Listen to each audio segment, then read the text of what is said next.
Wait, I just did that completely backwards. Did you see that? Ladies and gentlemen. Like, there's multiple ladies and one gentleman. Anyway, Naldo, the ladies only and gentleman. gentlemen, The true gentleman. we are on our third day, I guess, wrapping up, coming to a close, the third evening here in Dragontooth Cove.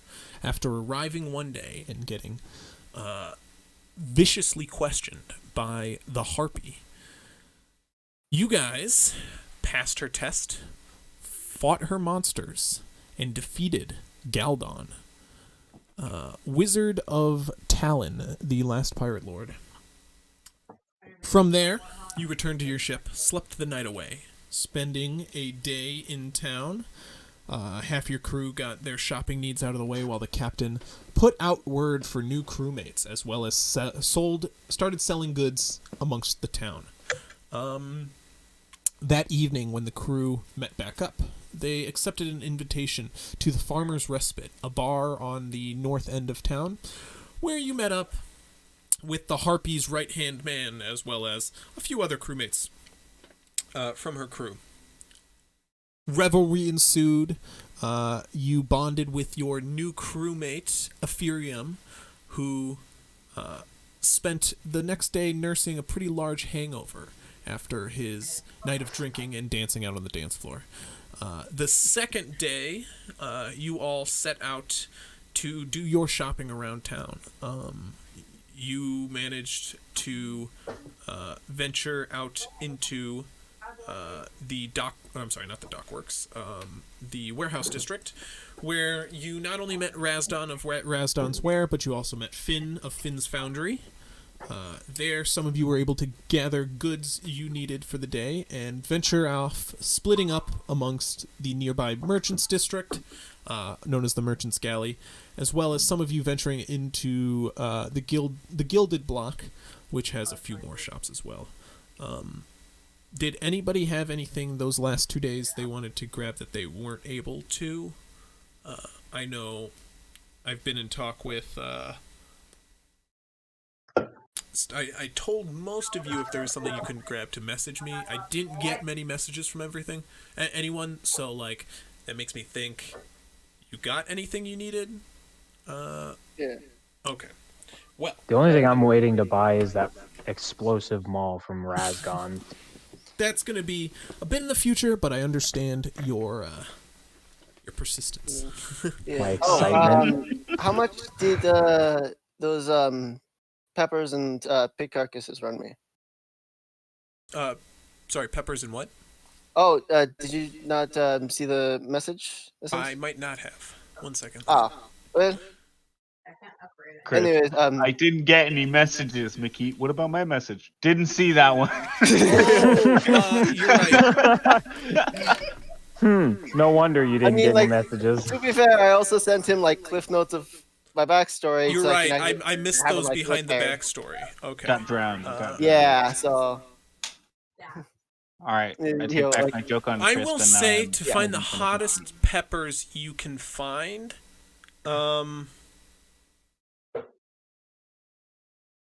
Give me a charisma check. Just a persuasion check if you've got it. I guess. Persuasion. Ooh. Persuasion. I wonder what's my... That'll be a 15.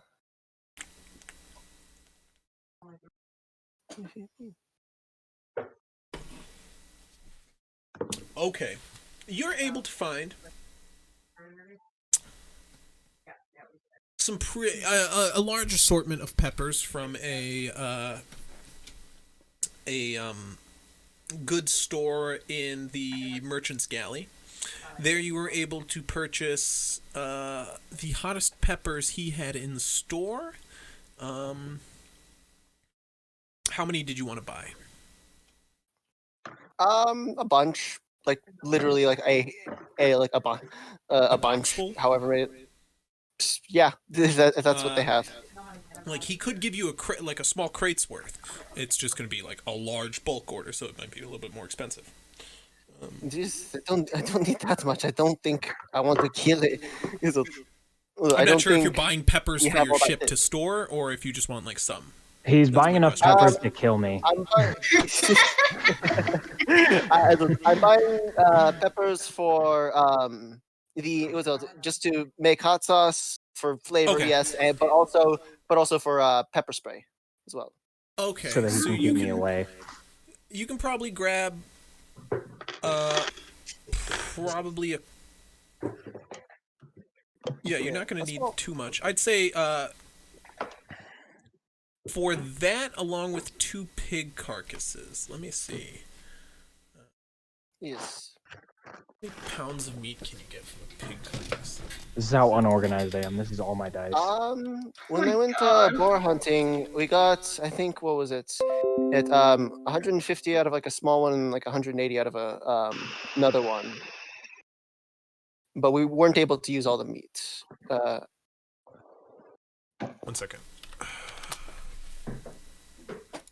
There we go. You know what? I'm gonna go grab a beer. I'll be right Yeah. back. I need liquor. That's a good call. And also- I was saying before we got started, And but- also, I'll say I probably have to buy it a little extra because somebody sucked down my pemmican in Asta El Fanal. Well, you threw it at him. I didn't expect him to swallow it. It was like an actual brick, like construction brick of pemmican. You know, it's meant to be filling like travel rations. You I know? will say you're also able to find throughout the merchant's galley in an area that's known as the Magi's Market. You're able to find a number of sellers who not only you've noticed sell slaves, but there are a number of merchants who also sell livestock, both alive and nearby butchers. You could buy a couple of live boars if you wanted, or you can buy meat from the butcher if that's just what you're preferring. I'd prefer just the meat, but if live boars is somehow cheaper, I'll get that and just clean it myself. No, but you can also raise and treat the size yourself over time. That's the benefit of buying a live boar. They're not large boars he has on the market. Anything shocking. However, you could probably buy a full boar from the nearby vendor for 5 gold pieces. And they're Alright, pretty. What's that? So I'll say. What is it? So I'll say like 12 because I also had to get some extra meat from what Dirk ate. So, Okay. Alan, look at this. So Alan, look. Marvelo. Alright. Yeah, so he's willing to sell you a whole boar. That means like uncut meat. Mhm. Like still on the board for 5 gold piece, and you're saying you're going to take 2 of those and then just more meat. Yes, because I had to go send Dirk out to get more meat, and I'll just say like Okay. I gave him. That So was in the Hasta El Fanal Yeah. because I ate all of his pork. Yeah, he yeah. ate- So A brick of pemmican. for 3 pound, or sorry, you said 2 gold worth of more meat. 12 gold worth. So That's 12 gold worth on top of the 2 boars. no. Sorry, the extra 2. Just That's what I was saying. Okay. Yeah, you could buy with that. I'd say you'd be able to buy. You'd be able to buy an extra 15 pounds of meat. Yeah, That's not bad. Oh no, I'm That's sorry. good. 10 pounds of meat. It's 2 silver pieces for a pound. So yeah, 10 pounds of meat. Yeah, no, that'll cover it and some. I'll probably just turn the rest into jerky. You know. You got it. Okay. And then, I'm sorry. Also for peppers, we'll say 5 gold for a large two large bundles of peppers. All right. That should be Yes, enough to make pepper spray as well as chili for a ship, or not chili. You said hot sauce or something. Yes. I'm still determined to get Alrav to taste something. Yeah, understandably. I don't know if he'll enjoy it, but he'll taste it at least. As you guys wrap up your 3rd day in Dragontooth Rock, you guys have the evening to your self. You guys meet back on ship around the captain's table once more, to which the captain this time, a bottle in hand and a cigar in the other, seems laid back with Pierre sat next to him, sharing a bottle. And as you guys enter, he greets you guys with a roarous cheer. Good evening. How did your adventures within the city limits go tonight? Dirk killed something. It's okay. He starts it was looking me. around at the other people who walked in with him. And you It was guys legal. didn't stop him? It was legal. Oh. In that case, good on you, buddy. I'm gonna show him the bag of gold and be like, and basically say that I earned us some gold. I appreciate that. But we're probably gonna need a little bit more than what you got in that little bag there. That being said, Ava and I were able to give some of the merchants in town a run for their money, but we're still a little behind on our debt, so I want your all's opinion on where to go from here. Well, I think we were talking about how Dirk actually had a good start, and from what I heard, he did very well in the fighting pit. So perhaps we could maybe go back there and have some higher stakes fights. No? I don't know if gambling our money is the best play. I'm a fan of a good bet myself, but if we're looking for a sure thing, I don't know if a bet, especially on the new guy, no offense, is the way to go. Dirk The always idea, wins. Captain, the Ah. idea, Captain, is that many of us go in separately, and everyone else bets on all of us at the same time. Therefore, if one of us, for some reason, fails, and we are unsuccessful, then all of the other successful bets make up for it. Let's see. We were also talking about, but we're not quite sure. I'm not quite sure how you all feel about a rigged match, rigging a match too. How would you go about this?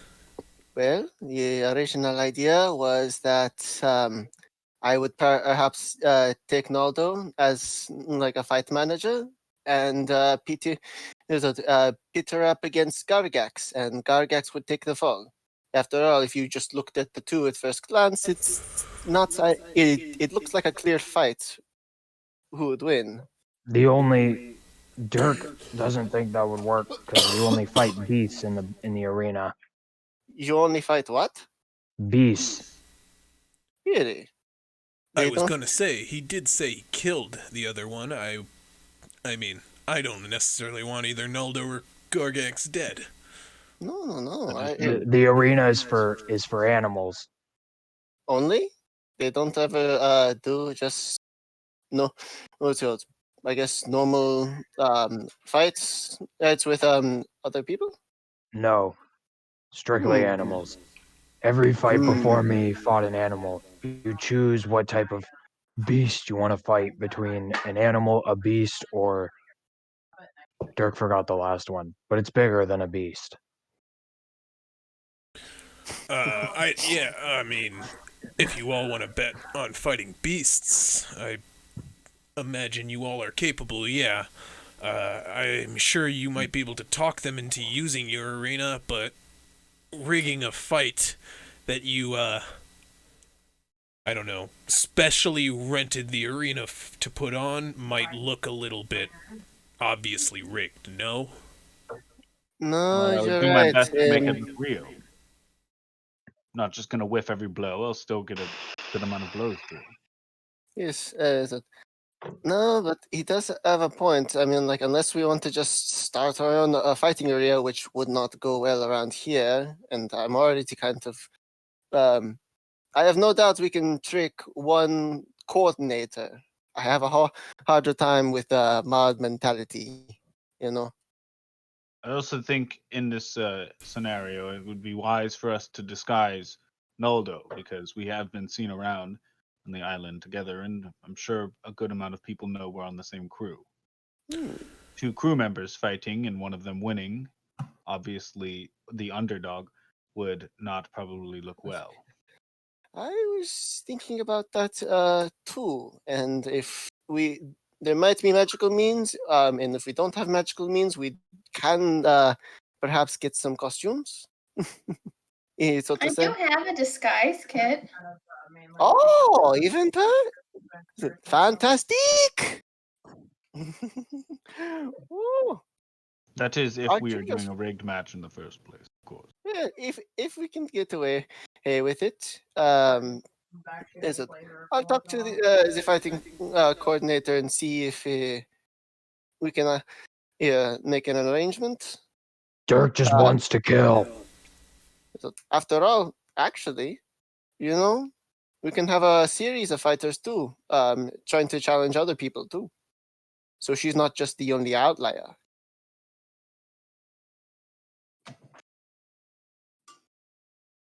Mhm. This is an option. You'd have to talk to the coordinator, but it's always on the table. Mhm.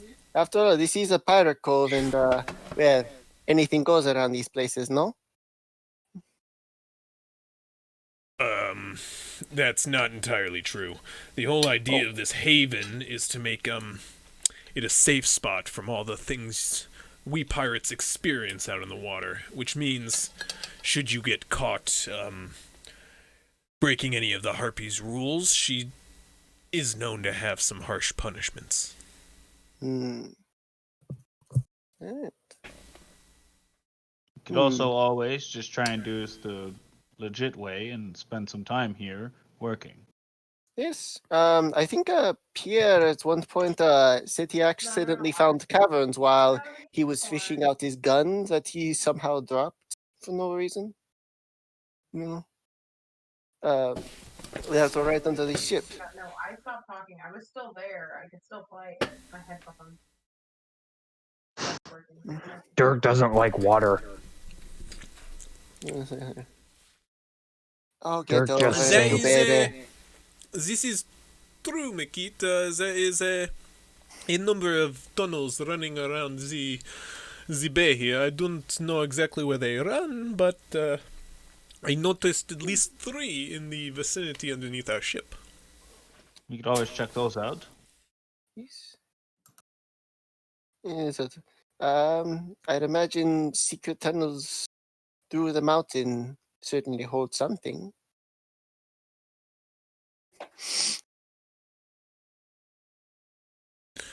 Secret tunnel! Oh. I was waiting for somebody to do I it. know, I saw Lonk laughing, and I think that was why he was laughing. Yeah. Yeah, I saw Gargax chuckling. I was like, Through the mountain. Secret. My Well, fellow it monks. seemed our physical trainer has awoken. Hello, sorry. I had to get my vehicle registered, and it took way longer than I thought it would. DMV had Plus to some go to other things DMV. that I had to do. Yes. DMV usually fucks you. Yeah. I hope That's not. how it goes. Alvaro seems like he liked it rough. Whoa. I don't know where you got that from. They never use lube. They just go in dry. It's how it works. And they never warn you. They always do it on the count of 1. Remember that. Anyways. We're talking Yeah, Volvo. sorry for being late, guys. I apologize. We forgive you. We were just planning. You didn't miss much. So Okay. here we were also talking about entering the fighting ring and putting some money down on our best fighters to have perhaps win back money for a debt. And I know that as well for money. I'm sure most of us had left their treasures on the island, Mhm. but Ava did mention to me that she would, or sorry, they would be okay loaning it out for some interest. You know, Loaning what out for some interest? is it their personal funds? They mentioned it before. I'm not exactly looking to transfer my debt. If we do have we can leave this island if we want to. I have to return to Our Majesty and tell her I'm taking the IOU option, but she will let us leave the island. We're not trapped here if we wish to go seek work elsewhere. What exactly does the IOU entail? Does it mean that we'll owe more? I'm not entirely sure. She's not exactly forthcoming on the details. I see. I can only assume that this whole debt ruse is some sort of trick to make me owe her a favor.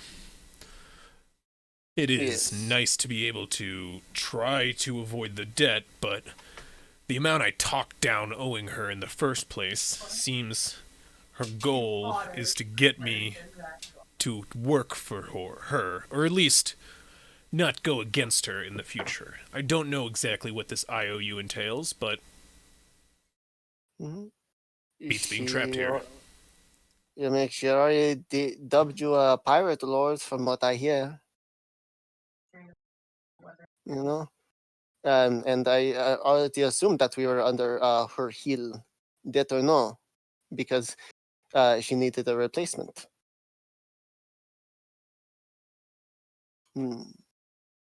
Look, we may have the title of Pirate Lord now, but from what I've heard how this works, it's only a matter of time before somebody tries to take it from us, like we did from Talon. That is how this hierarchy works. I see. Yes, I come from a kingdom who uses their own form of hierarchy. It's a little bit more structured, but that causes more issues than solutions sometimes. If I'm a right judge of character, the Harpy likes to leave this sort of chaos as an option. It makes it a lot easier for her to control her lords. I assume working for her would eventually lead to some sort of protections from other less powerful pirates on these seas, but I can only imagine. I'm just as new to these waters as you lot are, so I'm only speculating. I see. I mean, that doesn't sound too half bad, am I right? Well, if that is We the want route her trust anyways. if that is the route we're taking, then where would we go anyways? I remember you said you had business, Gil, Captain Gil. Business? No, I'm here for fame and fortune. I didn't come onto these waters for anything short of it. Oh, you mentioned to take the IOU and go somewhere else. Did you have somewhere else in mind?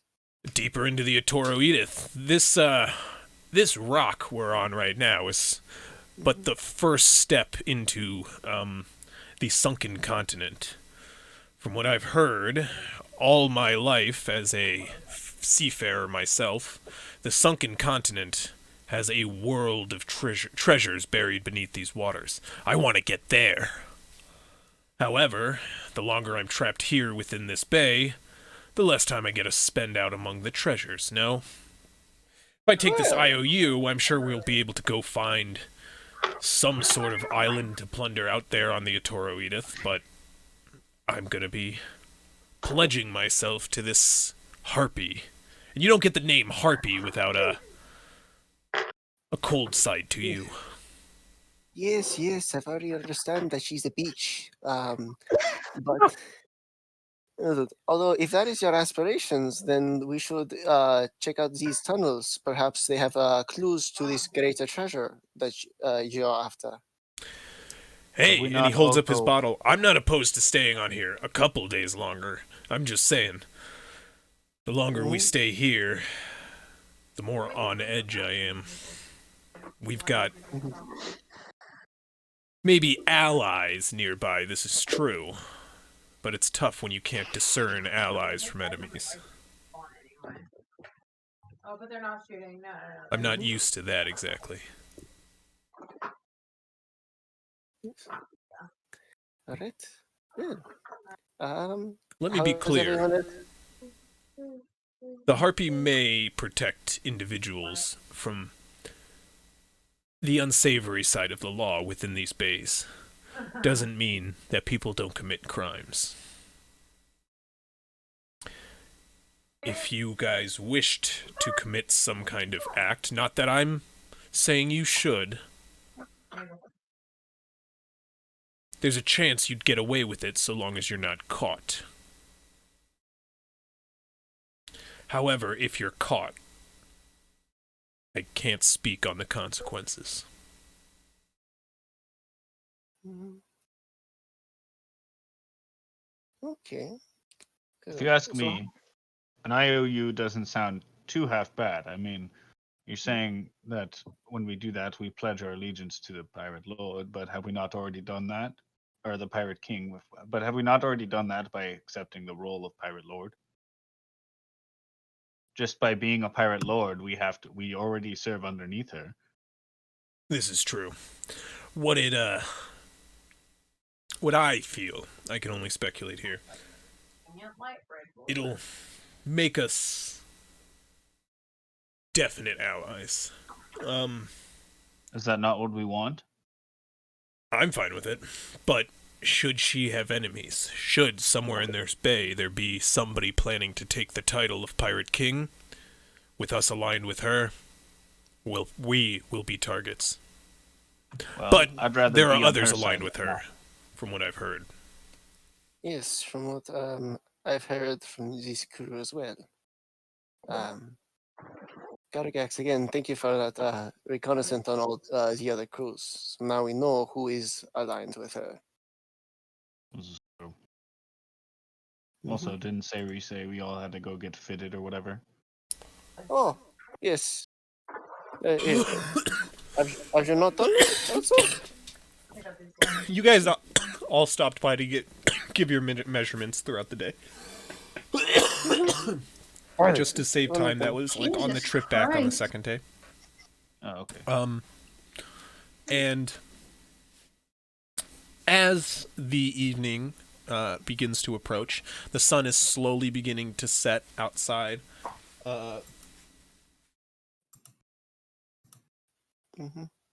The sun is just beginning to set over the horizon as night begins to come in, and the captain speaks up once more. I and Pierre here have already started this evening's revelry here on the ship. We've commanded a few people to stay aboard. If you all wish, the night's yours. I'm not going to stop you all. But do be careful out there. I don't want any trouble coming back to this ship, understand? Mm-hmm. Yes, is it- Mom. Yes, sir. Understood. Yes, sir. Sounds good to me. Well, Pierre Alonso and I will be here if you need us. Dirt just want to kill. Yes, Dirk has not met his killing quota yet, apparently. It's at least one a day, damn it. Well, sure hope I'm not the first once we're out at sea. I'm sure you can find a large insect on these islands here. There's a large one to the north, and he motions to the northern island, because Dragontooth Rock is like built on this joint of two islands really, and this rock in the center. The northern island is like a large sprawling island with a huge mountain in the center of it. Jungle spanning from the base of that mountain out toward the beaches and where Dragontooth Cove is resting on the southern end. And then the southern island is a long island with a large jungle all across it. Mm-hmm. So, what are we feeling to do today? I suppose. Death. You said, wait, is it nighttime? It's the end of the day? It's sunset, so around 6-7 o'clock. Sorry, tomorrow.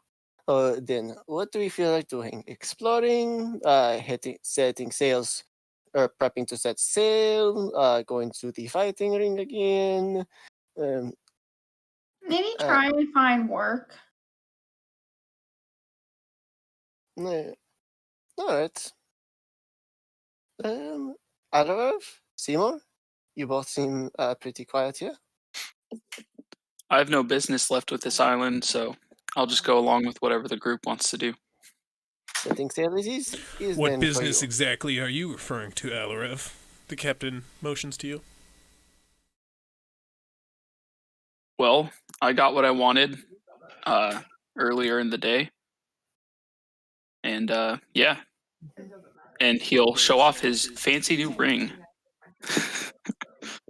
Ooh. These monks? All the surprising- That's a very flashy piece of jewelry you got there. Didn't really take you as the accessory type. I don't know why. I mean, the mask I get, but a ring? It's not really the fashion that I'm about. It's more the functionality of it. Ah, you didn't get that from the jeweler, didn't you? You got that from Razdon. Ah, I indeed did. I got myself a new belt as mine was on the verge of death as well. So this guy Razdon, he's a accessory salesman. He's an enchanter. An enchanter. Artificer. Didn't I hire an artificer for the ship? Should you guys be purchasing outside of him? Is he going to be okay with this?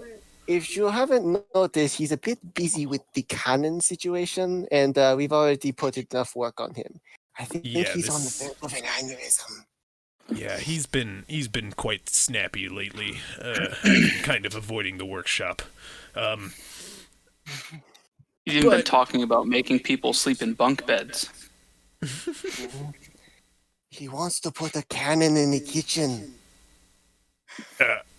I'm weird. I think I don't mind an extra cannon or two on the ship, but I mind. okay, fine. Me, Captain. The man sleeps with a cannon next to his bed. You understand that, right? I try and keep He's got permanent tinnitus. I'm surprised he even hears us when we talk. and then Um, on the front two and the as you guys continue throughout the evening, you're welcome to do as you wish. If you guys just want to plan the evening away, you guys can turn in when you're done. Otherwise, I mean, the captain's here for discussion. Oh, I mean, the captain's actually still pressing you, Alarev, a bit. So what exactly is it you're out here on the ocean then for? What is your next stop you're looking for? Well, I joined you on this journey into the Etoro Edith. I'd like to get there at some point. Yeah, I mean, we're on its doorstep. My question is, what are you all searching for? And he changes the question to each of you. If we're at the last stop before entering the Toro Edith, if any of you are looking for anything specific, this is the place to gather information.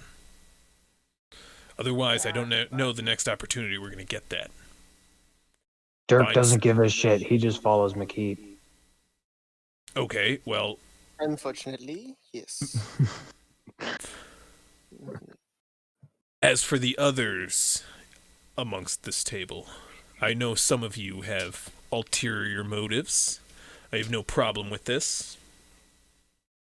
However, if you do, I'd recommend getting things in order now, for if we're going to set sail, I don't know when we'll next be back here. Besides to pay off this debt, of course.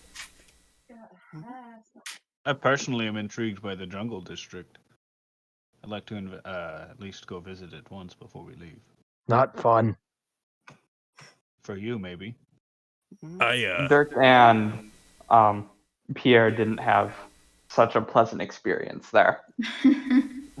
If I've heard some things about it though I haven't been there myself, but if you would like a tabaxi to perhaps ease your way in, I could help out.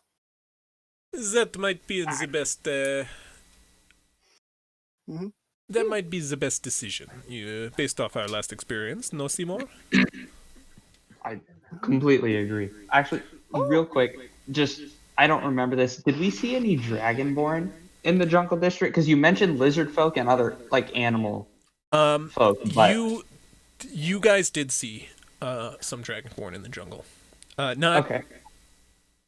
Not as frequent as you saw things like goblins. There were a lot more goblins throughout the jungle.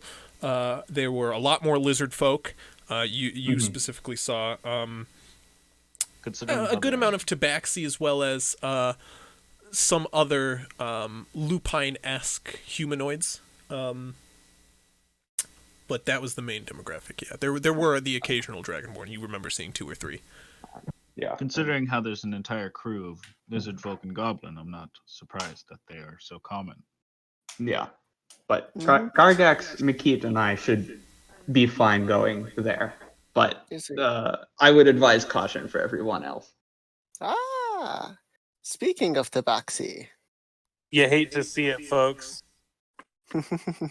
Sorry. You'd love to see it now. You're here now, and that's playing Spider-Man. I'm sorry. Were you scheduled for this, and I just did not register that? There's so many people I forget. Was scheduled. Yeah. That's my bad. It's all good. Well, you're not in trouble because I didn't even notice. My bad. How didn't even notice? Haha. Not my fault. But you guys, Kush, I don't know if you were watching or anything, but you guys are just currently planning after your 3rd day in Dragontooth Cove. It's just the evening. I guess I should say 3rd evening, 2nd day in. You guys are just talking with the captain on the ship, and you guys have the evening to yourselves once you guys disperse, whatever you want to do. But right now it's just planning. If you guys go to Jungle District, Dirk want to go to the arena and fight some more. Going to the Jungle District might be a good idea. Perhaps you should come with us then. Sure. Go ahead. Maybe the half-elves can be on Dirk babysitting duty again. Oh, God.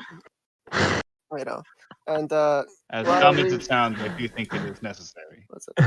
And while there is no humanoids fighting humanoids here, we can definitely still go with Plan B. And while it might not make us enough for the debt, a little money never hurts. And I trust in my compatriots' abilities.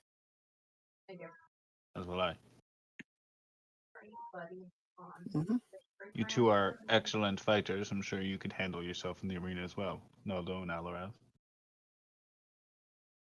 I have no problem with fighting, but I'd rather not. Plus, if I have to watch over this guy and he'll mention towards Dirk,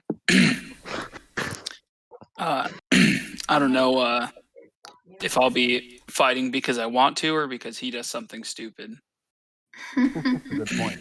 It might Dirk not that stupid. Dirk won't just fight anyone.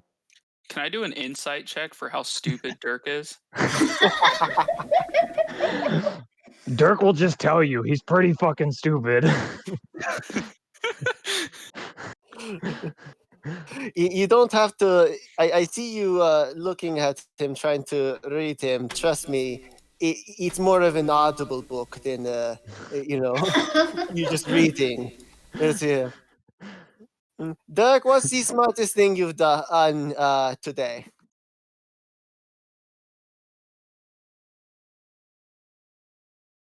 Dirk's not That going to about answer sums it up right. that. Dirk just stays It's quiet. He starts me. drooling, actually. Smoke Me starts. with like the lady with all the math going around her head while he's thinking. Smoke starts to fill the room as Dirk's brain powers away inside of his head. It's a very loud silence. It's the sound of a It almost- hamster.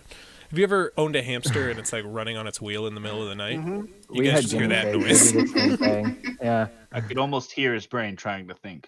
I can Dirk actually starts hear drooling, him. like his eyes just like go gate like glossy. He's just like, Okay. Okay, so smartest thing Dirk did today. That might not actually be a book. Okay. So the you smartest guys, thing he what did are today you? was the What are you question you guys asked him. doing for the rest of the evening, or are we turning in?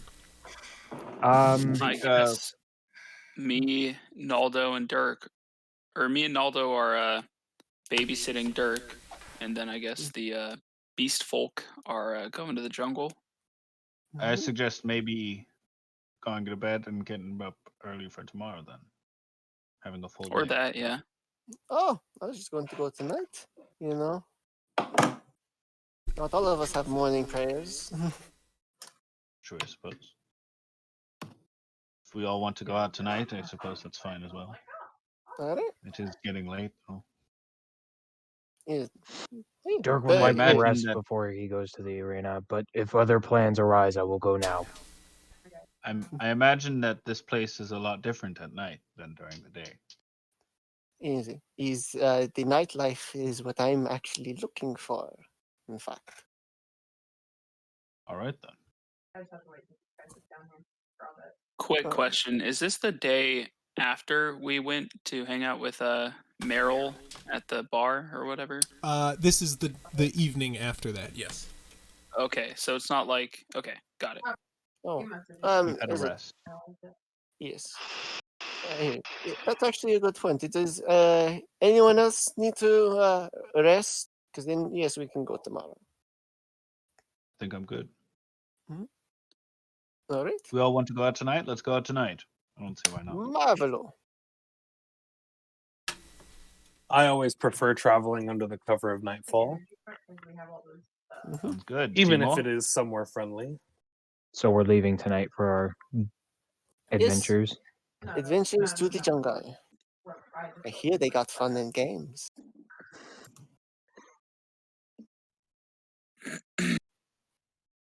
All right then, let's go. All right. So does that mean we're going to the arena tonight as well, or are we gonna go? What are we gonna do? Is it? I personally just was going to this year like yes, start at the arena and then look around. You know? Yeah, I have not been to the jungle yet. Okay, so you guys are heading out for the evening. Yep. Okay. All as a group. Yeah. Two separate groups, Oh, I Well, think. Right? anyway, 'Cause you guys we'll are going start to the as one arena. group and then go from there. 'Cause we're going to the know? jungle district and we're taking the Yeah, we're going in pretty much opposite directions, if I remember Correct. where The things are jungle- located from last time. Correct. So Where's- pretty much two we're separate splitting up into. If you guys are on uh, the page right now, the jungle district is the northern district here. Yep. While, why am I not pinging? What the fuck? This is the jungle Arenas. district. While the arena's right there. Ah, So you guys are splitting up as you leave the ship. Indeed. yep. The more Okay. bestial Who's- folk are so- going to the jungle. So is that Seymour, Gargax, McKeat, and Kush? Yes. And Okay. then the half elves and Dirk are going to the arena. You half elves. mm-hmm. Okay. Pierre, you want to tag um, along? What was it? Pierre, who looks over at the captain, handing the bottle of rum back. I was going to stay here and there's if Naldo and Alareva going? I guess I can't. Are you okay here by yourself, Captain? And Captain puts his hand on Alonso's shoulder. Aye, I'll spend some evening with my nephew here. Right, then I will be coming with you. And Pierre stands up to head out with you all. Perfect, Pierre. I don't think you will be the one fighting. So if you can do me the favor, and I hand them a bag of 100 gold. Whoever is fighting, split this among evenly among the bets between them. Nothing. Okay. He takes the gold.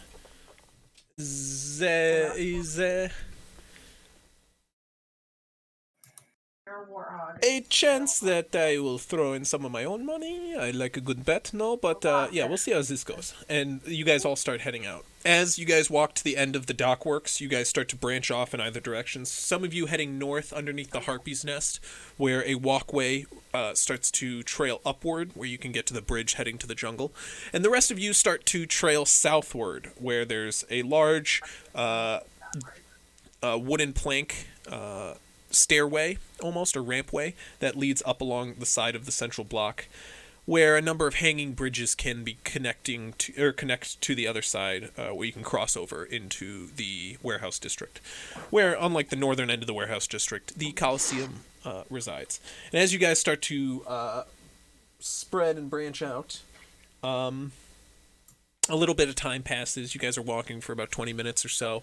And as you guys start to cross, this is the half-elves and half-orc. All the halves are all walking across these like rickety rope bridges to get to the other side, the southern side of the city. And as you guys start to walk into the warehouse district, you notice a rush among the streets as lanterns are being lit, as lamplighters are going around and striking up torches around the roadways and underneath the various overhangs of buildings. A flickering firelight is starting to emerge across the city, and as people are picking up pace around the cobblestone roadworks, you can see as a number of people are starting to head toward the Colosseum. And as you start to trail in that direction, a couple minutes pass before you notice outside of the arena, as you're approaching, a large crowd is beginning to gather. Not inside the arena as you saw last time. A large influx of individuals started to pile in ever so slowly into the arena. Now it seems like a large mass of individuals, some carrying torches, are gathered outside the arena in a sort of semicircle around the front.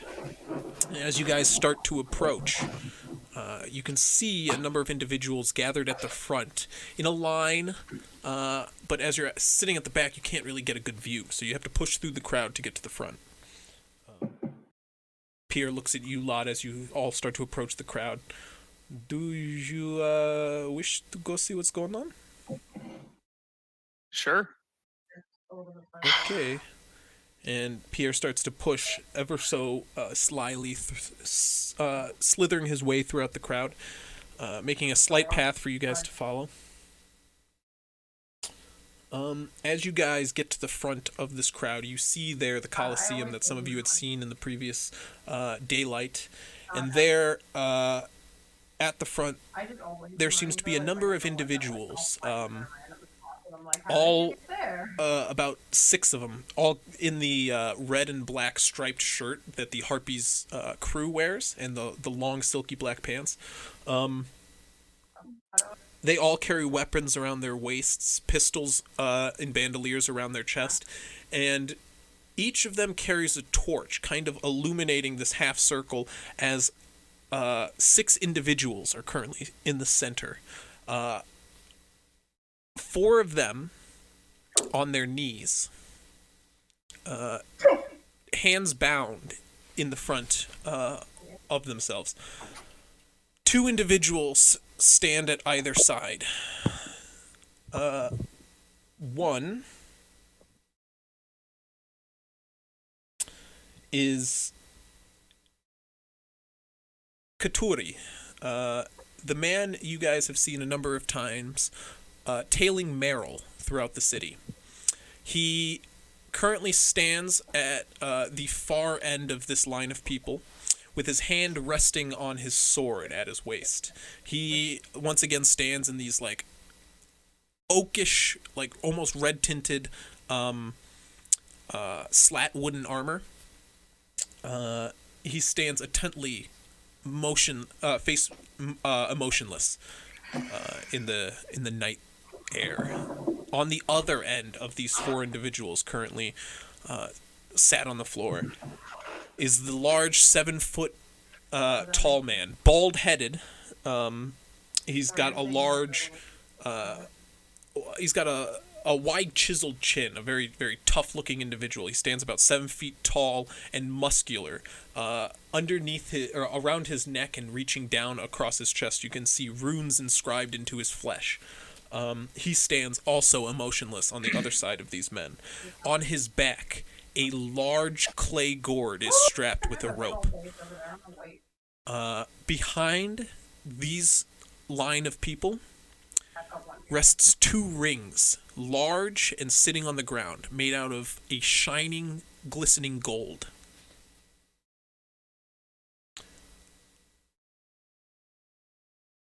Alaraf will turn to like just whoever's standing next to him and ask, "What's going on here?" The man turns to you, and he just goes, "Shh," as up in the front, the rune-skinned individual begins to talk.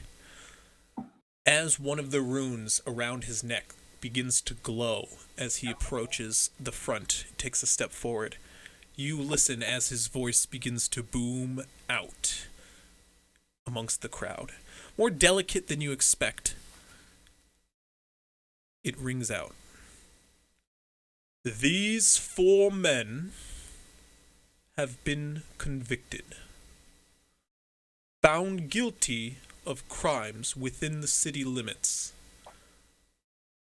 Their lives have become forfeit. Looks scarier than the last time I saw. These 4 men, part of the Eagle's Eyes crew, both formulated and schemed to steal from one of the pirate lord's crews. I can't see. Fuck. This crime I'm out of football. is punishable by death. Yeah, I'll have to bless my one Spartan, so Have you any last words? keep going at it. He stoically turns back toward the 4 men lined at the front and waits. All of them shaking in their ropes. They look up at him, each with a varying array of emotions on their face. Some sobbing with tears, others look up at him angrily, and some with a look of shock upon their eyes. No. The rune-skinned man takes off the large gourd on his back and puts it on the ground, walking behind where these 4 men sit crouched on the ground. My warthog get away from there. He Put puts him. the gourd on the ground Warthog with a bang. Warthog run! Do you mind Warthog run! going to push Yeah. to talk, Dirk, please? I know. So we don't get the background. As the gourd is slammed on the ground, he continues once more. Silent in the face of their guilt, they wish to put no final words on the record. For this, and one of the men speaks up. We're pirates, damn it! What do you expect us to do? When we see gold in front of us, we take it. These waters are free, I'm only acting.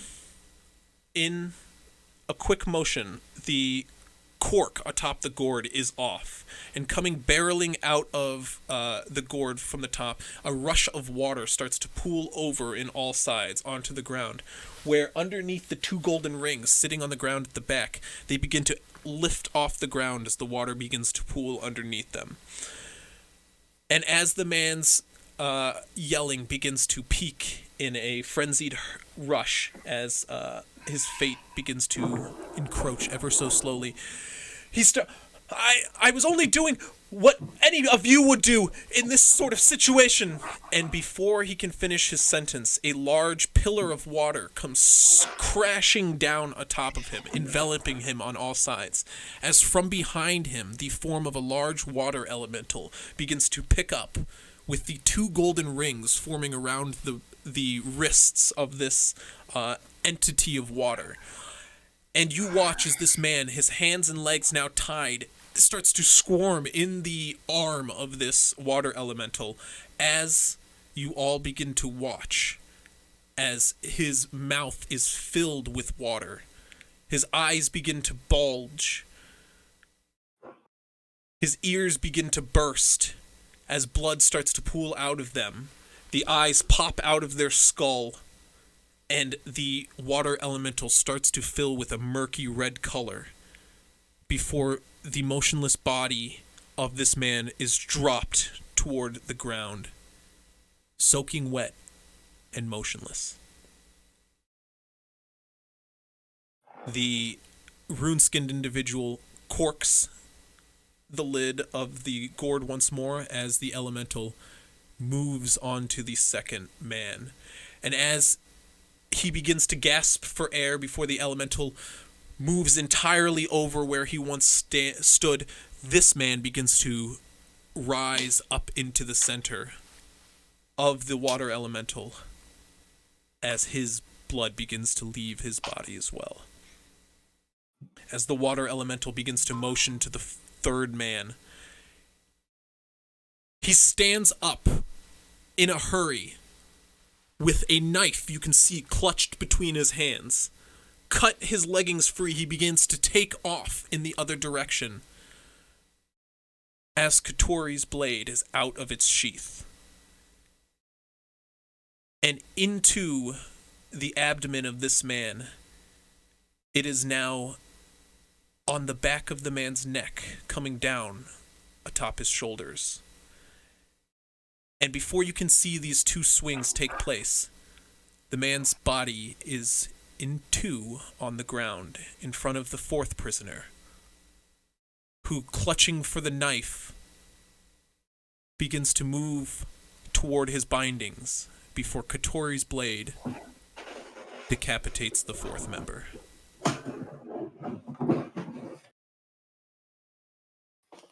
The crowd stands motionless and quiet before cheers ring out in all directions, as if this horrific display did not deter them for a moment. The cheers ring as people start to turn about and disperse as the crowd. Some people start to linger in the square, but you watch as Katori sheathes his blade and the water elemental begins to reside back within the gourd. The 2 large rings drop to the ground, and the large 7-foot-tall man picks them both up over his shoulder and starts to walk off to the north with Katori. The lights in the Colosseum dark and void, as it seems it is not currently in operation.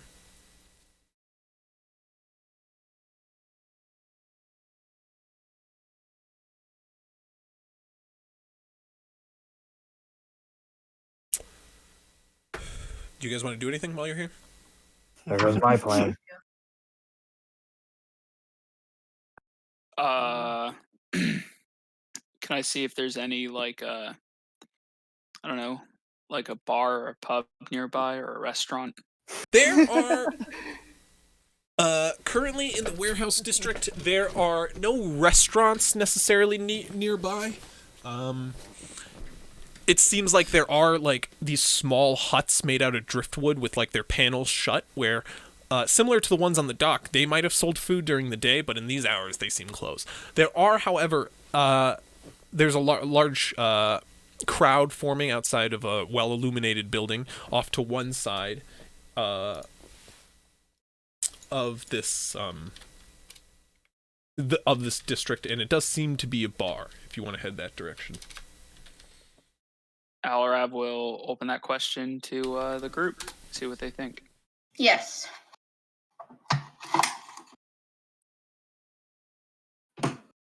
We can't hear Okay. you, Dirk. You guys, Why not? sorry, I cut you off. All I was saying was, why not? Let's go. Okay. Yeah, you guys head off to the nearest bar. Yeah.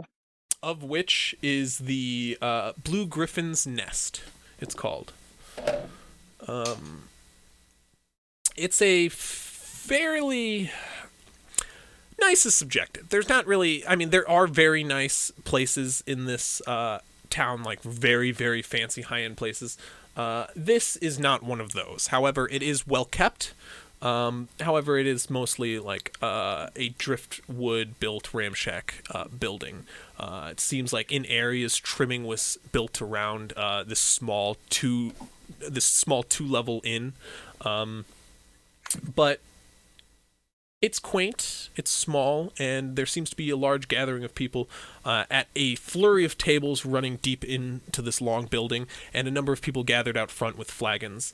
A small bar runs along the side of the inside the interior of the building, where you can purchase drinks, and you do smell food cooking when you enter the building as well.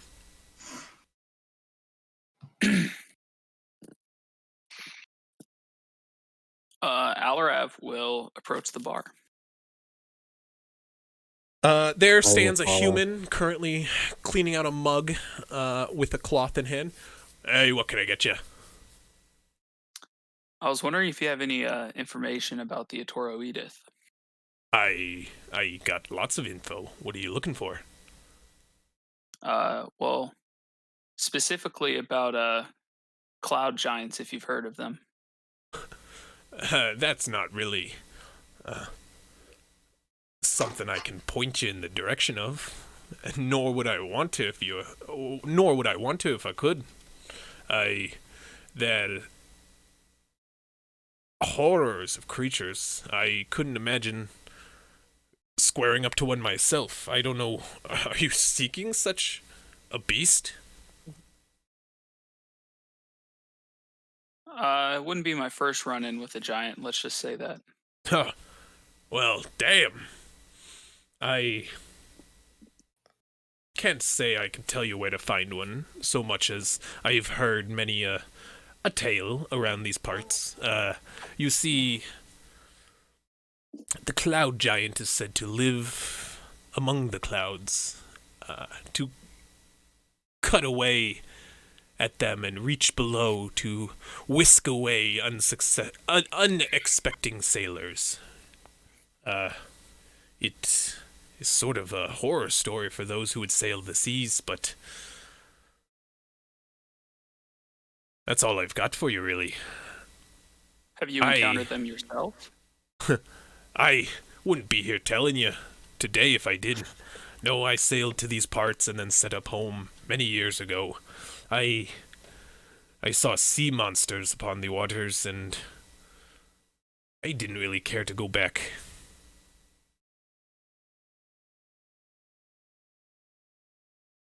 I see.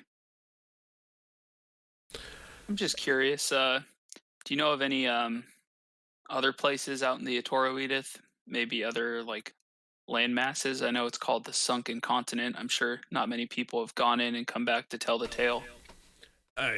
There's been a few who have, and many of them have, titles much higher than I do. But I have heard me tales from time and again. There's apparently cities actually out there of ancient races. Ones I never will visit, I'm sure, in my life, but there's supposedly a swamp city built in a sunken island that is home to quite the magical advances in both science and the arcane. When you say sunken island, what does that mean? How can it be an island if it's sunken? It is only partially sunken, you see. Sort of flooded, if you will. So kind of like an underground city, I guess. No, it is very much above ground. It's but in swampland now. What used to be, from what I hear, high ground it is now, but underwater like many of the lands around. I can't tell you exactly what fills these waters, for most of them are lying beneath now, but this city within the seas seems to have survived for many years. Real quick, can I just say that I'm reading Twitch chat and you guys are not funny?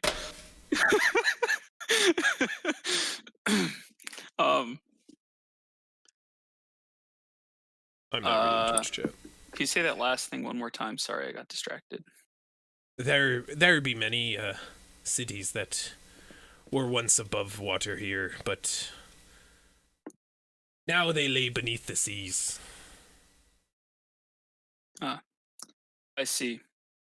And one more thing, if you could help me out.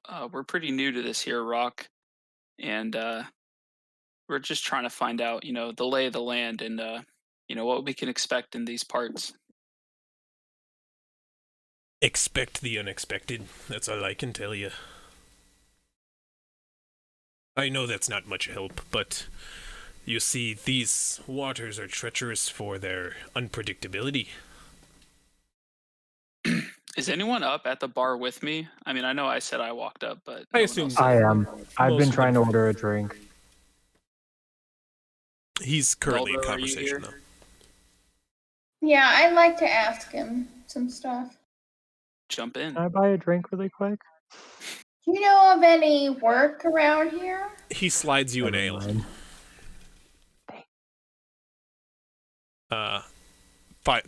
That'll be 4 silver.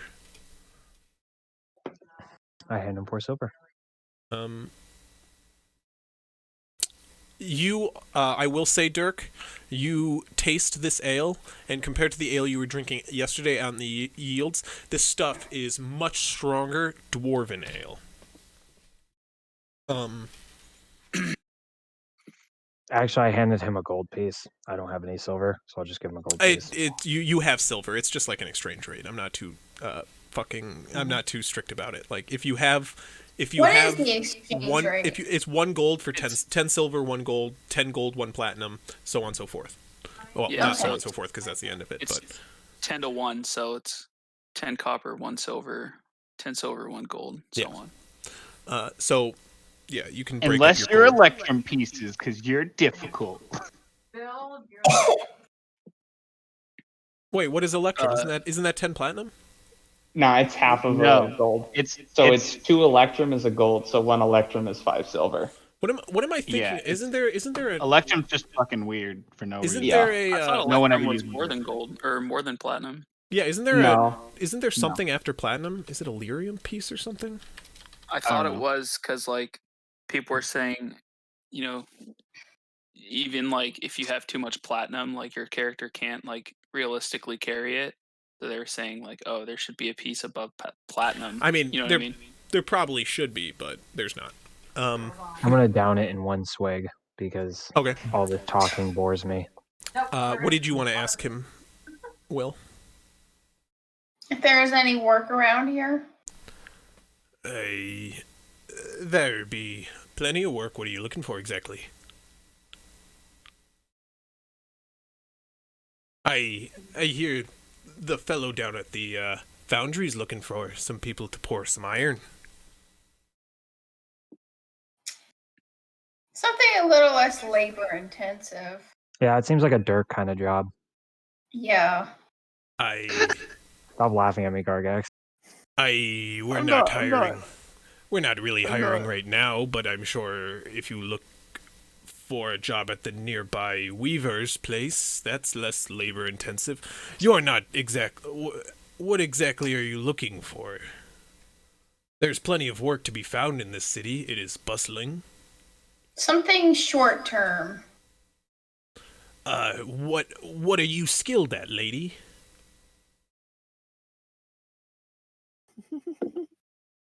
You know I don't know you, right?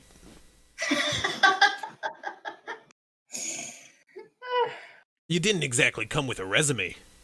You gotta try and sell yourself. Dirk says, I can lift heavy things, and that's it. I would recommend looking for work on the docks. They always need a porter. I'm intelligent and dexterous, but I'm not strong.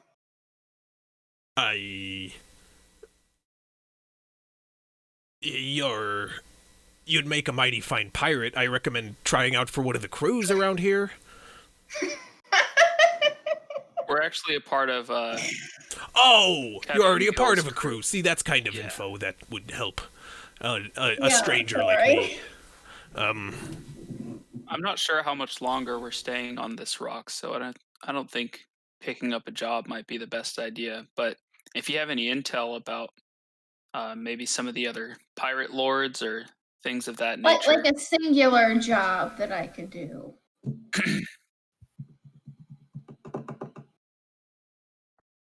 Like a night job. Get you to Contract college, you is know? the word you're looking for. Yeah. Contract, yeah.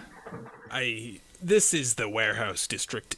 I mean, the night has come, so unfortunately most of the warehouses have closed down, but all of them will pay a day's work if you're willing to work it.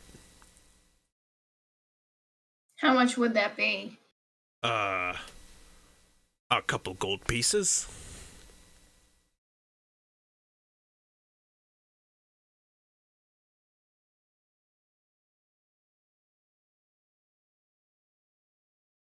Okay, thank you. Deep in contemplation.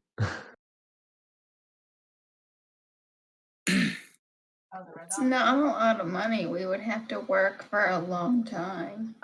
I mean, that is Dirk wants to the buy another idea of drink. most of the warehouses here. They're not really looking to lose their laborers, you understand. If you're wanting, he starts to look around a little bit. If you're looking for something a little bit more, and he looks up at the tall individual, his expertise maybe, you're probably going to want to talk to one of the captains. They're the ones who have beefs to settle, and they can maybe give you a task to take care of. He like winds his eyes as he says that, but you can understand how a bartender like I doesn't have a need for that kind of job. Dirk like perks up and is like, kill? So he looks around. No, not. I don't have any jobs to kill anyone in the city. That is illegal. He like gestures to the pub as he says that.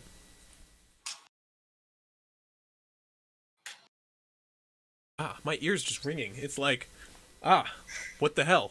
What the fuck? That's tinnitus. This is weird. Maybe I do have tinnitus. All I cannon fire. Fun fact, the medical term for tinnitus is actually tinnitus, if you want to pronounce it correctly. That's just a tidbit that I learned in being a medic. That's annoying. I refuse That's to what I accept said. that. I still call it tinnitus. Will, how about you shut the fuck up? God damn. Okay, muting myself yet again.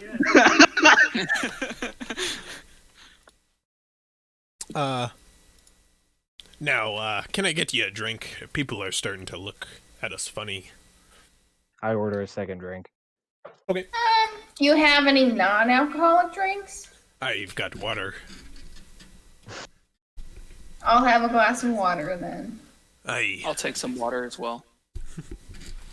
And I'll I'll put a couple gold pieces on the counter and say, thanks for the info. I appreciate it.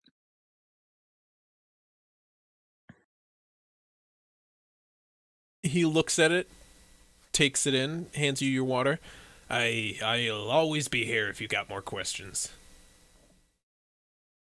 And I'll look for a table to sit down at. Okay, you can hop at one of the nearby, pull up a stool at one of the nearby tall tables off to the side of the bar, and there you guys gather around to watch Dirk drink. And Pierre. Pierre is drinking. Dirk doesn't mean to be rude. Talking just boring. Give me a Constitution saving throw, Dirk.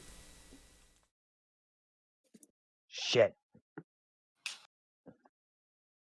I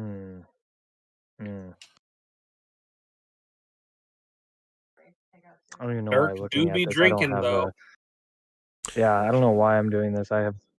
Well, actually, You're a barbarian. You have proficiency in con saves, I'm pretty sure. It's strength and con, if I'm not mistaken. not right now. I am switching out this die before it fucks me. A 2. What? You rolled You 2? rolled a 2? Yeah. rolled a 2. So What's your con what do you- modifier? yeah. Plus 7, so that'd be 8. No, wait, Okay. what? You Oh still god, I'm fail. Nine. stupid as Dirk. That's That's the con 9. You still fail, though. As the DC was 10. It would have been hard for you to fail, but you managed it. Dirk's stupid, okay? As He Dirk hasn't is drank now, a lot. as Dirk is already visibly drunk after his 2 strong ales. They were strong ales, so I mean that's something. To Dirk boast about. hasn't drank in a while, okay? Dirk's a little light. He's been. They were on the kind of team creamy for too stouts when long. you just drank. They tasted like good hearty creamy. So like this. Exactly, and since you chugged them So down what so I'm much, drinking now. you're burping a lot because of it. Oh god, that's how I feel right now. Fuck. I'm just catching up with myself. If you look in the Roll20 right now, you'll see that it was a 10, a DC 10 to be a good babysitter. So Oh, by the end of the night, it's looking like I'm about to fight somebody. Off of that God. DC. You're not that drunk, but you're at that swaying phase. You remember what's his face was at Illyrium. Is it Illyrium? Dirk wants to. Ethereum. Dirk, as his inner conscience, wants to apologize if he gets too annoying. As you guys drink your evening away, the beast folk heading over the North Bridge start to venture into the jungle. As this area is a lot more of the natural remnants of the jungle still persist in this area. The buildings are built around overhanging jungle trees, and they leave room for different outcroppings of grass, as well as foliage. And as you guys enter, it gets significantly darker in this area, and you notice that besides the occasional lighting within homes, there doesn't seem to be much outside lighting within the jungle. There's occasional areas where you'll pass like a large brazier, but not much else. What's up, Kush? I'm gonna ask the group if they're having a hard time seeing. I was gonna ask, actually, can I have my sword shed light even if it's not drawn all the way out? Yeah, when it's on your back, yeah. I will do that then. It's on my hip. I was gonna turn on my light, but yeah, you could use yours too. I mean, you guys can both do it. I mean, they're just 30 feet. As we're walking into the darker streets, and Yeah, just like I'm gonna turn on my light, and I also, if I can, I'd like to see if there's any God's beard, but I'm not gonna like search for it. Just like if it's on the way, like on the path. Mm-hmm. I will watch for anyone staring at us, trying to. I guess specifically, if anyone looks like they're trying to make us out for a mark. Okay, both of you give me perception checks. For different things. 12. Wait, yeah, 12. And Kush? No God's beard for Kush. Mhm. He's just shaking his head no. Well, Kush, most of which this area does seem heavily traveled. While it is not cobbled at all, the roads through this area are worked by frequent foot travel. So, I mean, most of the foliage around has been kicked and destroyed, except for the very few patches. And as you kind of peer in there, you can't really make out anything in the various patches. Nor do you really want to venture from the road to check, because as your lot, Seymour, Gargax, Kush and Makit, as the four of you walk throughout this jungle, the amount of stares you get are many. All sides there seems to be people staring in your direction, and you can even, Makit, make out individuals muttering underneath their breath to one another. You watch this like fox-looking individual kind of cover his face as he talks to a nearby tabaxi. What's up? Are we outfitted? Does everybody have their threads? That's up to you. Not on me currently. That's formal wear. Nobody picked up their like uniforms or whatever. They're still I in the got making size. to get them Yeah, all I got made. size at the end of yesterday, I believe. So Yeah. mine's still being made. It's gonna be a few days until they're Probably made. early today. Yeah. And as you guys, Oh, sorry. Does anyone look like a threat to us? well, as you guys continue on, I mean, you can't really tell. Nobody seems to be approaching you in any sense for quite some time as you start to walk through the jungle for a bit. You guys start to get to heading north. You guys start to get to a large bazaar area, which does seem to be a large crowd of individuals are gathering. Not in one specific spot necessarily, but in various areas around the place gathered. You can notice some people are gathered, around booths which still currently are open and seem to sell some sort of wares around them. There is an individual around a bunch of crates, kind of drawing people into a corner. And there's a number of individuals who seem to be playing some sort of gambling games off to the sides. Otherwise, some people are passing around like a wineskin and just having a merry time, each of which kind of glance in your direction, seem to be making remarks about you guys. No one approaches you, however, until you step foot in this bazaar, and then you watch as off to one side, off to the right of the bazaar, a number of individuals start to part as a large looming individual starts to stomp his way out from behind them. And you guys, none of you recognize him for you've never seen him before. And on the same note, none of you have even seen the type of individual he is. As this large, 8-foot tall individual, large drooping gray ears, starts to lumber out with different large loop earrings adorning along the side of his large elephant ears. This trunked individual starts to limp his way throughout the crowd with a large staff in one of his arms. And as this Luxodon begins to approach you all, he begins to speak. Good eve. What brings you all to the jungle tonight? I spot a number of new faces amongst you all. You guys see as he approach, wrinkled. This individual is quite elderly. He's got a number of white, you could say almost strands wisping down his face as this, seems to be a full beard, but long hairs of white start to trickle down his face. He's not entirely clothed. He sort of has like this leather and fur bandolier which goes across his chest, tucking away a number of weapons around his waist. He lumbers toward you all. He waits expectingly for one of you to answer as he looks down at you four. Oh, no. Some of us have actually been here before. But as for my first time, you can just say I wanted to explore this area. A lot of beast folk around. It reminds me of my childhood. What my friend is forgetting to mention is we are a crew of the new pirate lord, Captain Valenti, and we're just here to get to know some of the people in the area. And like my friend said, visit the jungle where we might feel a little more at home than amongst our very diverse crew. Oh ho ho!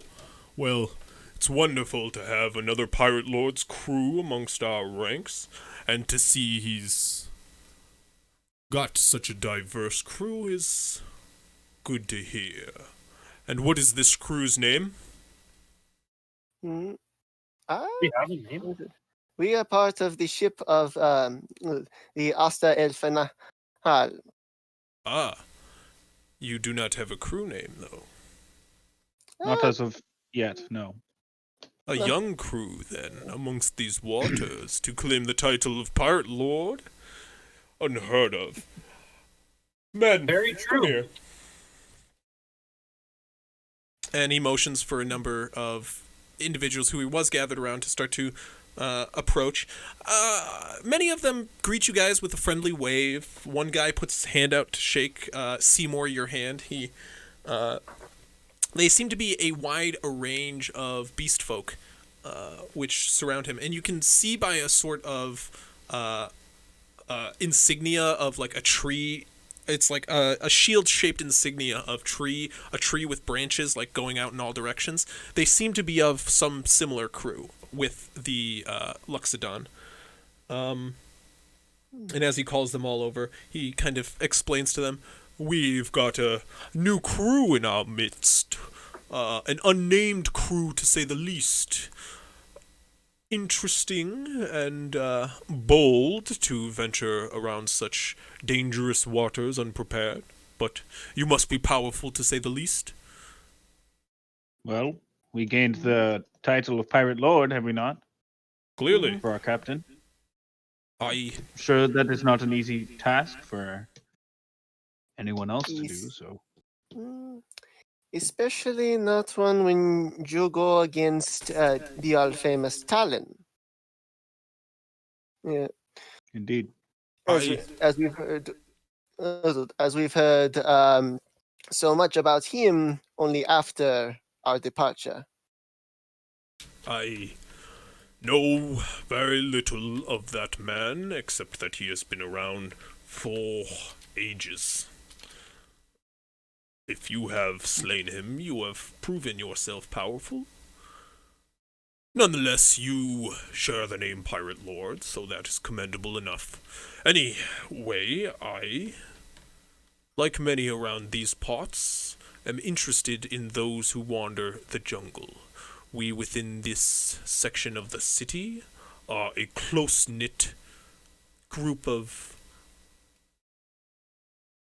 let's say, friends, for the lack of a better term. We look out for our fellow beastmen, and hope that you would all do the same for us. Of course. With that being the case, I wish to welcome you to Belrothane's Bazaar. A sort of Bazaar. beast haven for anyone who wishes to sell amongst your people. Yeah. I take you as Belrothane then? No. No, Belrothane is the old king's dragon. Oh shit, you're right, A champion for our people, and the reason we're so well welcomed here within the city limits. He's a hero to our kind, and we serve as prolonging his memory.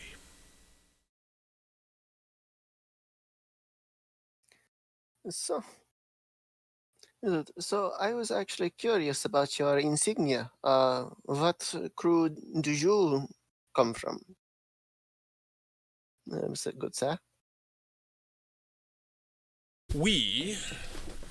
I, myself, am Captain Doyle.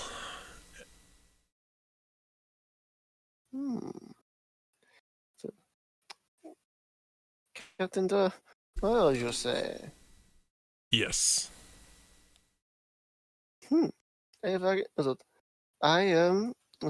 not heard of your name, unfortunately. Which crew do you run?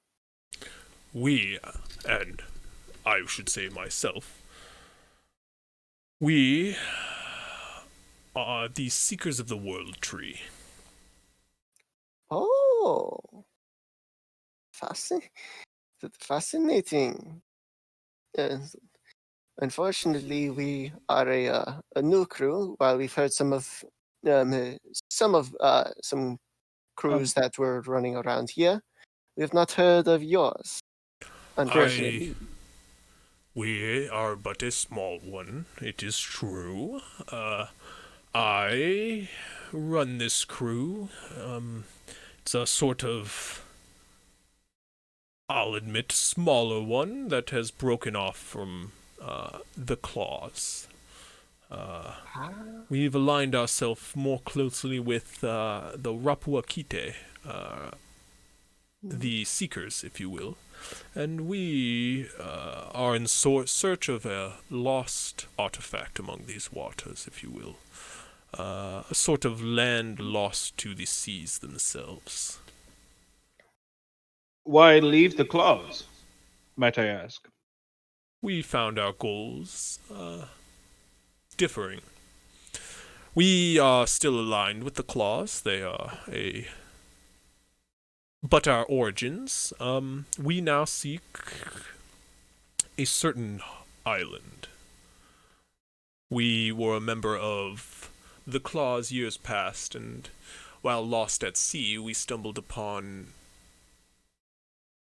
what we can only describe to be the World Tree. And ever since, we've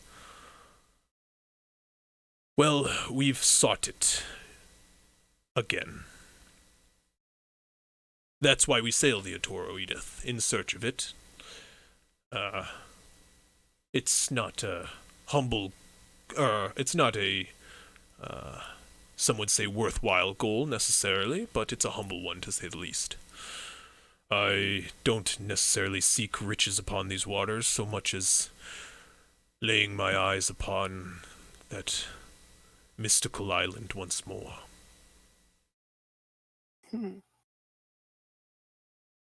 Fascinating. And what makes this island so special? The World Tree, of course. We approached from the south after being lost in a storm.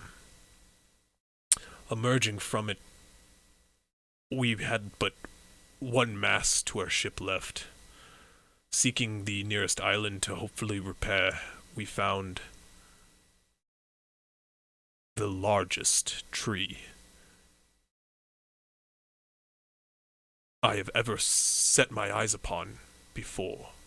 I could see her roots on the horizon, miles upon miles out at sea.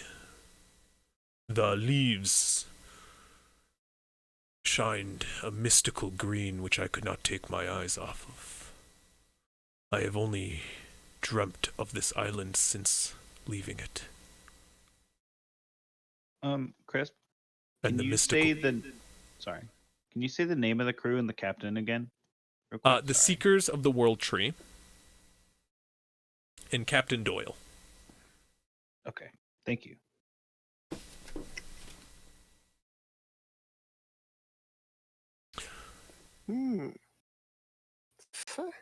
Fascinating indeed.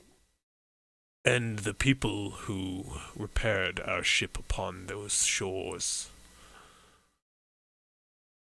Their elven features were so alien to us. But they saved us.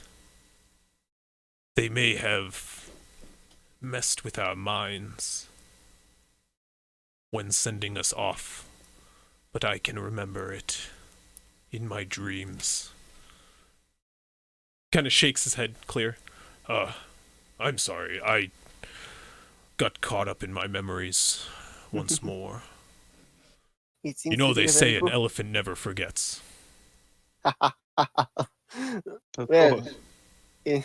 of course, these elephant features, do they resemble the Pirate Kings at all? I'm sorry, but it's a blur. They were elven like her, but they had a air about them. I could not place it. Fascinating. They were Well- like of another world. Hmm. Fascinating indeed. Well, we'll be checking anything out, and if there is anything your crew could need, whether it's just extra arms or just trade, I'm sure we can negotiate something. We are currently docked for now for a couple of days. There is nothing we need. We're but living our lives away upon these waters, and happily doing it. Should you ever need anything, let's say the beasts of this jungle need to stick together. Of course. I could not Well- agree less. Now that you mention it, we do seem to have a small, I wouldn't say problem, but a small situation that we have to take care of. We seem to be a little short on money for the Pirate King's toll, and we're looking for either work or somewhere we can show our skills and potentially make money that way. Roll a persuasion check for me. And I'll just add, more specifically, skills inclined to the skills of a pirate, if you know what I mean. Aye, the skills of a pirate. We started from the bottom, now we're here, folks. A nat 20. Nice. Boo. Boo to that joke. That joke. Okay. I rolled a nat 1 and then a nat 20, so I'm okay with it. He looks around a little panicked for a brief second as he motions for you guys and his men to join off to one side of the bazaar, off to where the corner where they once discussed. You would best be quiet about what you say about this debt. For if Cruz got a hold of this information of a debt you're holding out, wealthier crews might make their opportunity to convince the Harpy to take them under her wing. If I can make myself clear, it's dangerous to mention your debt so openly. But This not something that happens to every crew that joins? debts to other pirate crews are common, but one in as advantageous of a situation as yours is, there are many seeking your spot among these waters. Many. I see. And your If crew I is had not? to guess what was going on, it seems the Harpy is toying with you and your crew. This is a sort of test to see how you play. Should you get caught performing pirate antics within the city, I'm sure she would be happy to execute you and your entire crew as a display of power. Should you pledge your allegiance to her, she might waive this debt for now, or prolong it in one of her IOUs. All of these are a sort of way of her judging you. So if you wish to impress her and show your might, you might want to get creative. That being the case, though, around this island to the north, as well as the one to the south, there are a lot of fortifications, you see. Each one residing to various pirate crews. Admittedly, there are the 12 crews that are pirate lords. Many of them set up on within the city limits, like King operates within the jungle here. Captain Stagros, the Goblin King, or the Goblin Captain, operates in the shallows to the north, sort of within the city limits here. Many operate on outside islands, like Captain Talon used to. And many more operate deeper within the Atoro Edith, like the Enchantress. Each of them I would recommend avoiding, unless you wish to start a war amongst yours and one of the strongest crews on these waters. However, there are lesser crews who have forts among Dragontooth Cove here. Some on the northern island, some on the south. Were you to retrieve funds from one of their forts undetected, that might be one way to alleviate your debt. However, be very careful about who you create enemies with. That is what we are trying to do. We are also, while on our first few days here, we're also trying to figure out as much information about each crew that we can to be able to discern which crews we would choose to affiliate ourselves with and which crews we would rather stray away from. That being said, do you know of any crews that are in poor favor of the Pirate King herself? Especially upon the Pirate Lord status. Yes. Push does that like while leaning in to like show that he understands the sensitivity of the topic. Yeah. Well, no Pirate Lord's crew would be so openly hostile toward the Pirate King. That is... Which is why you need to ask around. That's not Yes, but wise. as we found, Captain Talon was already going against the Pirate King, so I'm sure there are other plots in secret that you've heard whispers about. In what way was Captain Talon going against the Pirate King? Captain Talon is one of the longest allied crews of the Pirate King. Perhaps less Captain Talon, but more so his right-hand man, Galdon, who I'm sure had plans very soon to overthrow Talon in the first place anyway, so. These are bold claims you have.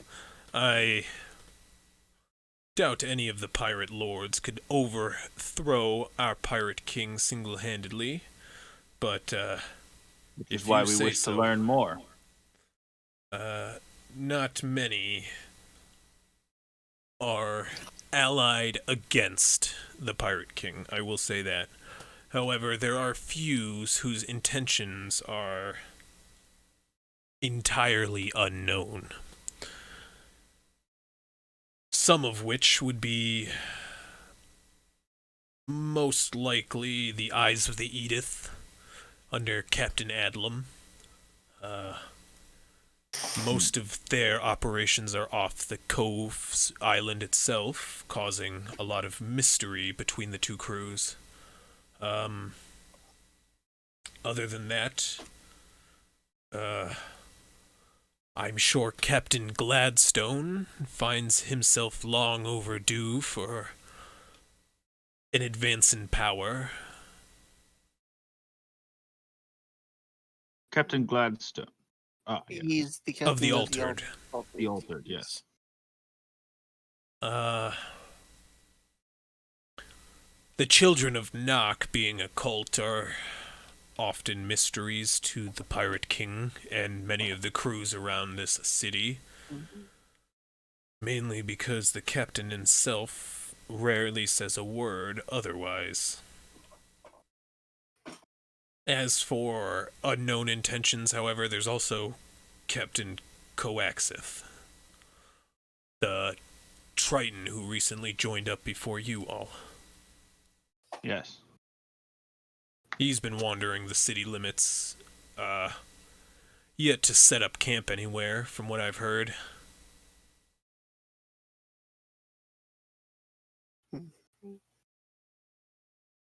Hmm. He's unsettlingly forward, let me put it that way. I see. Forward how? In Spending many years on the waters, you tend to notice how pirates behave. And it's when you run into the ones that start to act differently that causes you alarm. Does that follow? Different in what way? Most crews I run into aren't eager to strike up a friendly conversation to a fellow pirate crew. I say this as I'm in a friendly conversation with you lot. Of course. But Captain Nawless is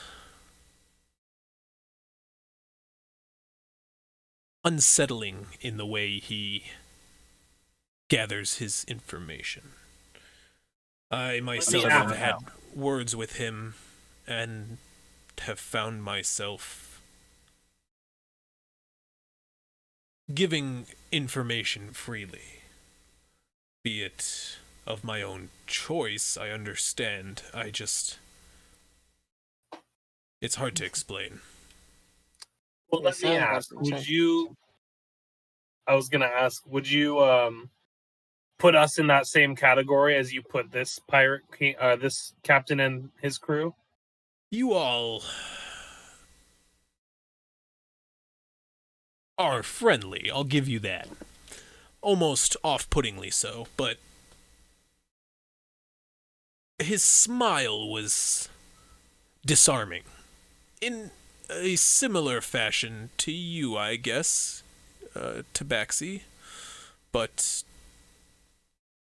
I get that a lot. It's hard to explain. I just can't put my finger on it.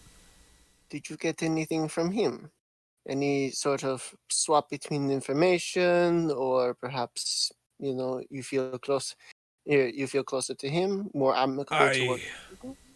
I mean, I gave him information. He told me about his crew. It was. I feel like I'm not doing this justice. He wasn't a bad guy necessarily. I don't know. I don't know. He told me about his crew. He currently operates at about 2 ships. It's not a massive crew, but he speaks so proudly of them that they sound great. For him to get to the power he currently holds, I think I'm right to avoid him going forward. You see, he is a Triton after all, and being home in the Atoro Edith, he has a sort of confidence to him. They're a mysterious race, the Tritons, and maybe it's that's putting me off. But hell, any motions to his trunk? Who am I to judge? I suppose what I'm trying to figure out right now, if I'm quite honest, is to see if he drugged you, magical or otherwise. We do live in these times. It is sometimes possible, but I did not accept a drink from the man. How he did it, if by magical means, I wasn't able to detect it. And I'm a skilled magician myself. Of sorts of magic.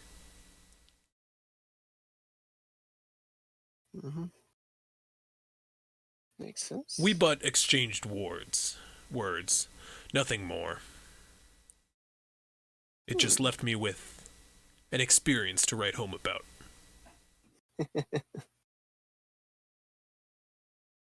Yeah. You've certainly given us a lot to think about. I can't thank you enough, Captain. Yes, thank you very much. Anytime. I'm happy to help. Yes. I suppose. Is there... Sorry, go ahead. No. Go ahead, my friend. I was going to ask, is there anywhere you think we should stop by while we're here in the jungle area? It depends what you're looking for. I can't speak for you. This jungle, it's home to the shallows to the north. If you wish to speak to Captain Stagros and his crew, you're welcome to. Captain King is often floating around his court. King's Court. It's a sort of plaza around a residential area where King often migrates to in the evenings. If you ever wish to speak to him, you can find him there. He can be unwelcoming at times, but to somebody who doesn't mean him harm, can often be forgiving. Captain Stagros is to the north in what's known as the Shallows. Other than Bellerthane's Bazaar, there's but residential homes around these streets. Mm-hmm. If you wish to check out the yields, there's a bar there, the Farmer's Respite, where many people frequent, and we group up with all sorts of folks. Yes, we were there last night with, I believe, Captain Merrill, or not Captain Merrill, but Merrill. Oh, of the Harpies crew. Yes, he came and invited us. Well, I'm sure that is a spot where many people frequent. It's let's say a point of interest within the city itself, one of the largest bars around. Not to mention the crowd it draws is very diverse. In fact, that's where many captains can be found throughout the week. Events go on throughout this town, but many end up at a party in the Farmer's Respite. Let's see. Is there any places you know that we should avoid while here? Any place claimed by another crew is probably in your best interest. That being said, if you were to head to the Shallows to the north, maybe watch your tongue. A foot in your mouth could end you with a knife in your gut, if you know what I mean. Of course. Yeah, that I'll steer some of my crewmates away from that area. Yeah. If we visit here again. Thank you, Captain. Anytime. I will, I'm happy to spread the word about your crew, but if I have any recommendations from one pirate to another, all of you, work on finding a crew name. It's a great way to, bond men and women together as one, under a united banner, if you will. Take that into consideration. In the meantime, you know where to find us if you have anything in which you would need. I would be interested to know where that is. Here, I'll mark it on your map. You do right so. now. You can mark. You guys don't actually have a permanent point of residence on this island or anything. We're just Our at the ship is docks. currently docked here. Yeah, but you do mark where you've docked. Yes, so go ahead and stop by any time to visit the Shadow Crew. Looks around at his crewmates. No. We'll keep You hear a workshopping. very faint, "That sucks" from Dirk. From like across the island. From across Like the a- entire island, yes. It's kind of like an felt it as afterthought, well. yeah. You can feel that Dirk It's thinks totally on that's some stupid. other unrelated topic, but it fit. The misfit crew, because we're not like all the same like the rest of the crews. It's like a bunch of different people gathered together. Oh, Don't have Alex. to- We'll work on the name for sure. Captain Valenti's Merry Lads. wouldn't fucking move. That was horrible. We're not doing that. Does I know, I'm just coming up with bad ones. does You Alarev need to really stop smoking really weed. scream "Mary lad" to Messing you? up the thinking Yes. process. Alarev Thank you hasn't very much unlocked for the that advice. emotion yet, so he actually doesn't. It's like an unlockable, like he has to gain experience, you know? Trying to stop him from Mhm. attacking my Well, girl. At we are very level appreciative 10, of your advice, Captain Doyle.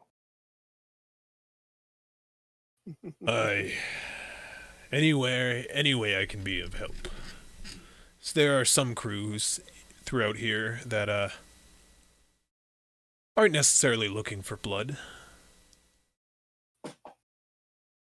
Try to ally yourself with those. It might be in your best interest as well. That's what we're working on.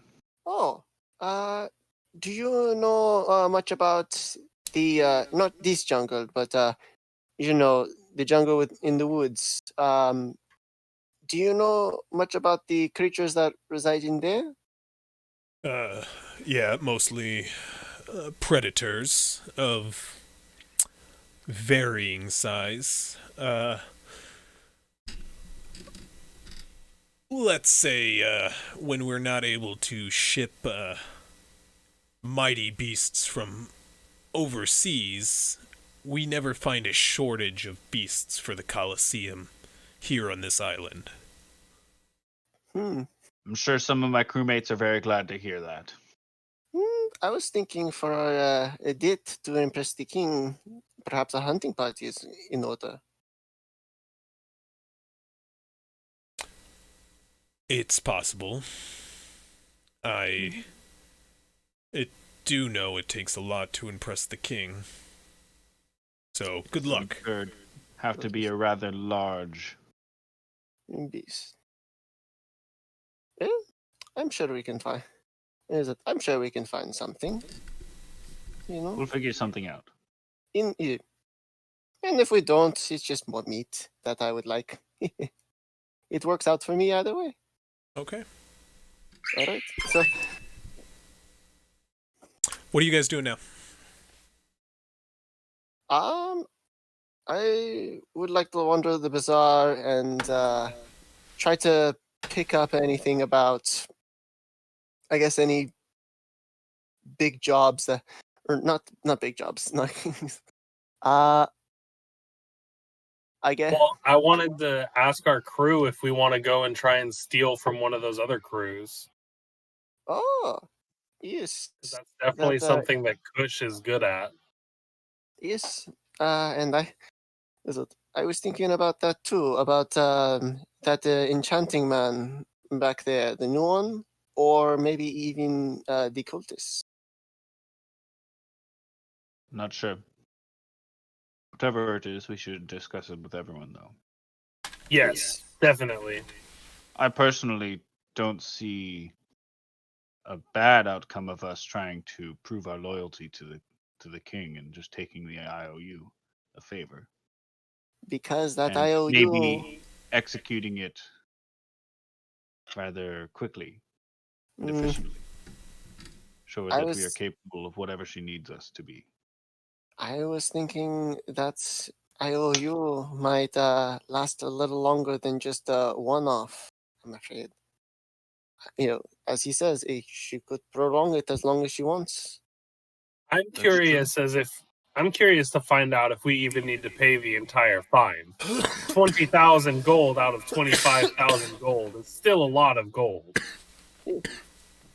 Perhaps we should talk about this a bit quieter and at the ship. Well, I'm like just talking to y'all. We're like on a side because I don't even want the person we were just talking to hear Yeah, what we're gonna. but Yes. But even I there- just assumed that we already said our goodbyes. Yeah. Oops. Yeah, Even I mean, here- you did. You guys have left the Luxodon. Yeah. I mean more so that there can always be prying ears, and I always feel safer discussing such things. I agree. In fact, actually, it would be best Let's to say grab party. the rest of our party to talk about it too. Do we want to take, since we're already out here, would we want to stake out anything just to bring back more information at once, or? go back. What's it? Real quick, When- would our barmaids like to do anything? Yeah. Cut to them. What we're thinking. Yeah, we can cut to them. We've been on ours for a bit. Alarev, Dirk, Naldo, Pierre, did you guys want to do anything, or are you just going to have another round of drinks? When am I gonna have another round of drinks And Pierre. and just get absolutely shit faced? Sorry, I'm just looking over the different pirate lords and Naldo, what do you think? stuff. Probably would kill like a certain amount of enemies with it.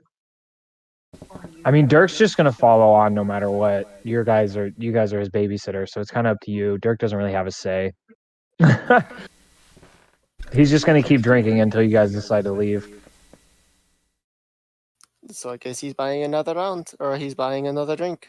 Yeah, I'll buy another drink. I've already killed that one probably in the time that you guys spent. Okay. This one is on the house. He brings it over, no charge. Dope. I will roll my save. Just for the extra gold that Alarev threw him earlier. Okay.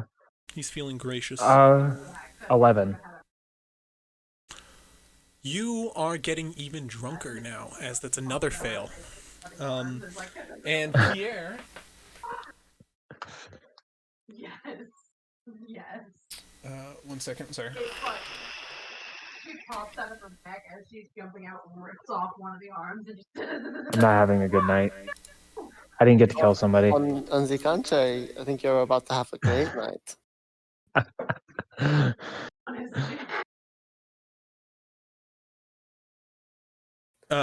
As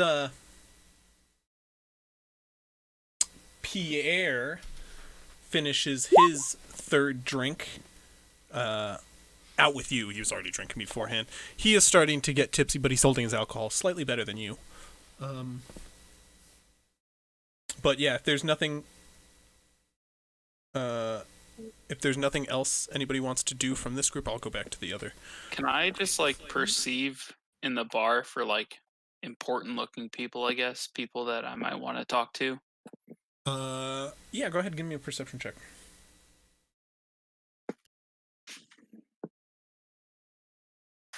Mm-hmm. 22.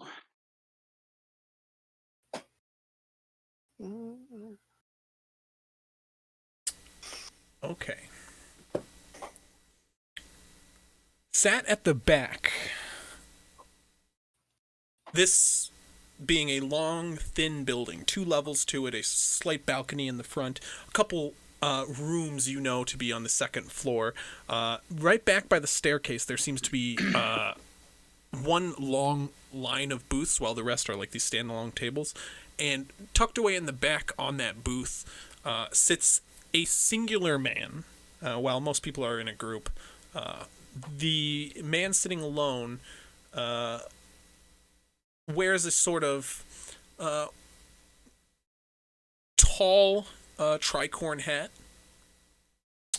carries a pair of scimitars at his side, a bandolier of, 2 guns can be seen above each of the scimitars, and he's dressed fairly nicely, with a sort of like a blue vest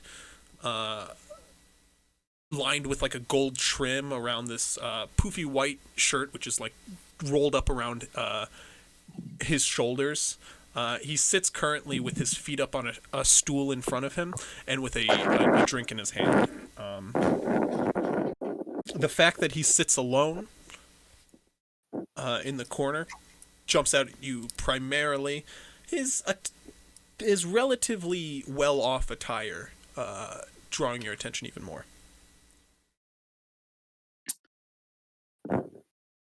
Interesting. Alarav will point him out to the group. He is an elf, I'm sorry. Oh, he's an elf. Even more interesting. A half elf or a full elf? Full elf. I'll point him out to the group and ask, What do you think of that guy sitting alone over there? Mainly to Looks Naldo like a and douchebag. Pierre. You've never even spoken to this person. How do you know if he's a douchebag or not? Also, what is He's a an elf. douchebag? He's just automatically a douchebag because he's an elf. Were douchebags invented in these times? Did I make a full fucking crew of racists or something? What's going on with you all? Dirk's not That's all I'm racist. fucking He's just saying, man.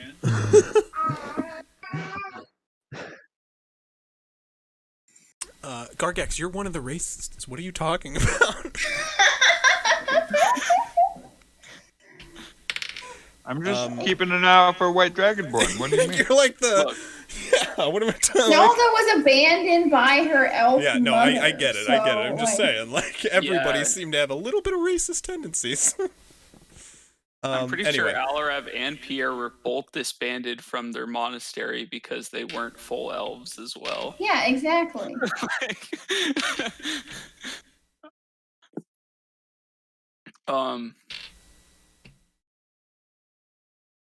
Alarev will just say,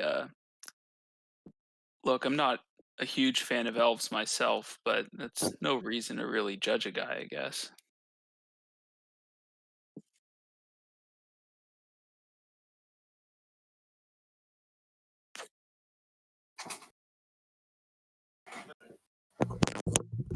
Waiting for a response. Naldo's not having it. Yeah, exactly. Well, do you think we should talk to him? Why? I don't know. He could have some intel about the place. This can man talk to him. definitely looks well off, but I am kind of tipsy. I don't know if I'm going to be good representation. If you would like, I will come with you, Alarev. You trying to make friends?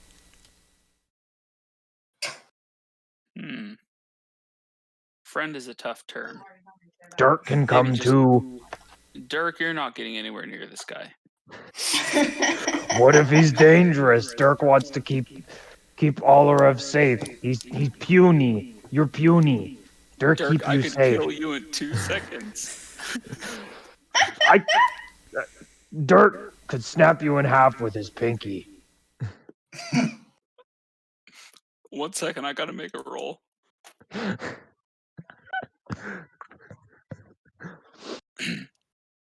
Alarev is gonna get more and more frustrated with Dirk the more he talks.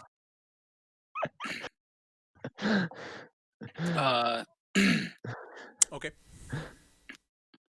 Dirk, I'm gonna tell you right now, you don't want any of these problems. Dirk just drunk. Dirk didn't get to kill anyone. I'm angry, okay? Dirk angry. And sad. Alarev, I'm no fan of elves, but come on, it's not like they are giants. True. Listen, Alarev has a good reason to hate giants, alright? No, I know. It was just a So valid does point from Naldo. Triggered It. Naldo has a good reason to hate elves. Anyway. So what are you doing? Are you approaching? Or are you staring at him? You already pointed at him, and he did see you point at him, by the way. No, don't worry. no. I have a good reason for being racist. Hey, now. It's not like that. It's sounding a lot like that. Alarev will approach the man. Okay. Does he say anything as I walk up? You do know it is rude to point, right? I apologize. We're just trying to find our way around here. We've only been here a few days. And how can I be of help with that exactly? Well, you look like you've kind of made a name for yourself here. You don't, you You look like you're a little more well endowed than the average pirate, I'd say. He will. He kicks the chair. His feet up on the chair at the moment. He like takes them down and in one motion also kicks it, spinning the chair on one of its feet in like a full circle. He sits up with his feet on the ground and leans forward. Please have a seat. What's your name? What?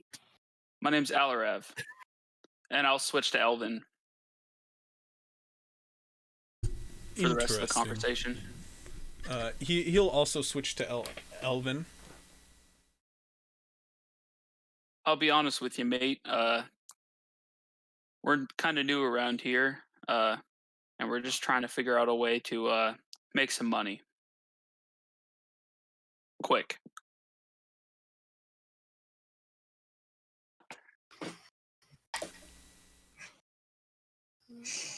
That is a bit of a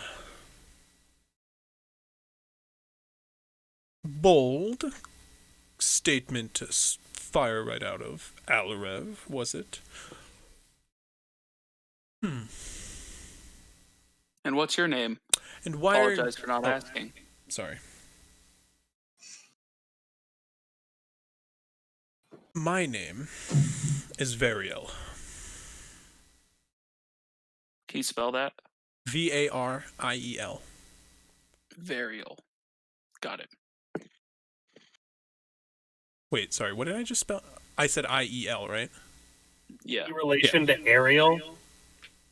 You're not in this conversation. Yeah, Kush, get fucked. Sorry, what was your statement right before that, though? I had something prepared. I just already forgot it.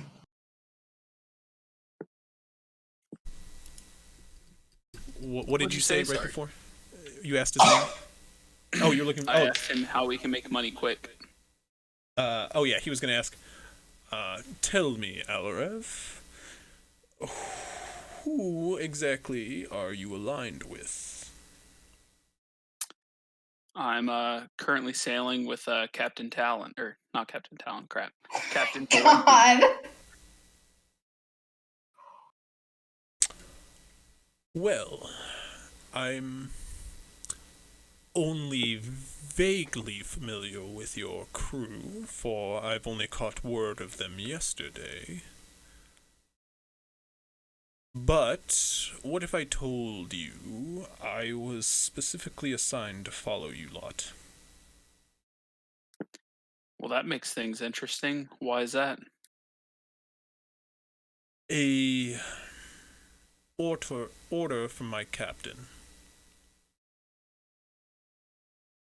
Can I make an insight check to see if he wears any of the insignia of the other captains I might have seen? You're welcome to, yes. Not an insight. It'd be a perception check, first of all. Okay. Insight check would be something else, if you're trying to check. If you're trying to check insignia, it's perception check. 23. 23. You notice he does not carry any insignia on his clothing. However, you do notice on the inside of his arm, his clothing currently rolled up to his sleeves. On the inside of his forearm, he has a tattoo of a circle with a glove, like a gauntlet in the center of it, with like the palm outward like this. It's like the forearm of a gauntlet in a circle with a diamond in the center here. It is very hard to spot, but you can see it on the as he turns his hand up in a gesture.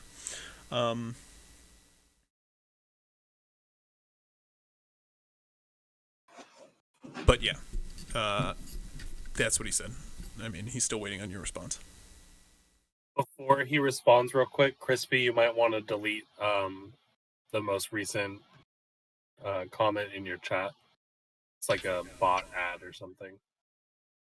Oh, I don't have to delete it. I mean, it counts as a comment, which I'm sure. Yeah, what if I want to become famous by followers, primes, and viewers? Yeah. What if we want to become famous? That's for my mods to do. Come on, mods, get on it.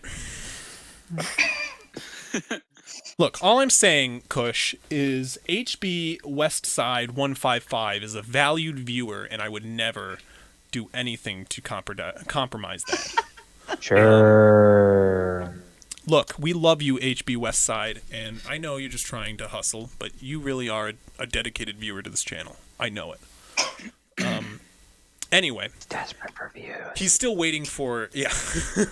He's still waiting for your response, Alaref, as he says it was an order from his captain. I'll just ask, and who is that?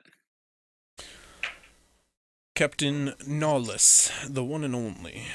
Fellow pirate lord, I was told to observe, as was my companion.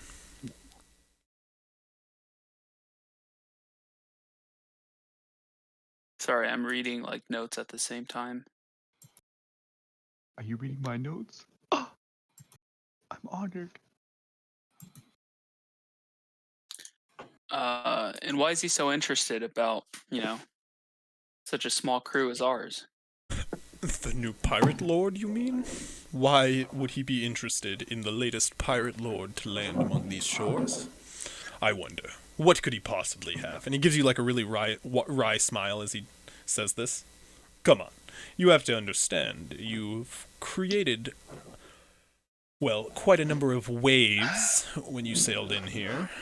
Pun entirely intended. Well, it could be a good thing that, we're both of our crews are pretty new around here. That it could. It very well could be. But not something to discuss here. His voice goes really quiet. Do you have any idea? This is all still in Elvish, by the way. Or Elven. Yeah. I'll switch to Sylvan. I don't know if he speaks Sylvan. I'm just going to say some stuff and see if he understands. And I'll say, you just where do you said wish... there's a potato in my pants, right? Huh? Alaref will say in Sylvan, and where can we talk about such things? There is a spot my captain is looking forward to a conference. However, it might take a bit of a swim. If you're up to the task, my captain would love to speak with you all in a underground cove where less eyes may be found.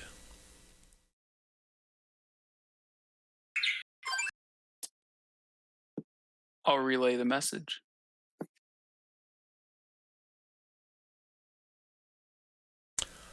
That would be ideal. Then I'll toss him a couple silver to and say, get yourself a drink. Oh my god. I do not need your silver. He slides them back. I appreciate it. But there is the matter of Witch Tunnel. You see there are quite a number of underground snakeways which run beneath these islands. And, well, there's one directly under the Temple District, where if you follow it in, keep to the left, you'll come to a certain cave opening where my captain will be eager to speak to you all. Bring who you'd like. It regards some work you might be willing to do for us. Interesting. I'll make sure to relay the message. Wonderful. Bring your captain, and bring a liaison. It does not matter. I can understand not wanting to bring your leader out into unknown waters. So if you wish to bring a middleman, I understand. We just need to speak to some officers of your crew.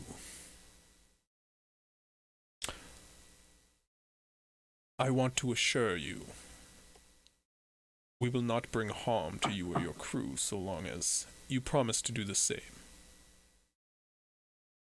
I can only speak for myself, but I intend to pick no quarrels. That's good to hear. I, however, would like to head out. If you wouldn't mind, heading to the table with, me. Meet your friends. Introduce me as a old companion. It, help us save face. Sure thing. Alarav will walk back to the table.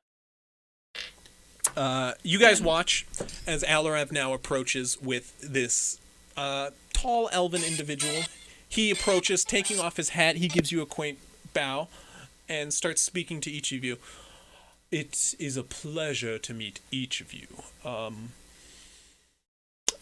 Naldo, I believe. A pleasure. Your friend has been telling so much. My friend here has been telling me so much about you, Pierre. And I don't think I caught your name, but I'm Avariel, and I am an old friend of Alarav here. We were just catching up. I hate to say hello and run, but I must get going. And he gives you another bow and heads out the door. Alarav, you do not remember telling him Naldo or Pierre's name. I'm aware.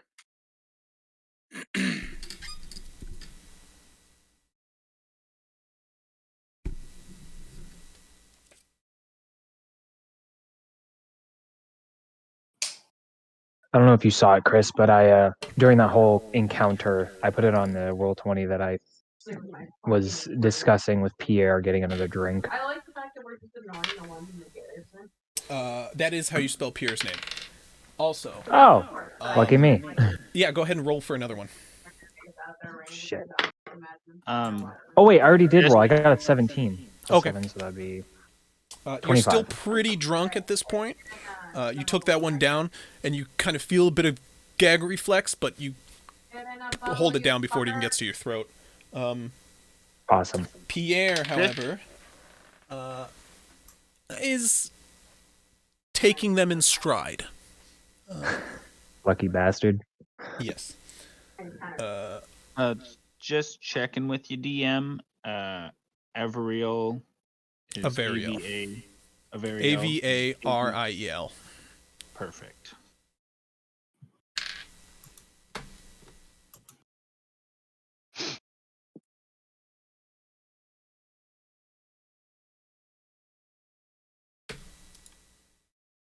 So, Okay. What are you guys doing? any questions? Noldo? I mean, I know I told you I didn't recognize the guy, and then he said that he was my friend, so you might have a question about that. This is outside So, of character how do talking. you know him? Is he still nearby, or did he leave? He left.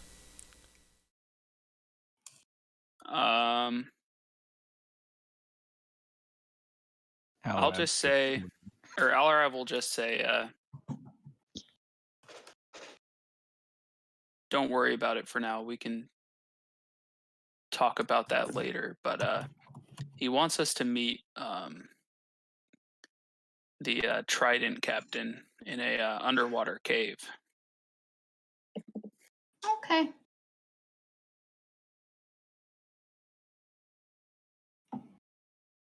Did you say something, Kush? You were muted. He's I probably was just just talking talking to shit. myself. Oh, Yeah. See, I was just Alarav and Kush have no problems, but Big Pasta and DMV like to talk shit to each other. So he's probably I just was- saying under his breath. I was Wow, like, Alarav I said don't know about that one, Chief. Dirk's gonna voice his inability to understand how you guys know each other but don't know each other at all. It confuses Dirk. Dirk, you seem to get confused easily. I wouldn't think too much about it. But Dirk wishes to understand. Dirk, if you keep talking to me, I'm gonna punch you in the face. I'm sensing Dirk is sensing some hostilities between Alarev and Dirk himself. Listen, Alarev rolled a 4 on the on the tolerate Dirk. Yeah, on the tolerating Dirk scale. So you're on thin ice, buddy. Dirk is willing to take you on a fight ring any day. Can I aura sight Dirk? I mean, yeah. I aura sight Dirk. Make a wisdom saving throw. I'm still in the race, so. He just went Bakugan eyes. Huh? Like,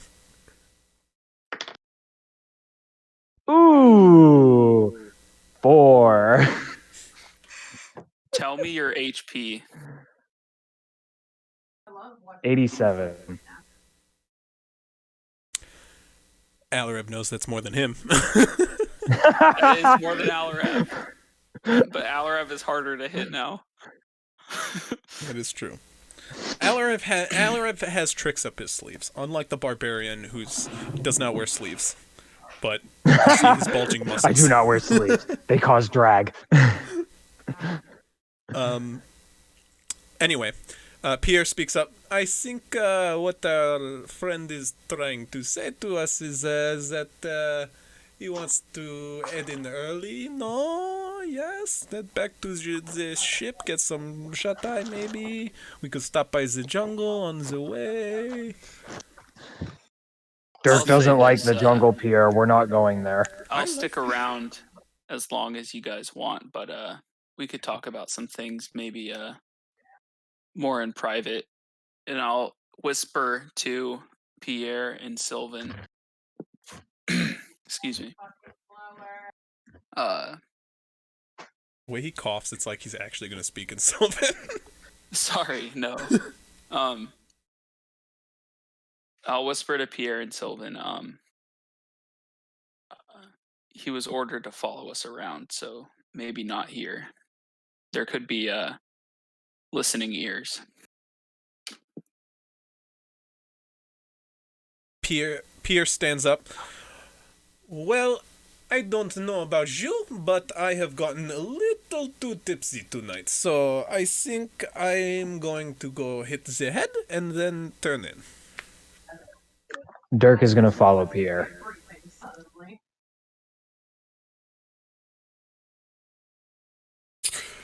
You're gonna follow him into the bathroom? Well, he goes out back and pees on the side of the wall. To pee as well. Yes. Am I not allowed to go the number 1? No, I'm just without my curious. babysitter's expressed consent? As long as you have one of your babysitter's consents, you have 3 of them. At this point, I'm trying to see how far I can send you. I mean, we know where this is going. Anyway, you guys start to... Where do you guys want to head out to? Do you guys want to go right back to the ship? Do you want to go find your allies? Do you want to... We can head back to the ship. Alarev really has no plans for the night, seeing as his only plan was babysit Dirk at the Coliseum, and he was going to do a bad job. So, yeah, you guys. I mean, yeah. The night's to you. You guys can call it here if you're ready to head back and wait. Nobody for your allies, likes Dirk. And then it'll be the next day. Coming up. But yeah, if you guys want to head back to the ship. Making threats at Alarev. Like, what do you expect? Yeah, he's really One, not the I'm drunk. As you guys start to head out, you cross the bridge to the central block and start to head down to where the dock works. As we group back up with our friends in the jungle. Just imagine, like, the camera did, like, that pan above head and then, like, scaled across to the other side of the city and then panned in down there. Like that like GTA thing? Yeah, that GTA thing. And, like, yes, Gargax but we don't is, spend like, 6 years loading. Gargax is like Trevor, where he's, like, in a trash can passed out.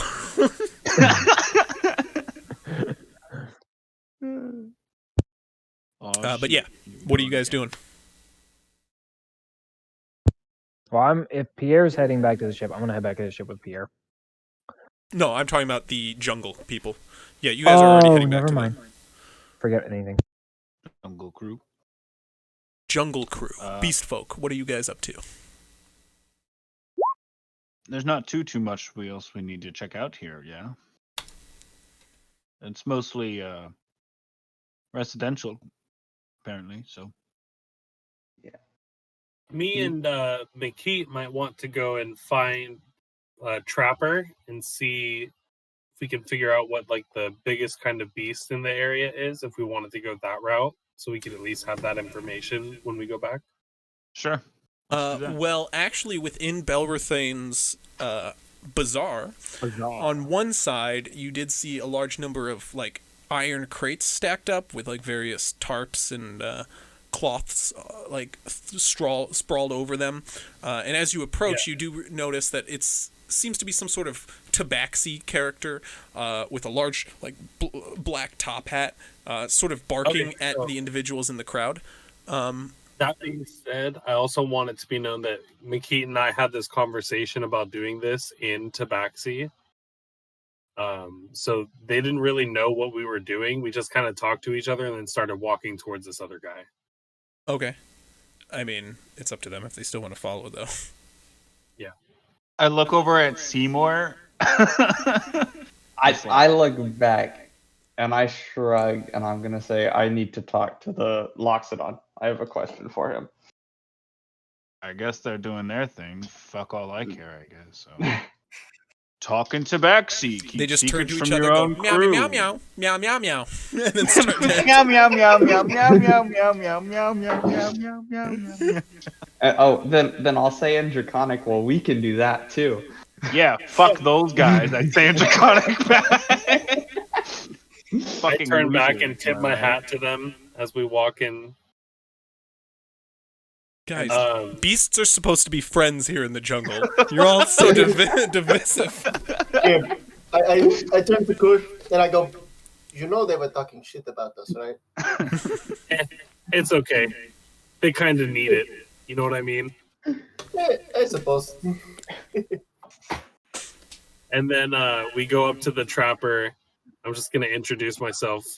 Hello, friend. It's nice to see another catfoot or another tabaxi around these parts. Hello. It is nice to see another customer in part. What can I get for you? You're a trapper in this area, yes? I have lived here for many a year. What is it you look for? We want to know what the biggest beast you found is. In short, a trophy is what we're looking for.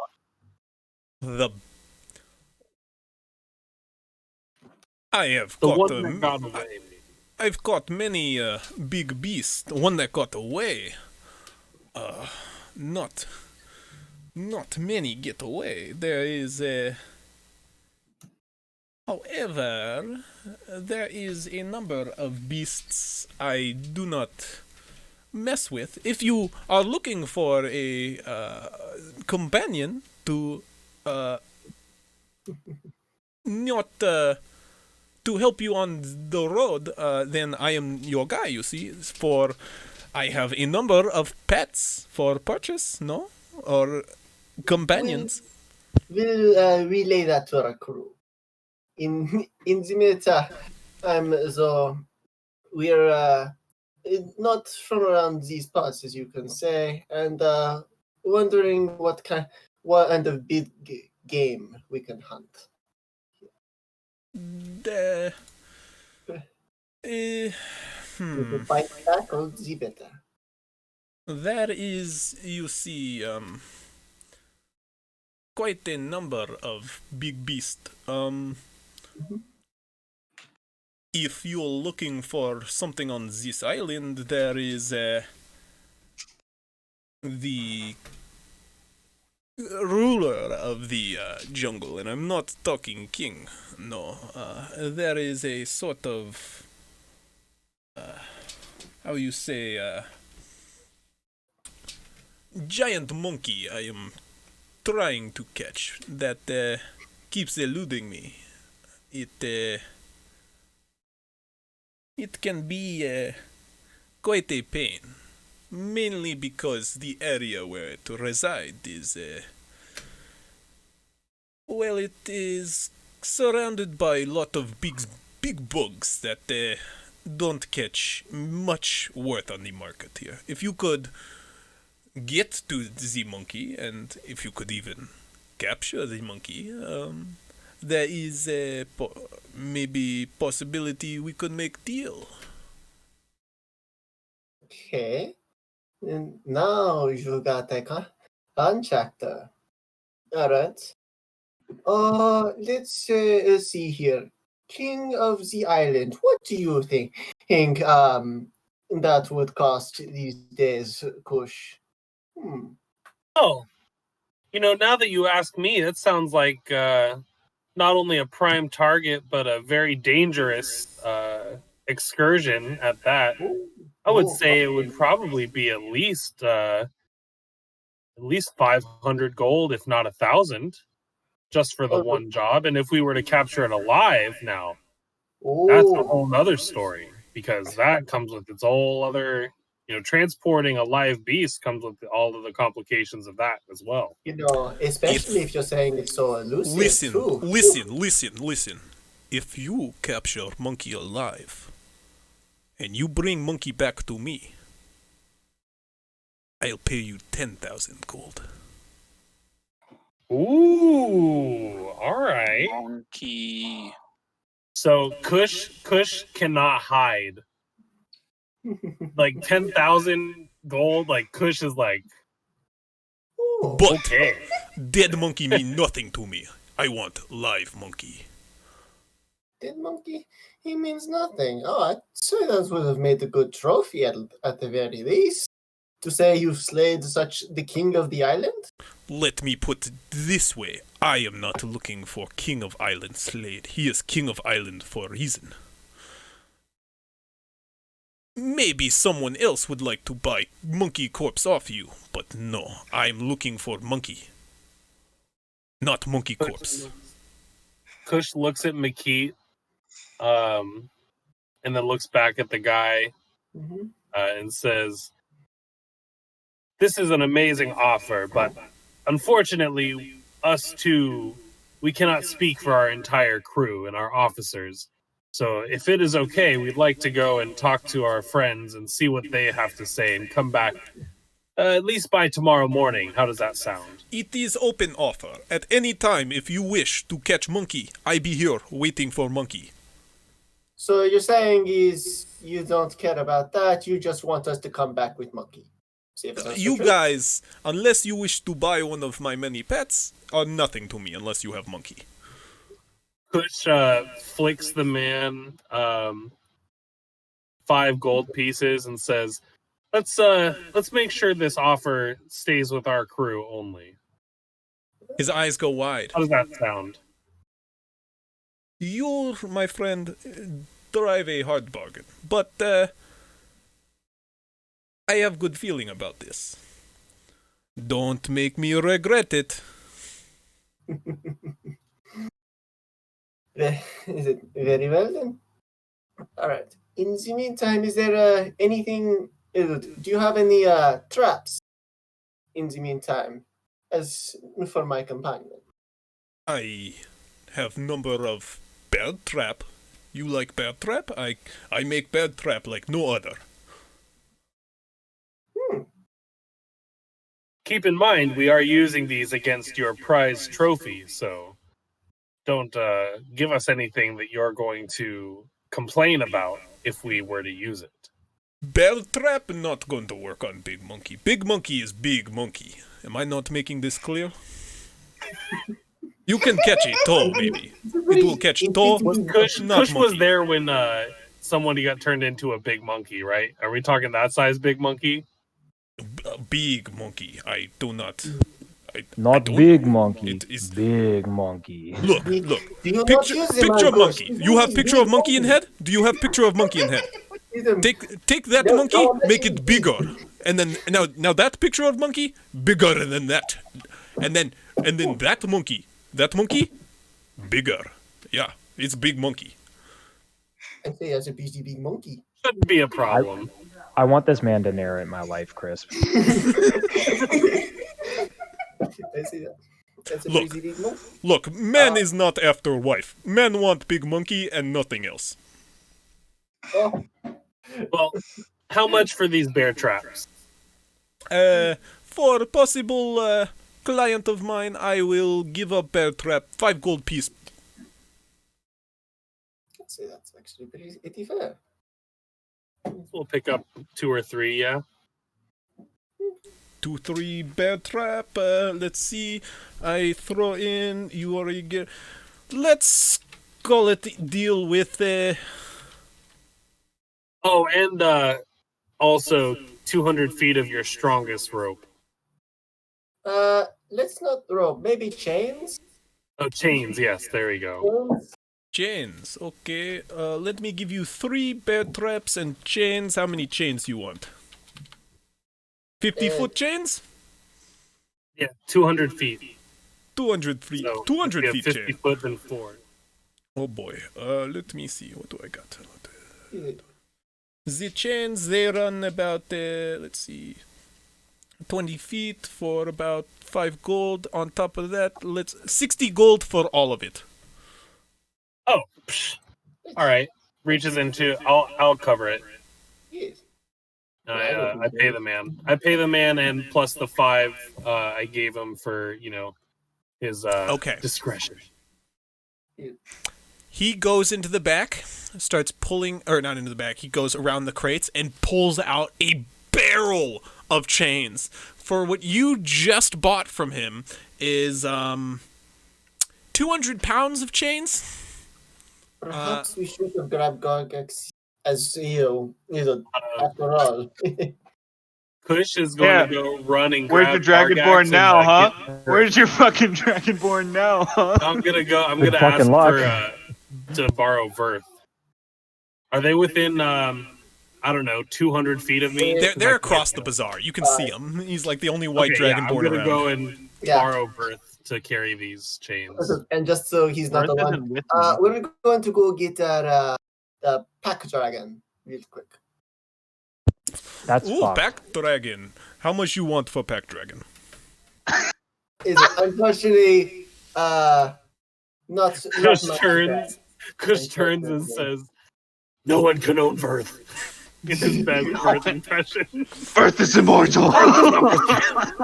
Okay, lives the okay. Gargax. I just ask. You can't blame man for trying, no? Oh no. Oh, of course not. As he is big dragon. Big dragon. Yeah, I like big very, dragon. very large dragon. I know. Don't Big forget, not as big as the monkey, but very big. No, monkey is big monkey. Big monkey. Big. He's big monkey. Like thick with 7 C's. Thick monkey. I'm not gonna call it thick monkey. Can Verth carry 200 pounds of chains? Yeah. Yeah. It's gonna be a pain, but like if Verth, Gargax Verth will can help. carry 200 pounds of Gargax. yeah, so- that's That's it's- true. Yeah, no, I Verth do carried very Gargax true. and Seymour like at once. Yeah, and they're Verth both can like carry up really to, like- heavy scaly creatures. I would argue Verth can carry Verth can pull up to like 500 pounds for sure. Yeah, Um, Gargax is 250 something already. Speaking of which, Is Verth considered a land vehicle, perchance? Yeah. No. Oh wait, No. yes. Verth Technically, is yeah. a land vehicle. Yeah, 100%. Yeah. Well, I am proficient at riding Verth. Yeah, that's good. Anyway, eventually you guys get a hold of Gargax. Well- Gargax and Seymour wanted to talk to the Luxodon, so you'll be interrupting their conversation. But Seymour, you have the Luxodon's attention as he turns in your direction slowly. Yes, I little one. just had a quick question about the world tree you called it. Aye. Were there any, or do you happen to remember seeing any markings across the tree? that were unnatural. Did not seem marked. It was in a perpetual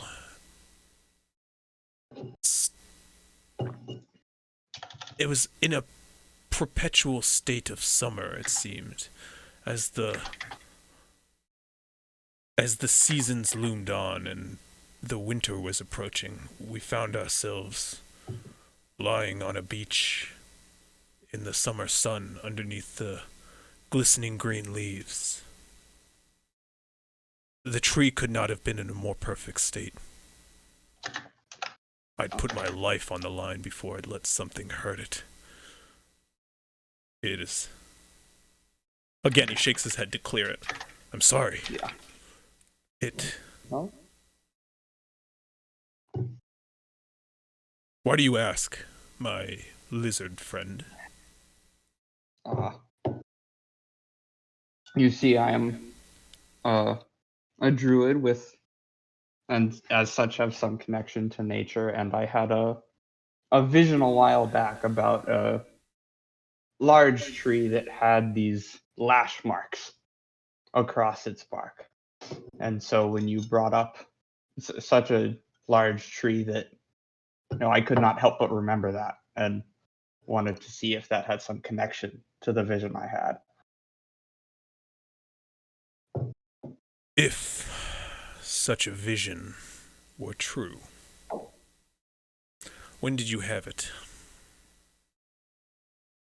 How long ago would it have been? Like a week, 2 weeks? Just about a week ago. Yeah, probably just less. Yeah, just under a week ago. About a week ago. All right. About a week ago at this point. No, sorry. I know. Yeah. About a week ago.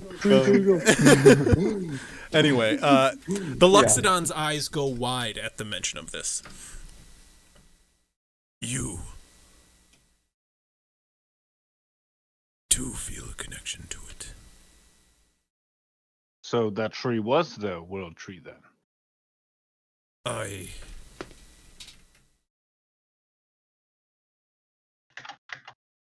Also a week ago, found myself dreaming of the island once more, as the members of my crew who were there on the island with me did as well. You were there just a week ago? No. I was there years ago. But my apologies. A week ago I had this vision. Turning in my bed. It was not like yours, however. It was my ship sailing around the outside, leaving the island, watching it burn. The silhouette of the tree fading away into nothingness as we left.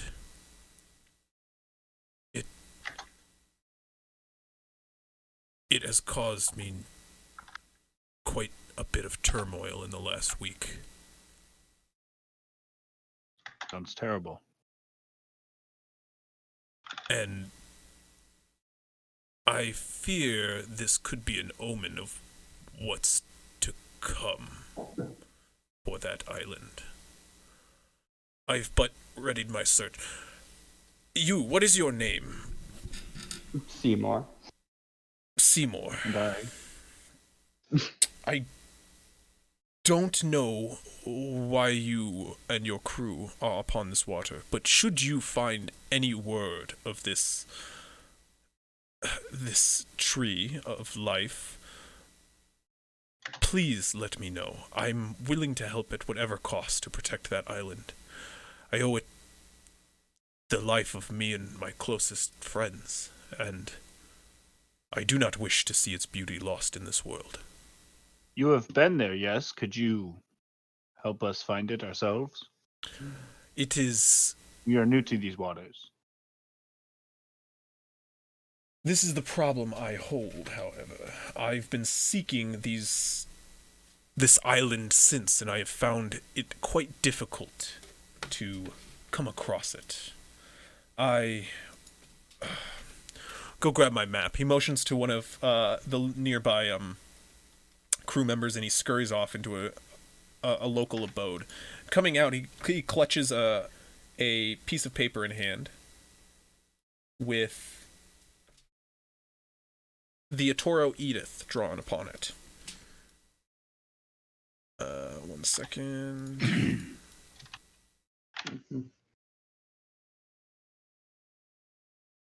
Is this gonna appear in Roll20? Oh, it is. Yeah. Can you guys see? Did I move you guys? Yup. Okay. Yeah. Kind of in the way. Upon the Atoro, Edith, there are a number of dangers. I was able to search all the surrounding islands around Dragontooth's Rock quite easily. I gathered some information from the Rapua Matakite. They were able to fill in a little bit more information. We were able to spot a number of islands which did not resemble what we were looking for. Based on our blurry memory of the facts, it was in the colder southern regions of the Atoro, Edith. A sort of haven of warmth in the frozen, on the edge of the frozen waters. So we've searched the more southern waters. We've come across a large island deep to the south that clearly was not what we were looking for. A number above, which, although mostly abandoned, did not hold what we were searching for. Chris, real quick. The island that Galdon found the fucking weird shit. Do I know which? Just glancing at this map, could I tell which one it is? Give me an intelligence check.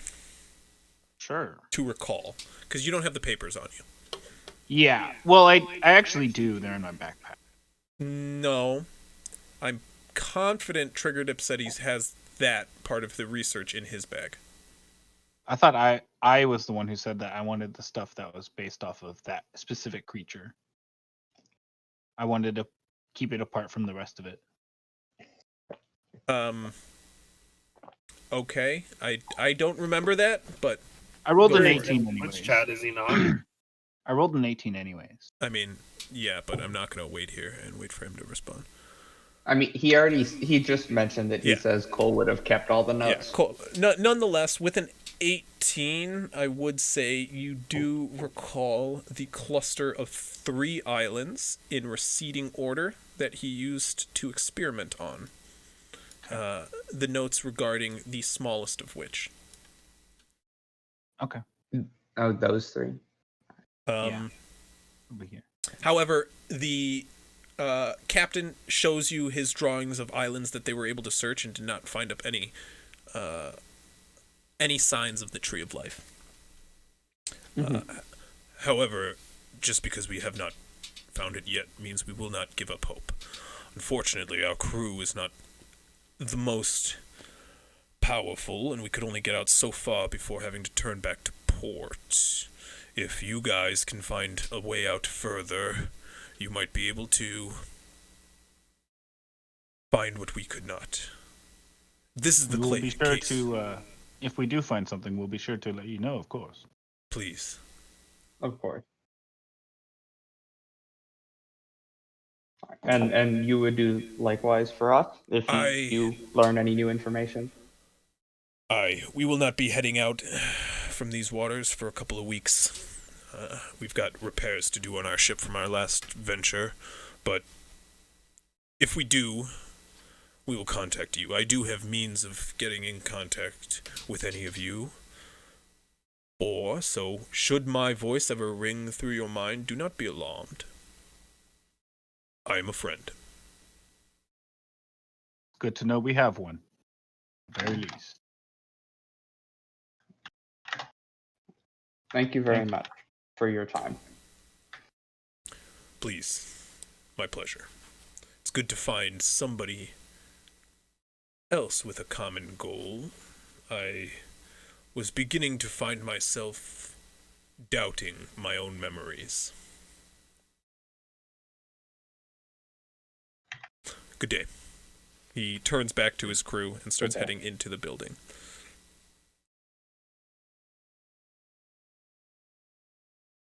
Okay. Anybody else want to do anything? You are approached for Verth now, by the way, Gargax, as two tabaxis approach you with 200 pounds of chains. So now you need me, huh?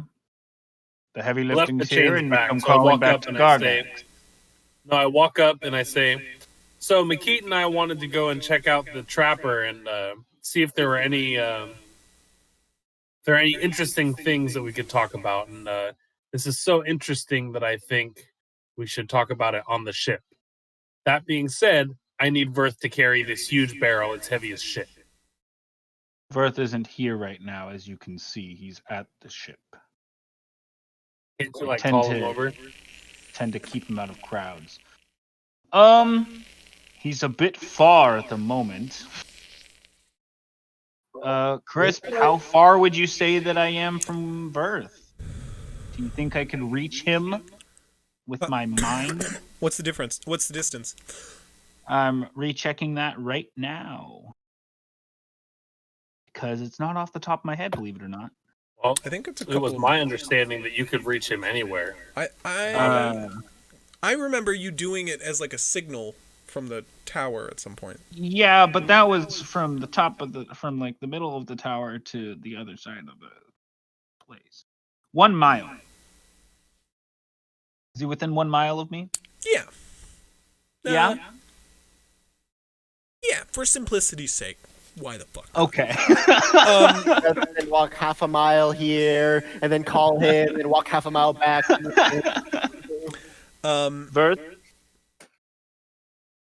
Verth comes climbing over the cliff face, eventually, 20 minutes later, where he approaches Gargax expectingly for chin rubs as he tilts his head. I give him his chin rubs, and I look at Kush. Well, do you have any treats for him? He doesn't work for free. Oh, I was like, I always have treats for my other special beefy boy, and I give him some fresh jerky I made with the pig carcass. Yeah. I'm gonna take what some pig too. Carcass? Refer to them as Bubba's parents, like you should. We're disposing of the evidence of your precious boars. Oh no! Relatives. Alra was more worried that it was Bubba than it was Bubba's parents.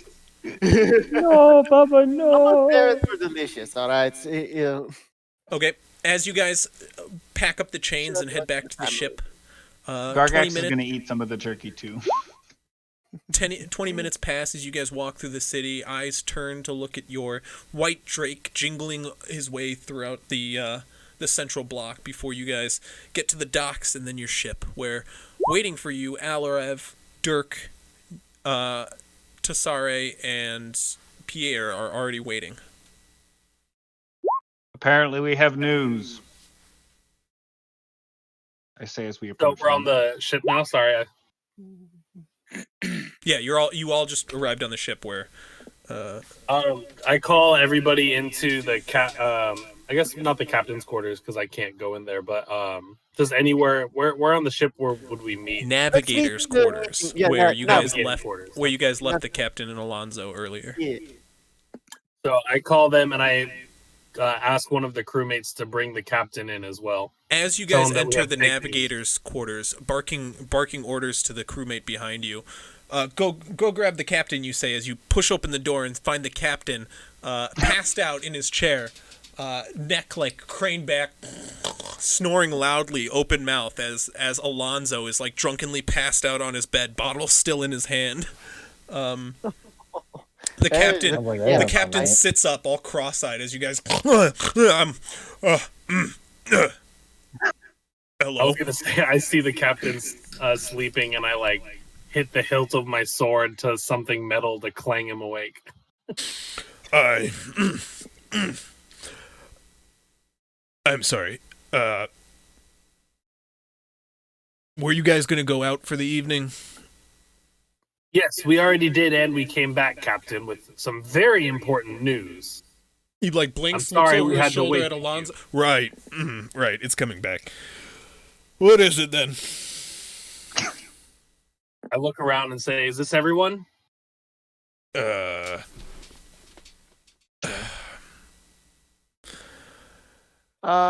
Officers! Meeting in the This is my kinda navigator's leader. quarters. This is my kind of leader. All right, Captain. If you want, we can take care of it while you sleep it off. No, it's fine.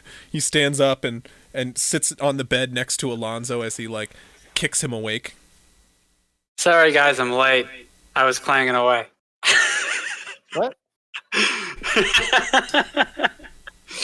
I just heard the stream where you guys like started the. Not meeting. actually. We don't actually need all officers. I know, just joking. Oh, I'm okay. out. Okay. Well, you screwed up my cameras, so get lost. I'm just joking. Anyway, yeah. Officers are arriving, and the captain is now awake. Alonzo stirs awake as well as Pierre sits on the bed next to the two of them. All three of them drunk, they kind of sway in unison as the meeting starts. So I know that everyone was excited about potentially rigging some fights and placing some bets. But my Tabaxi friend and I here have found something much more interesting and, dare I say, worthwhile. I'm gonna take a back seat on this one, guys. Yeah, sorry, I wanted to hand it over to McKeep, but he was drinking water. Oh, sorry. Here, you caught me in the middle of water. But anyhow, we visited a trapper and found out that there was a bounty for was it for 10,000 gold for a giant monkey, for a very, very big monkey, as he says. Big monkey. Yes, you see, as he explained it, you take the image of a monkey and then you make it bigger, and then make that big monkey much, much bigger, and then make that monkey much, much bigger, as he explained. And anyway, I think it's a very big monkey. So how big is this monkey? Dirk isn't understanding. It's a big monkey. So Maybe like pay no attention to massive. the drunk orc over there. Oh, he's Is drunk? it like Yeah. bigger than Dirk or? I think he might be bigger than Dirk. I hold up one of the bear traps. He's big. He's too big for this. I mean, that's small. I mean, Perhaps Dirk's it's too not big as for that. big as Dirk's the kind of too monkey big for that trap. Perhaps it's a bit about as big as the monkey that Cole can make us into. With his magic. I would assume bigger. This is, as you would say, the prize trophy. The king of the jungle. Exactly. Is it like as big as the Not ship? counting Captain King. That monkey is pretty fucking big last time I checked, so Yes. And the trapper have to- wants it back alive, is the stipulation. I can see where this becomes more troublesome. Yes. That And being why said, you made me haul shit tons of chains. yes. Yes. Not because we need it for the ship. We have plenty of chains for the ship, but I didn't want to have to damage those, potentially. Mm-hmm. Now, Those are going to I was get thinking we can either use our engineer, which I know he is very busy, but this would take some urgency if he could strengthen these chains, or even if we could, use some of that magician or the witch's zippity zappity doo to make it strong chains. Kush doesn't know what well magic put. Yeah, well put, my friend. Well put. Kush doesn't understand magic. Let's get some hocus pocus on these chains. So are we Exactly. talking massive My friend understands. monkey? It's a really big monkey. Like Dirk is having a hard Big. time comprehending. Lithos would like. Lithos chimes in to let you know he's willing to do what he can, but would like to draw attention to the large back order of shit he has to do already. Could you expedite it? We are on a time limit on this one. What exactly were you looking to craft for this? Weights on the ends of the chains. Yeah, either that or just strengthening the chains because this monkey's probably strong as shit. Yes. So. What if we put it to sleep? Well, weights. So, speaking as DM for Lithos here, weights on a chain, lot easier to do. Making chains stronger, much harder to do.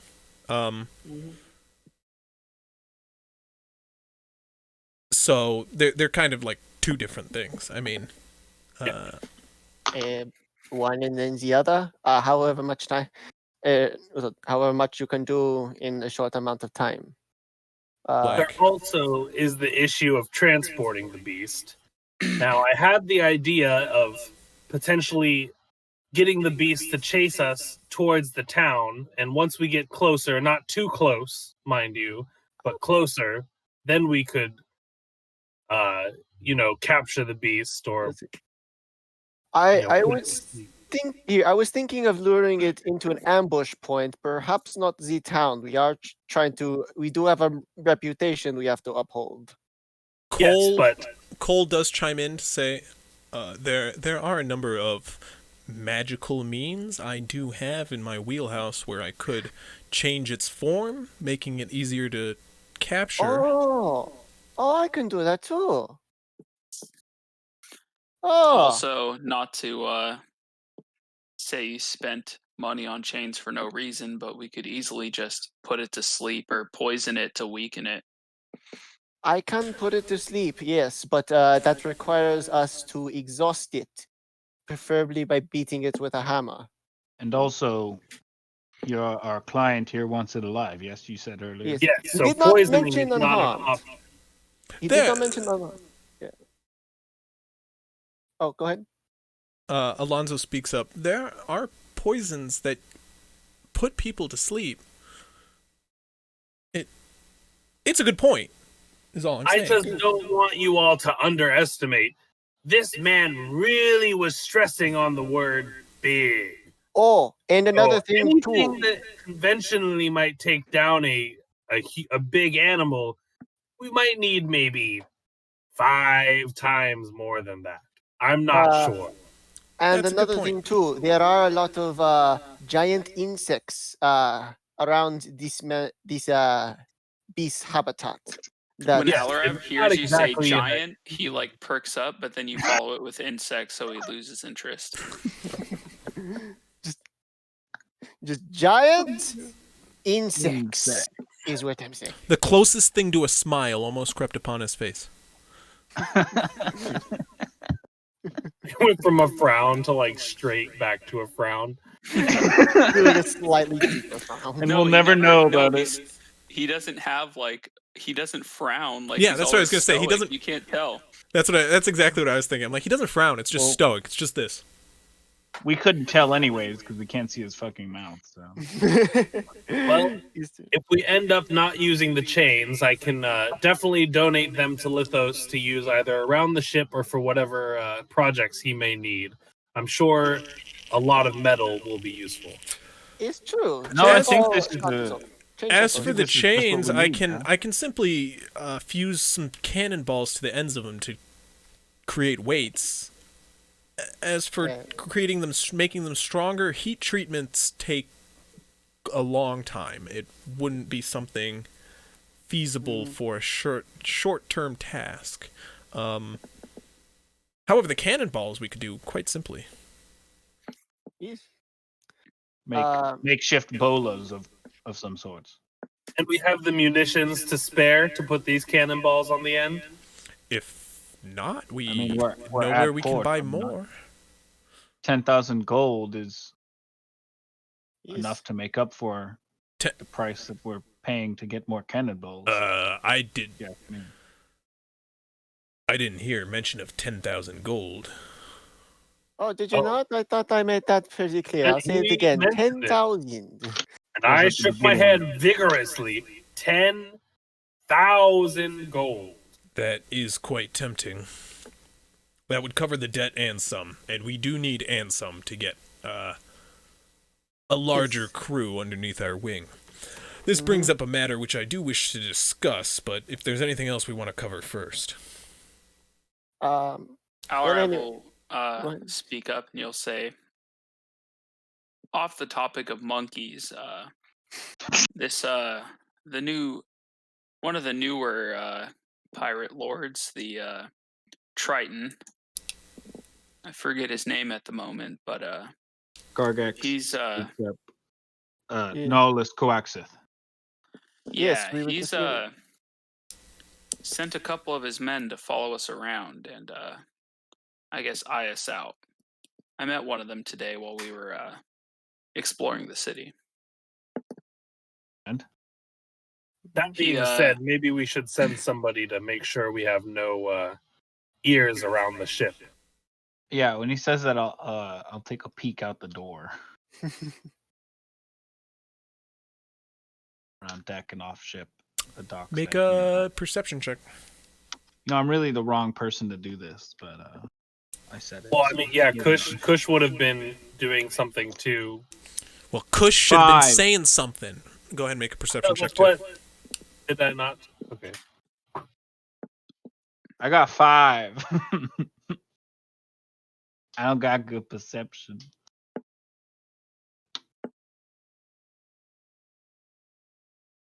$21, dirty. Okay. There's no natural 21, so. I don't have a +1 to perception, right? What? Never mind. You don't really see anything of interest around. Mainly just a dark docks. With the occasional worker walking past the intersections. Not necessarily down your straight, but by the nearby intersections. There does seem to be movement, but however, nothing in particular. You do have dark vision, right? That was with dark vision in mind. I assume you do, right? Dark vision. Tabaxi do. Yeah, that's about it. Okay. Anyhow, I don't have what were you saying about these men? As I was saying, he said that this captain, he would like to speak with our captain about some things in a underwater cave of sorts. Oh, and those secret tunnels that Pierre was talking about? Yes, in underwater cave. I'm not much of the swimming type. Peg leg and all, have kind of stuck to the whole negating orders kind of thing. Well, he mentioned that we could send somebody in your stead, so. Oh yeah, you guys go. I don't care. He also made sure to make it clear that they mean no harm, that they just want to talk with us about some things. I think, us being new around town and him also being, one of the newer pirate lords appointed, that it would make some good sense to maybe form an alliance, make allies with this guy. I think we should keep our wits about us, but remember that at the end of the day, piracy is not allowed on this island. So amongst the other pirate crews and pirate lords, we should be fine.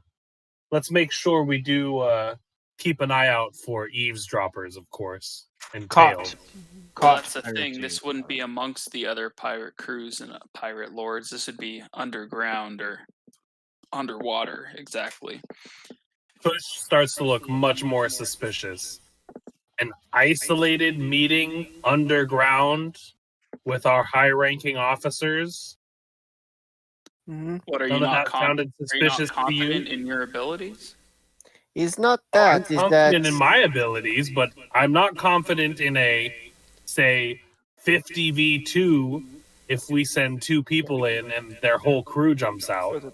what my fairy friend is trying to say is this is most likely an ambush. It screams ambush on us, and I don't know. There's probably no bad blood. It probably is well intentioned, but if we are going to send only 2, I'd recommend we have some men hiding in the shadows.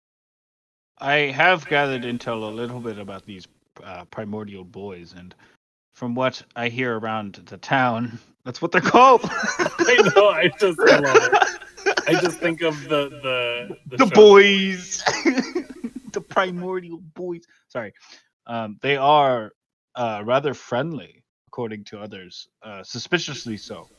So As I said wouldn't. earlier, I would he less intends no harm. worry and he about. mean none. I would less worry about them hurting Also, us the fact than that he them. already knew the names of Noldo and Pierre and our other officers without me bringing it up in conversation means that they probably already know quite a bit about us. Then let's make sure we're not too privy with our information, or not too trusting with our information. They know a lot of. They know a lot about us. We've talked to a man who has talked to him before, and I am led to believe this captain is an enchanter, someone who. Someone Would who. Pierre have been able to hear our conversation He's an officer. while isn't we he? were at the table? Just curious. I was not necessarily eavesdropping on you. I was kind of in the middle of drinking, to be honest. Sorry. That was more of an out of character question, but yeah. It is important to remember for everyone on our crew here, any information gathered on this rock here is best taken with a grain of salt. You're only ever hearing an opinion of another crew. Yeah, Never especially when it comes from an elf. Is true. Well, my information know what about that him has comes to from do a with it. giant elephant, so I guess that's more reliable. And anyways, I say we hear him out. I don't see why not. I don't think we're in danger in doing so. I suppose what I'm trying to get at is I suggest that we get somebody who is well guarded and well trained against mind magic. Why don't multiple of us go? Did he send a specify a whole limit, Alarav?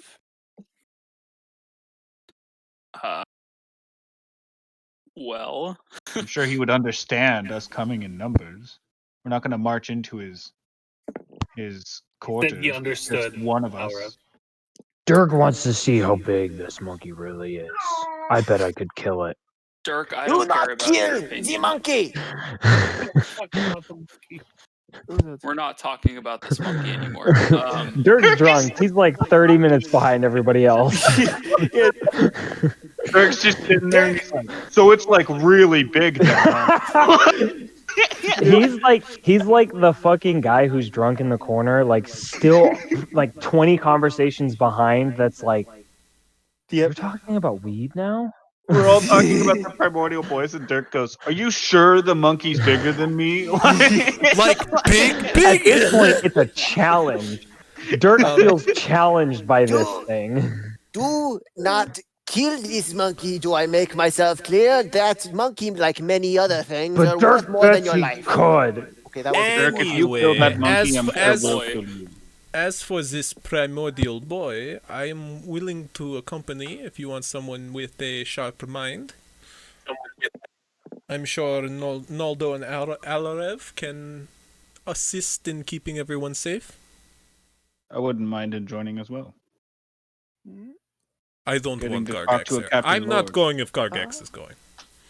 Well, Gargax, I'm kidding. you and I should go. Gargax is Gargax. two of the leading officers. You and I should go in place of Captain Valenti since he's not feeling up to the travel. I'll just say, I Alrab is literally visibly, don't have one foot. I'm not a good swimmer. Alrab is visibly very annoyed with Dirk. And if you read the Roll20, you'll know what will happen.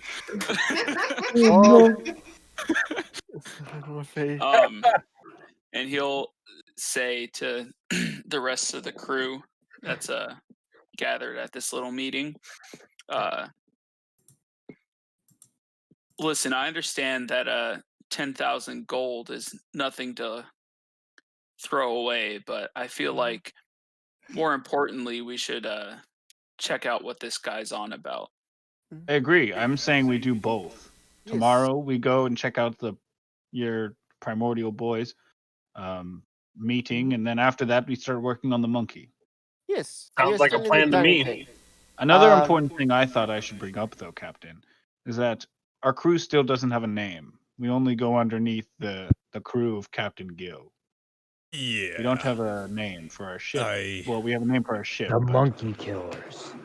As far as I'm concerned, Do that is... not kill the monkey. Do not kill the monkey. I get a wooden spoon and just go, no. I feel like I'm not just pissing off. I was Aura. hoping maybe the officers I appointed would handle a task like that. It seems they're really slacking around these parts, don't you think? And then he nudges Alonzo in the ribs pretty hard. You watch Alonzo keel over.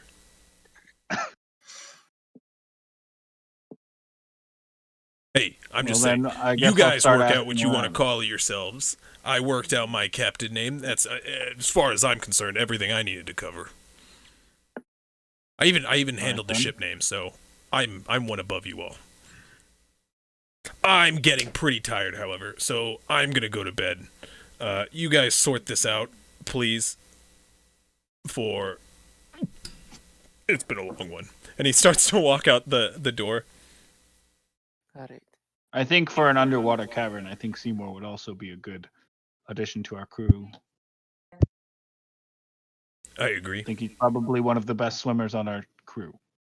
I could join if necessary.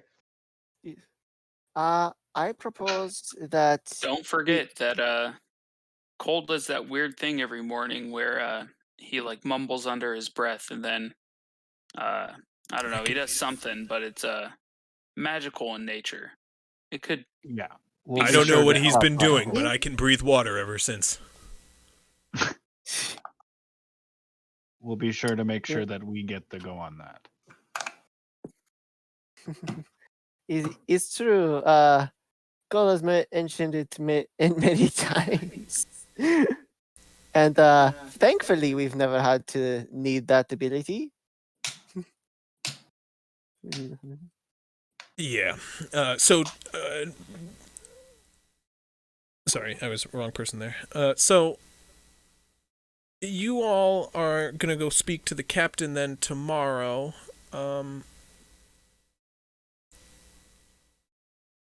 Then what's the plan after that? We kill the monkey.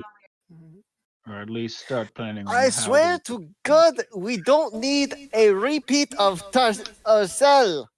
On the terms of the monkey, though, do you all plan to set out tomorrow? Do you have plans to scout it out? What's the? I figured after our meeting we can start to work on the monkey. Let's see. Kush, I was wondering if you aren't going to that meeting, perhaps we could start scouting out and trying to look for where the hell this monkey could be first.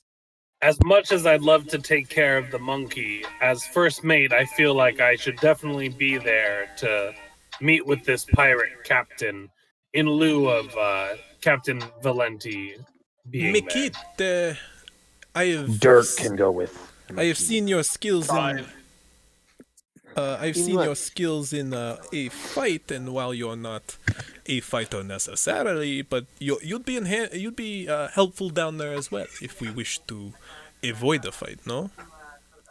I suppose yes, I should go down. In the meantime, I don't. Do we have any trackers with this group that could look for this monkey, or this where there's a lot of giant insects? Alarev has proven good at tracking, and I will have you know I am not bad myself. You know, Ah, this scope and a rifle isn't just for show. marvelous. All right. What's this about a meeting with who? 4.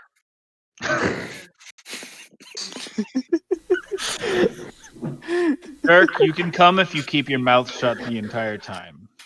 Dirk will do whatever is asked of him as long as he gets to be.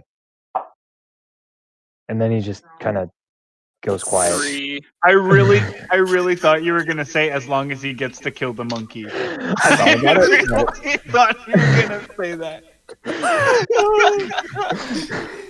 All right. How mad is Dirk Adarav, would you you're be if looking I a little killed the sick. monkey? Are you okay?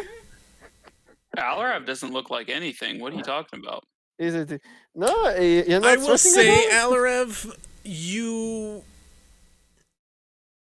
If somebody wants to make, if somebody has a pretty high passive insight, they can tell you're pretty angry. It's if you're that close to punching him, it's pretty obvious on your face. If they've got high passive insights, How do you check passive insight again? it's based. What's your 10 insight plus score? your mod. Oh wait, Was passive that- insight or passive perception? Oh yeah. Insight, which is the sorry. same if you have the skill trained. It's basically Yeah. add your 10 plus proficiency your mod. and plus your mod on top of 10. What is?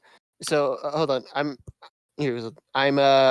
proficient in insights and perception, and then so add the proficiency mod plus what else? Plus wisdom. Just- It's just like the add skill your- on top of 10. Oh, wisdom. Wisdom Just add plus- your Oh, it would just insight be modifier. 13. It'd just be like Yeah. 13. 13? Just 10 Yeah, plus your no. insight modifier.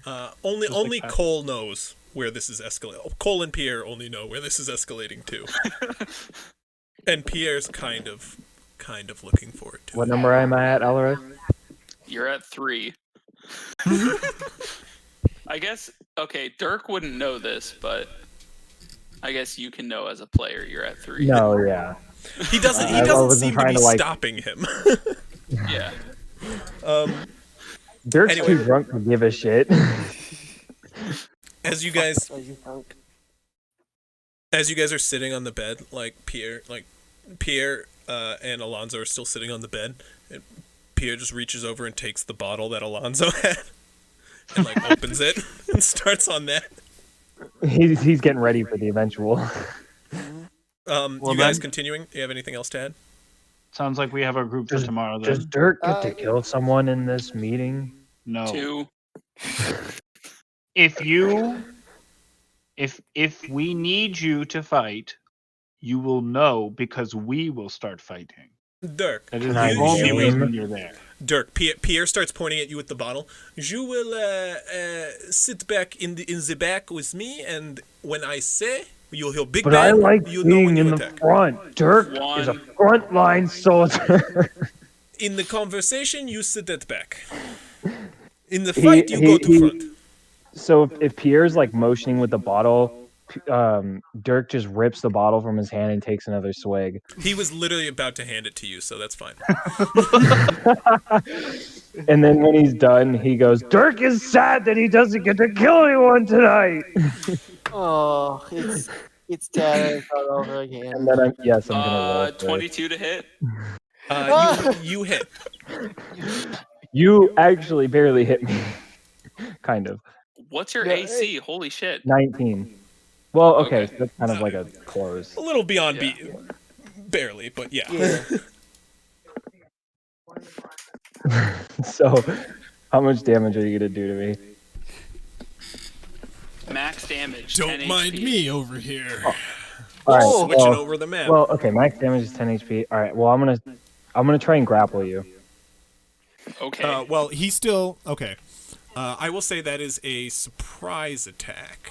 Oh, advantage. No, hang on. that's not what I mean. Hang on. I just Means mean you in the didn't terms of like it is. It's still his goal if he wants It's to hit before the again. initiative order. What's up? In Are they the within 10 aspect feet of of the surprise, in the aspects Well, of that's the, on my say. On Yeah, that's on his say. who allows to be grappled or not. So what's up, Dirk? What were you saying? I was gonna say it. Surprise attacks don't really work against me because I have a ability called Feral Instincts. If surprised at beginning of combat and aren't incapacitated, you can act normally. So basically, it's Are kind you of incapacitated? Well, yeah, that's No. that's so. Well, no, I agree. That's not gonna he's not gonna get a full round on you, is what I'm saying. Like this attack isn't gonna be a full round. I'm just saying now I'm Okay. gonna ask for an initiative roll. So yeah, pretty Okay. much. You're not. Can being I surprised. join the initiative roll? I'm going to have to join the initiative right now. If people would like to, and only if they actually intend to, like intervene, they can enter the initiative roll. But like, let's not clog it up if you don't really intend to do anything. I intend to do stuff, so I will join. Okay, yeah, I understand. Yeah, and McKeith Yes. too. What would I add to my- It is one thing I'm going to do, and that's Yeah, no, I understand. Roll the initiatives. What would I roll? What would I add to that? it Your says initiative modifier. Yeah. Oh, It Dirk, should just be your deck score for the most part. Dirk, you don't have Be a your character deck on score. Roll20 yet, do you? I do. I'm Nick. No. Oh no, I okay, don't have a character. I Character, don't have a character. character. No, okay. So I'm doing that right now. 1 second. Neither does Bloop. What's your dexterity modifier? +1, so it's I already added So it up. your initiative's Probably what it is. You go after me? God damn it! Oh, I that's actually all I rolled need. good on initiative. I actually rolled good on initiative, but I still got beat by Alarat. How far are we You know willing what? to I'm take actually this happy for? where I my- feel like you're where I in am on the real life initiative. pissed off at me. Okay, so since that will be since he cannot be surprised at all, we're gonna start on your initiative. So that first hit is that first attack of your turn order. So you can go ahead with the rest of your turn. Okay. And we're gonna start the combat at his turn order. So that was bludgeoning damage. Okay. Yeah. If that means anything. So I get to keep rolling or no? Yeah. Yes. 1 second. I'm making his Would character you like right us here. to place ourselves? Oh, you got him when he didn't. I mean, if you rage guys yet. want to place, place yourselves too. I guess. It's gonna be way too crowded because it's not to scale, but. Yeah. I'm not. I won't even bother placing myself. Yeah. Okay. You can just say you tuck off to the side, for simplicity's sake. Is it- But Dirk will be I'm right sitting here. in a chair. It's just got a thing. Well, Alarev is here. And they, out of the blue, you watch as Alarev clocks Dirk as he starts to get rowdy about not being able to attack the monkey. Alarev. So my next attack? Your next attack, if you'd like to attack, of course. Ooh, so close. 26, almost a nat 20. Bludgeoning damage. That will hit. Dirk's breaking out the baby for sympathy.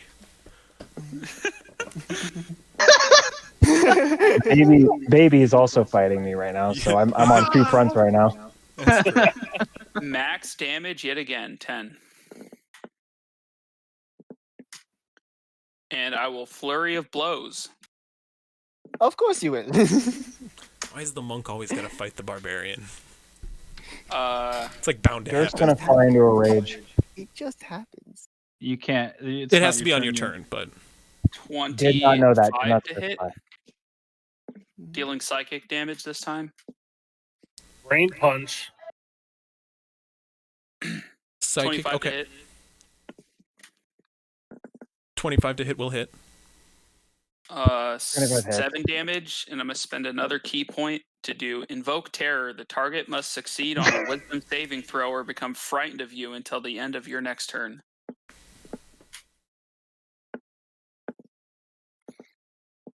DC 14 wisdom save. You know his saves have been shit all night because he's drunk. Oh, wait. I'm sorry. This is a fear Wisdom check. saving. You're doing a fear check right now. Right? Yeah. Yeah. He has to be afraid You get of me. advantage because you're drunk. You've got liquid courage running through your veins right now. 19, motherfucker. It would have been 14. All right. Fuck your key point, he said. Thanks, Chris. Hey, I didn't do it. I'm just remembering. He's just. Yes, I'm an alcoholic. Fuck yeah. Stop it. 19 to hit. That's a hit from your baby. Are you flurry of blowing? I'm sorry. Yeah. Yeah. That doesn't hit. What'd you My, roll? AC is 19. Okay. Psychic damage again for that Wait, hit, wait. and it was. Wait, I thought it No, didn't hit. My What'd you roll? AC is 19. Meets beats, right? Yeah, meets beats. Oh, so if he rolled a 19, it beats it. Okay. My apologies. I just didn't hear what Alaric rolled. I rolled 19. a He rolled 19. Gotcha. Yeah. And I'm gonna spend another key point because Leave me I can. alone. Let me have a I'm chance. about to go to bed after this. Oh my god. And How much damage did you do for that? Dirk's like, yeah, you are. Dirk's about to go to sleep right now. what I want to do. How much was the damage is psychic that? damage? That was One you did. 10 psychic damage. So 30 total 30 so far? damage so far. 30, so 20 bludgeoning. Yeah, it's and been then 17 psychic. Yeah. Oh, so okay. So 37 damage. I'm not even halfway yet. And for that one, I'm going to do synaptic overload. So you're vulnerable to psychic damage till the end of my next turn. And that will end my turn. Okay. Did everybody put their initiatives in chat here? I haven't written it down. Yeah. Yeah, I'm next Yeah. with a 19. So Gargax is up next. I would like to interject myself in between the two fucking idiots. I did nothing. And start yelling at both of them. I turn to Dirk and I say, "You idiot! Stop saying stupid shit. We've told you multiple times you're not killing the fucking monkey, and whether you like it or not, you're on this ship and you will listen to what we say. You idiot number 2!" I point to Alarav. "You're supposed to be in charge of the crew and keep us all in check. You have to have the biggest patience amongst all of us. I suggest you get your shit together. You should be able to. You should be able to deal with him." Alarav will not target Gargax as an opponent.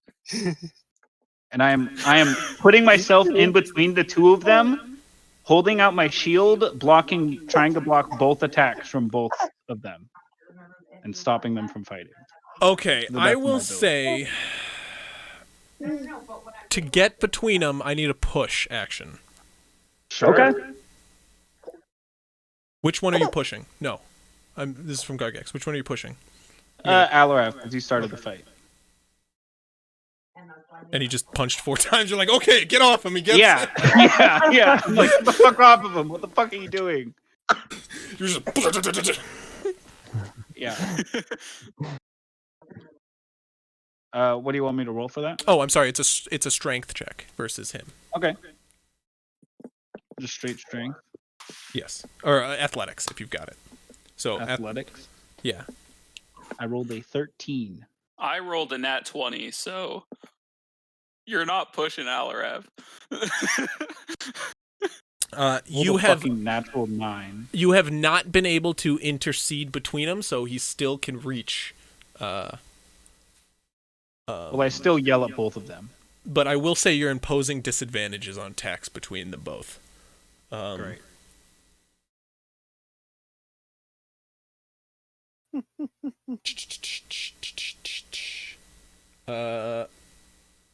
Yeah, now it's going to be Dirk's turn. So Dirk, still drunk, is going to go into a rage. And he's going to... Let me see here.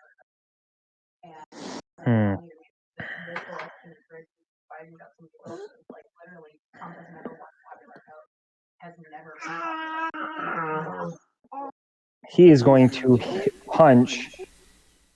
try and punch Alarav. You said at disadvantage or no? No, I'm going to be... Both both if you're at disadvantage.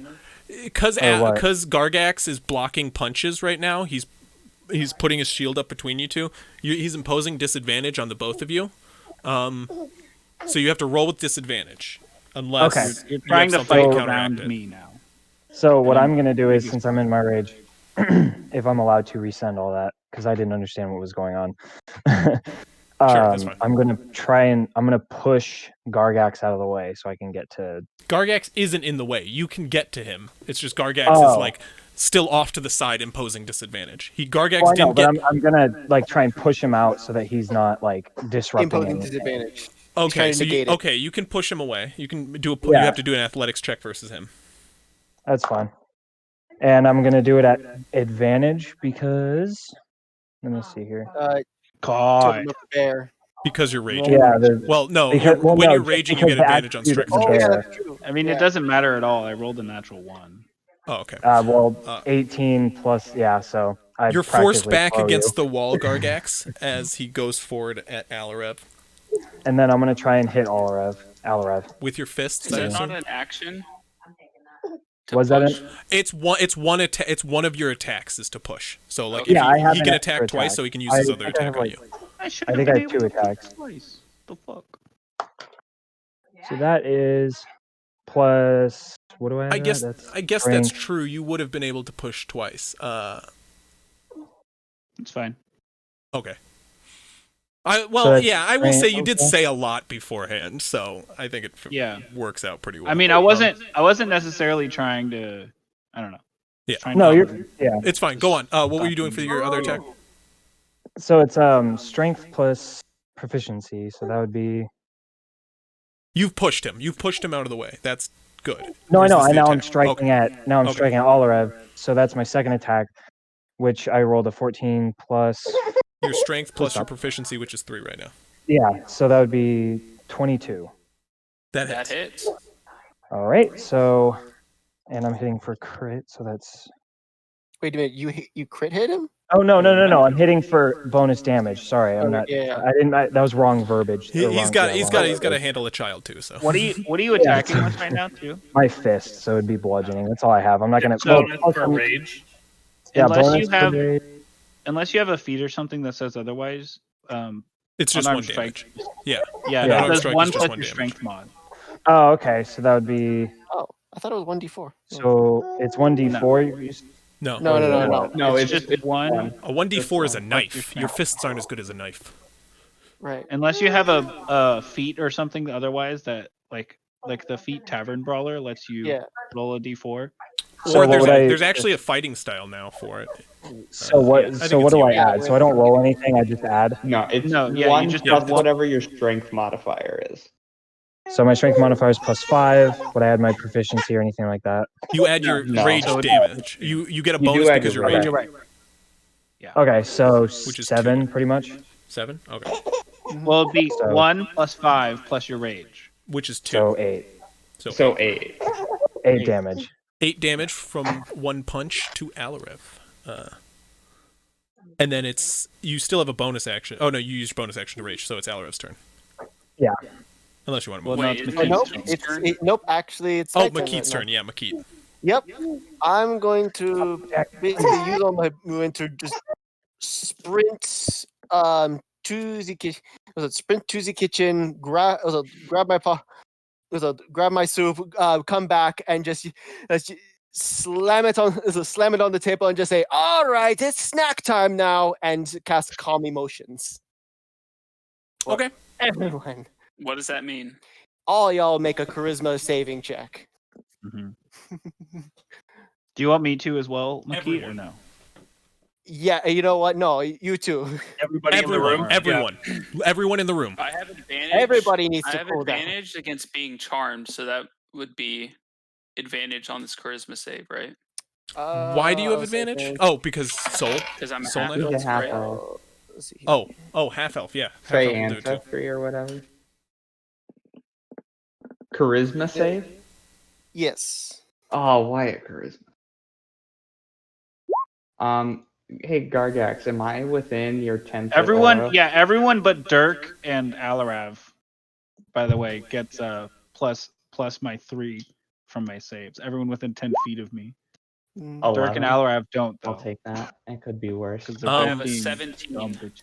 against being charmed. I think it should be noted that Pierre willingly fails. Yeah, you can do that. That's it. Yeah, DC's 15. Pierre just I had wanted to do mellow out for a something. bit. So charisma saving throw. That's gonna suck. Yeah. 16. 16. Yeah, like literally the only one who it worked on, I think, is me. And I was literally just standing Or there. no, Kush meets Pete. Seymour just like off to the corner, standing up against like the navigator's like drawing table. He just all of a sudden his like shoulders like sloop and his eyes like kind of start drooping, and he just looks over at Pierre, who also is like slooping and like drooping, and they just like make eye contact, smile, and then look back at the fight.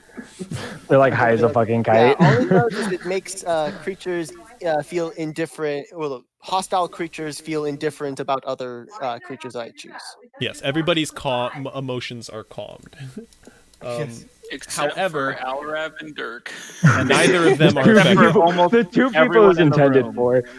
I calmed everyone except who I wanted to calm down. Not really. Not really. I don't think you Only calmed, like... Seymour and Pierre. Yeah.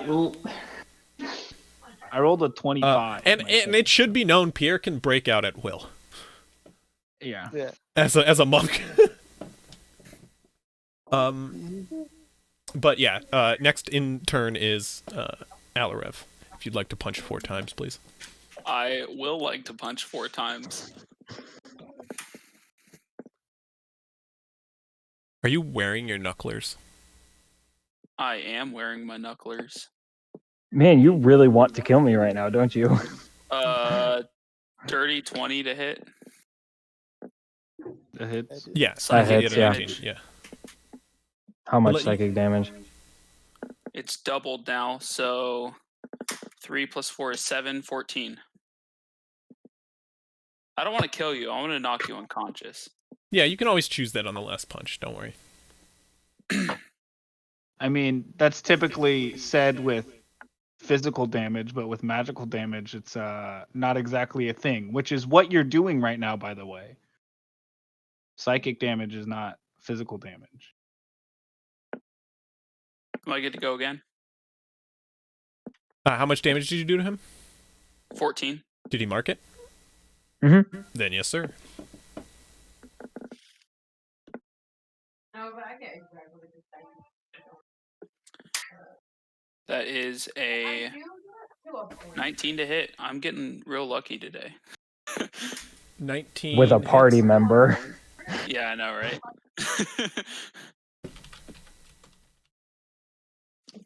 Dealing psychic damage again. 16 damage. Does he look bloodied? Yes. Good night, Who left? Seymour. Flurry of blows. Seymour. Oh,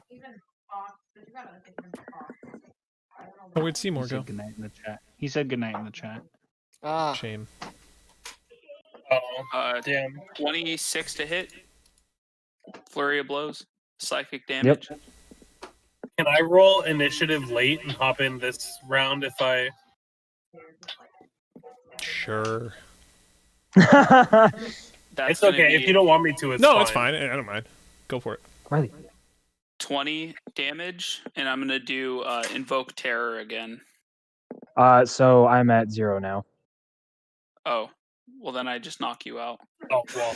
I guess it doesn't matter. Never mind. Okay. But You have Orcish Fury, right? So you come back up with 1 hit point. No, here he can. Yeah, he can do relentless endurance, yep, I was gonna do that. Relentless endurance. and So I have because he has one. defeat Orcish Fury, he can make an attack as a reaction. So I am going to attack. Okay. Not great. What was the to hit? Get advantage 14. now? Do you have 14 advantage? doesn't hit. Oh, hang on. Wait, I do you have wonder if I do. advantage? I have to Why would read you it. have Hang on. advantage? Why would he have advantage? Because he's I think raging, it's yeah, and he because pushed I'm you out of the raging. way? That doesn't give you advantage. Oh, I thought that's what it.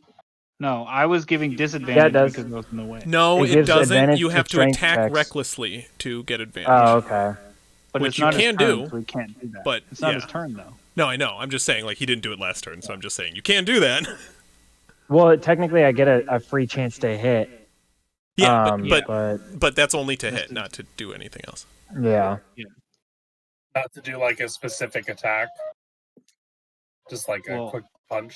Reckless attack is a thing. It Yeah, says specifically in the it says feature, on you have your to turn. declare it at the start of your turn. Yeah. Yeah. And it's Yeah, not it his has. turn, so he can't. No, yeah. You're right.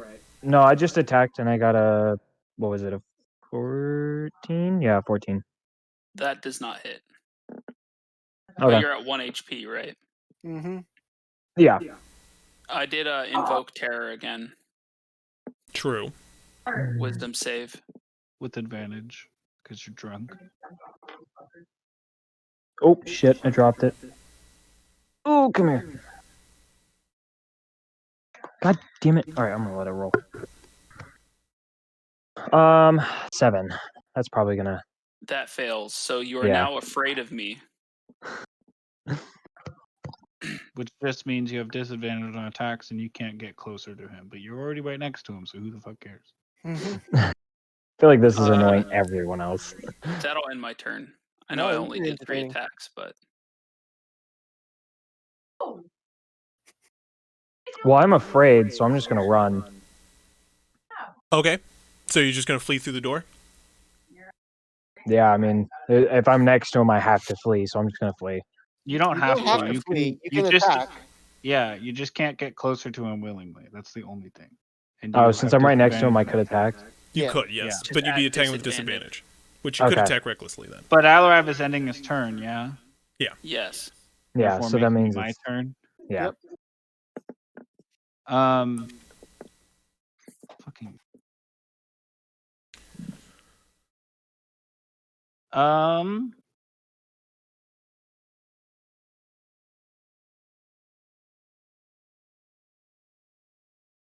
Yeah. I'm just gonna try and get in their way again. I guess. I'm just trying to stop them from fighting. That's all I'm trying to do. Okay. You don't want to like asshole person. You're have gonna no push? problems You're gonna push? with I'm just trying to get in between them and convince them to stop fighting, saying similar things to what I said last round. Listen, Are I you have gonna no push someone away problems because you with- can't get in between them again? Like, cause Yeah, I guess. yeah. So give me a push action. I'll try and push Alarav again. I roll like shit though. That's a natural 1 plus Oh. uh Well, it's a natural 1 no matter what. So I had a 6. does a natural 'Cause I 1 rolled auto a- fail? Is that how Yeah. it works? What they That's- do, yeah. Or yeah. I rolled a 6 because I rolled a natural 2. Oh, okay. So back the fuck off. I push you away, get in between you, and I will go ahead and attack you with the other attack. Because why the fuck not? You're not learning your fucking lesson.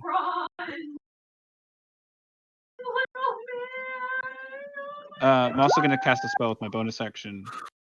You're Thunderous riding the Smite. edge. I don't give a shit what edge I'm writing. Does a 21 hit? Yeah, 21 does hit. I need you to make a strength saving throw. Okay.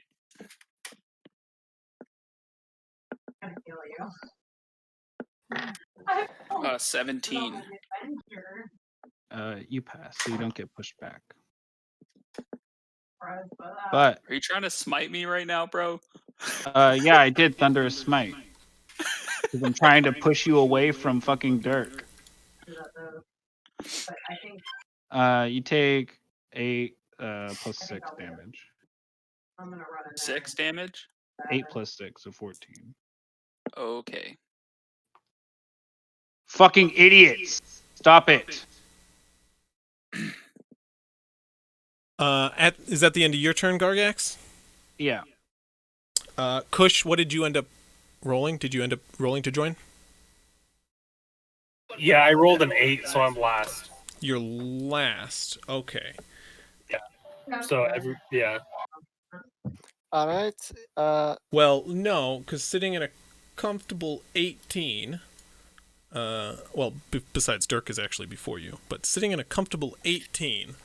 18. Barreling through the door behind you with a boot comes a loud bang as the door on the other side of the kitchen comes swinging open, and standing on the other side is Captain Gilmore Valenti. Coat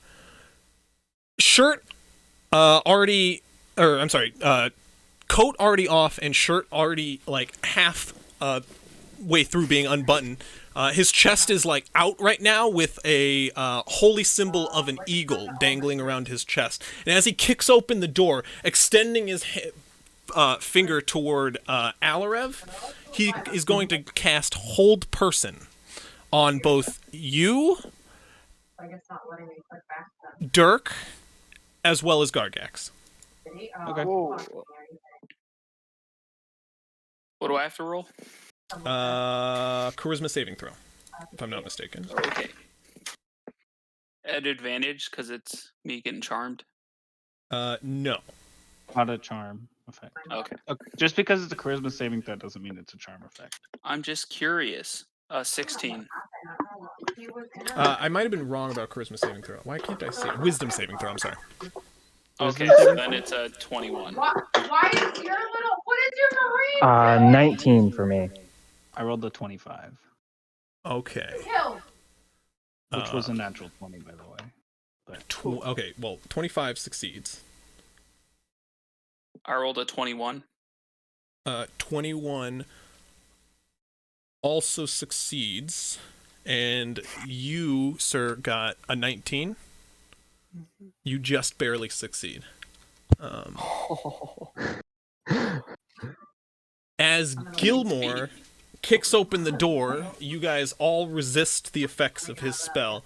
But as the holy symbol between his fingers glows a like blinding gold light, he shouts across the room, "What are you damned fools doing? You're supposed to be a part of a crew, and I leave for 10 minutes and you're at each other's throats. Sit the fuck down now before I cut you all." Mm-hmm.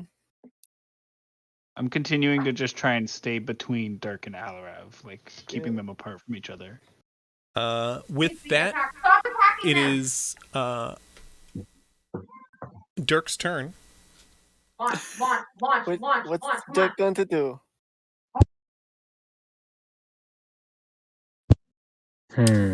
Here, if this will help you in any sense. I'm demoting you after this.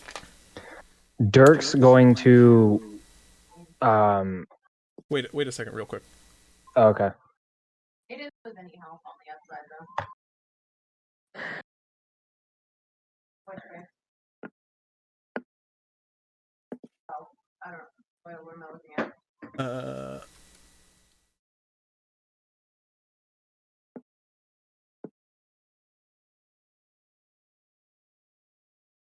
Oh no, it's as an action. No, he can't do anything else. So, yeah, it is your turn. Okay. Dirk's gonna disengage and walk over to the door onto the deck. Is it closed by chance?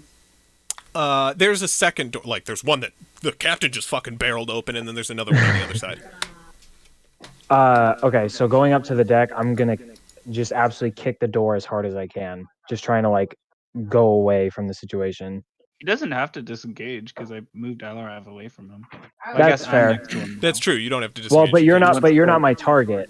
I'm not attacking you. It doesn't matter. He's saying he's put like 5 feet between the two of you, so you don't need to disengage from anyone. You're good to just walk away. You can just Okay. run, yeah. No, I'm not gonna run. I'm just gonna like storm off. Still pissed off and enraged, but I know this is a fight that I'm not gonna be able to deal with, so I'm just gonna storm off and absolutely just annihilate the door that's in between me and the free air. Okay.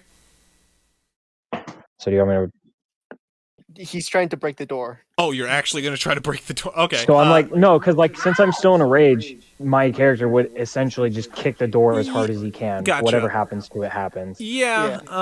I don't even really need a roll from this. I guess make an athletics check. Just for the Let's see sake. how far the door flies. You're not gonna miss the door. Let's be honest. Ooh, man. With a proficiency in athletics, that turns out to be a 24. Was it a nat You 20? kick. No. You Nope. kick the door like at the bottom hinge in the perfect spot that it goes swinging upwards and like bottom over top it goes flinging through Sayri's quarters and Naldo's quarters as it goes smacking against the other door, which is already half open. You then have to push it out of the way to storm through the second door. From behind, you can hear Lithos under his breath go, "God damn it! I'm gonna have to fix that."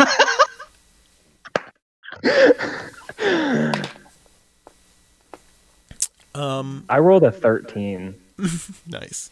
Alarev, what are you doing? I guess Kush, what are you doing? And Makit. We're also before. Wait, that was Alarev's in, gonna sit down. That was in. Yeah, if the fight's over, then Kush isn't actually going to end up doing anything. Yeah. Wait, Okay. was Bloop staying in that room? Bloop. I don't think. She's up now, so she can take a bed. She's in a bed in the next room. Yeah. For the sake of the story. Yeah, I'm saying like in the room that he just kicked the door through. Yes. Can I peek in to see how close that door got to her? It avoided her. Don't worry. No, I'm saying, but like, here, how close did it get? It's fine. It's on the other side of the room. Whatever. Alright. I was just saying, and this, I'm going to go straight. I walk up to the, I can just go, it's like always with the trouble, and just, what's called blow sleep into his face, which I don't even need to roll because he's at 1 health, so. Yeah. Okay. That's fair. Well, I'm outside anyway, so you probably had quite a while. Oh wait, that's right. No, you left. Yeah, Oh, but no. it's I fine. stormed the fuck off. You can follow after him and do that to calm him down. It Yeah. makes sense. We're not No, in too strict of a tournament order. Not fucking with that. I'm just going to see the situation handled and just collapse in a seat. I'm Okay. done. Just Alarev, you heading said you out. sit down, and Yeah. Gargex, you stand up next to him. After he sits down, do you I'll- take a seat?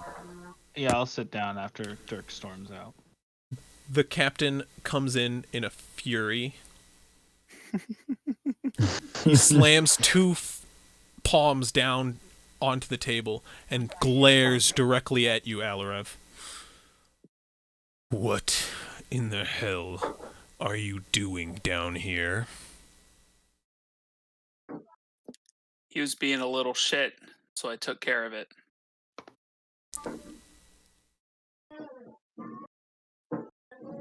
I will be gathering a little bit of information tomorrow on this matter.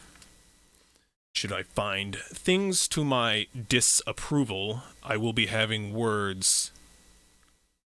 But for now, I'm going to bed. Good night. And he kicks over a chair before he slams the door behind him. What door? There's two doors Yeah, the to door. this place. Oh, there's 2 doors. Okay. The chair shatters on the ground. Lithos sighs again. Lithos again.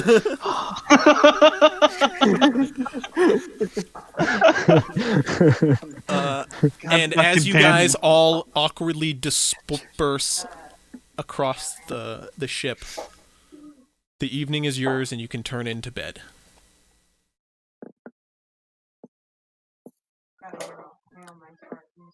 Alarev's gonna play with Bubba to try to calm himself down before he goes to bed.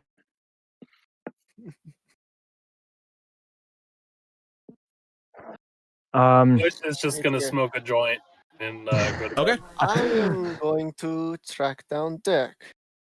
And put You're him not to gonna have bed. to go far because Dirk is throwing a cannonball currently. Just shot putting cannon. Pretty much. Just trying to like expel the rest of his rage. Just it's like, where is it? It's like, where the fuck is that log? Doof. Ah, okay. Be like, I'll go up to him and just be like, "What the hell was that?" Oh man, I really shotgun one of those fucking cannonballs because I just got a nat 20. I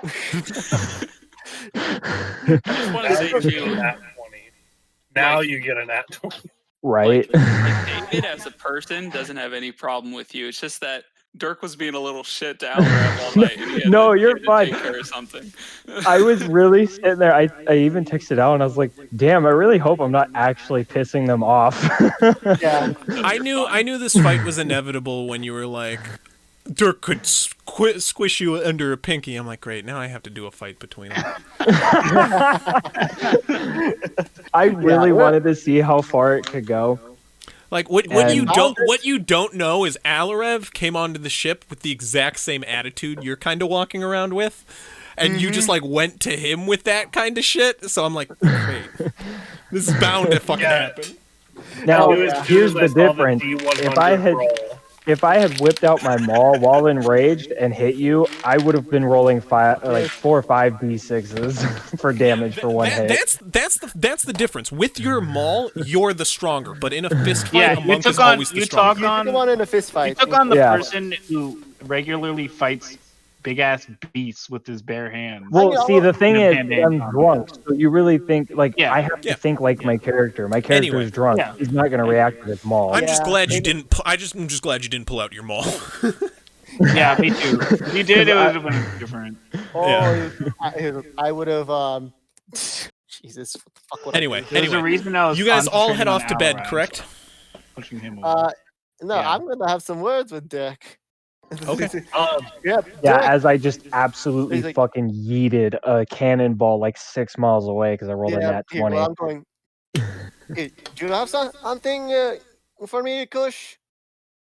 Not for you. I just wanted to say before bed, Kush is going to practice woodworking, recognizing that there's a lot of work to be done on the ship. So I'm going to practice, because I'm not ready for it.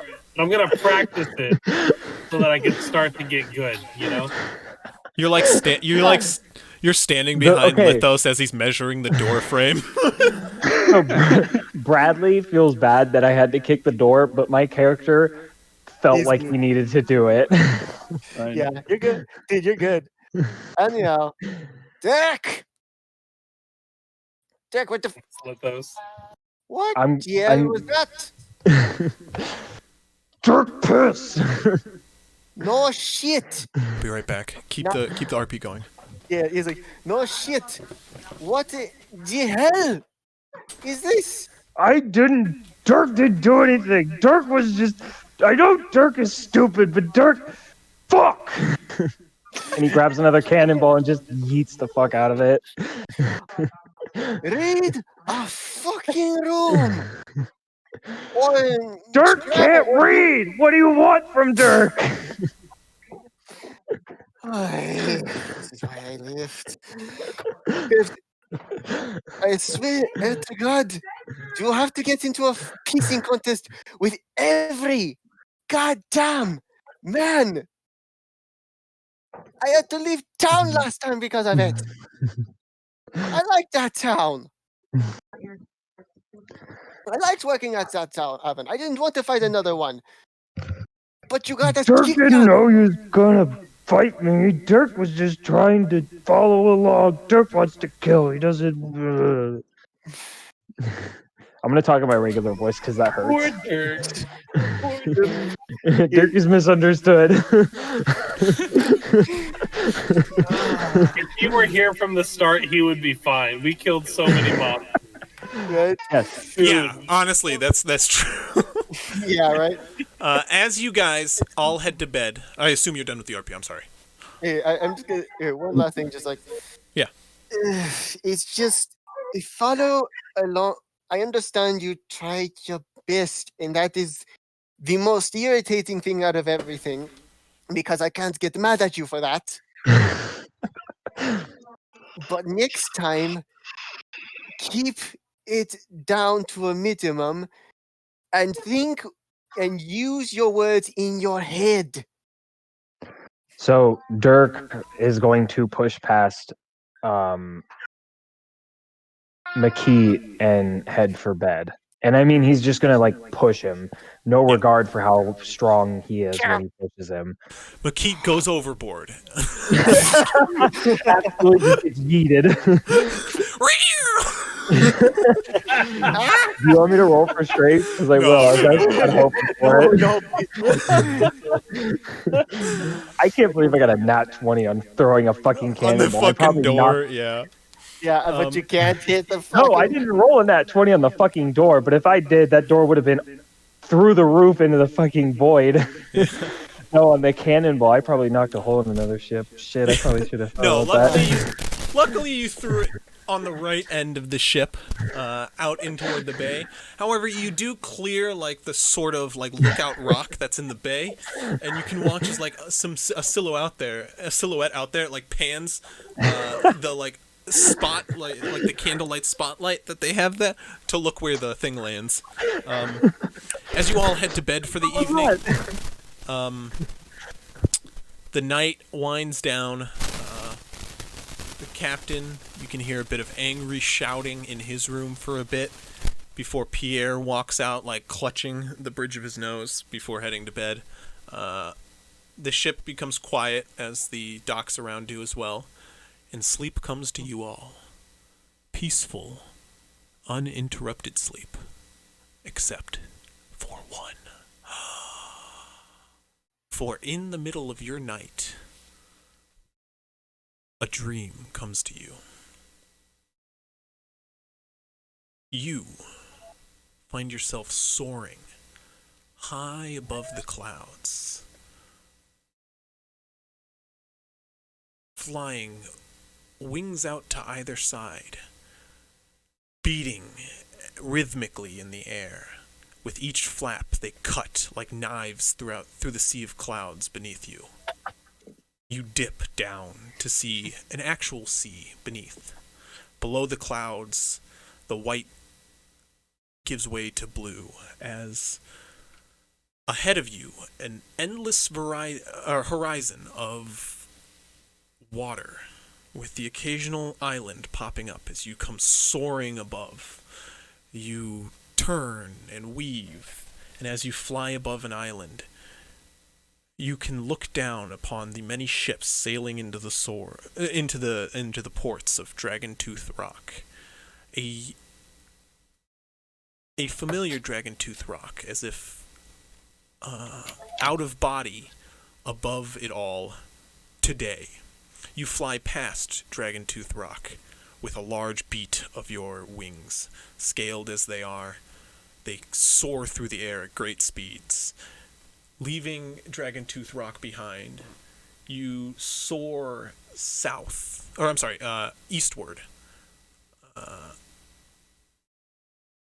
passing over a large island, soaring above the water, dipping down, dragging your scaled claw through the water as you pass. Seeing now a glimpse of your reflection.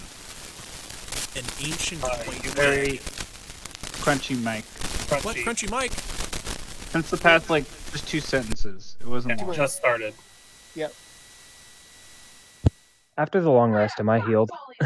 Yes. Yeah, you heal after a long rest. You're fine. Not that I'm like, totally because of the psychic damage, just absolutely You're still gonna leaking blood have out of my nose. repercussions and whatnot, but Oh, Dirk doesn't care about repercussions. well, I think you should start. Oh,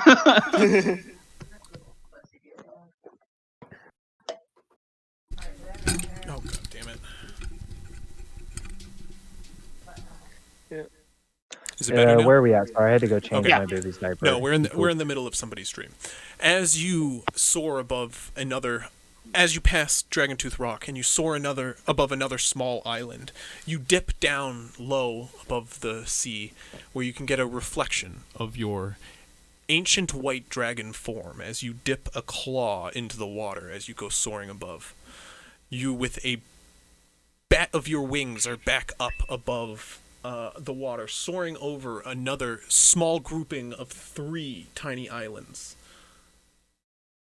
Flying above that, you can see out toward the south a large landmass far off in the distance as you start to soar over another island. 3 islands, small, familiar shape. 1 large, and then 2 of reducing size, almost directly next to them. You start to fly closer to this island, and as you dip down low above it, you get a good view of its makeup. And as you soar past it, you leave the vision of this ancient white dragon and drop toward the island above, where as you slowly descend upon the island, you can see a figure below. 6 feet tall, clothed, humanoid. It walks on the beaches of the smallest island. Looking around, it looks directly up to get a glimpse at the ancient white dragon soaring above. And as it looks up and your vision descends upon the island, you get a glimpse of your brother. As he turns away from the dragon above, he looks toward the island and starts sifting through the remains of fleshy, burnt husks of zombies left upon this island. The experiments of Galdon's past, remnants left charred on the smallest island. You watch as he crouches down and picks at a stringy lump of mass. He puts it into a small vial, corking it, puts it into his bag. He pulls out a large tome, ancient, runes carved on both the what's the word I'm looking for? The spine of the book, as well as the outside cover. He unlatches it, and opening it, he runs his fingers across the script on the pages. As large wings start to unfold from his back, fleshy and mutated, they begin to form bat wings that start to lift him from the ground as he starts to take off and fly in the direction of the white dragon. What?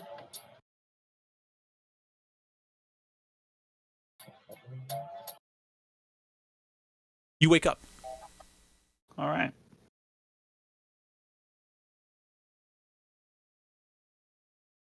Just to be clear, because I don't think you ever said it, Crisp, that was a Gargax dream, I believe, yes? Yes. Okay. Unless Kush sprouted some wings. Alarav dream, actually, and I've been looking have for I that not shown you photo. guys my ancient white dragon form yet? Believe it or not, that was a Dirk dream. Wait a second, guys. My bad. That would be the funniest thing. It's just Verth's dream, and you guys didn't experience any of it. I wake up and Berth is like, Master. He's just wagging his tail. What is happening, Master? He's like running in his dream. Gargax. Anyway. I was gonna say I have to get off because I have work tomorrow. But lame. If you guys have any plans for the rest of the session, Alarav will tag along. Okay. Okay. Before you go, if we are waking up, Oh, before his morning routine, Dirk walks up to Alarev, shakes his hand, or offers to shake his hand and says, "Good fight." Alarav will shake it back. Dirk holds no hard feelings.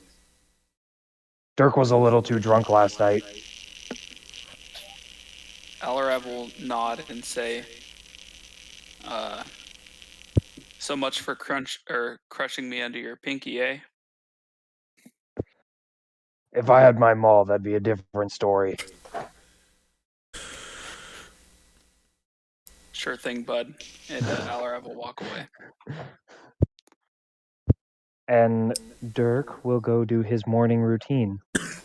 1,000 push-ups and 500 sit-ups. You all have the morning to yourselves. I would like to go to the navigator's quarters if I could. You can. Right. Later, everybody. See ya, Alareth. Later. Good night. Peace out, man. I'll knock on. Is there a door? Actually, I would have head through the kitchen, so because I'm not gonna go in the girls' room. I would go through the kitchen. I'll knock on. You might the catch door. cooties. Watch out. Yeah, I don't want none of that shit. Fucking gross. I'll knock on the door to the navigator's room.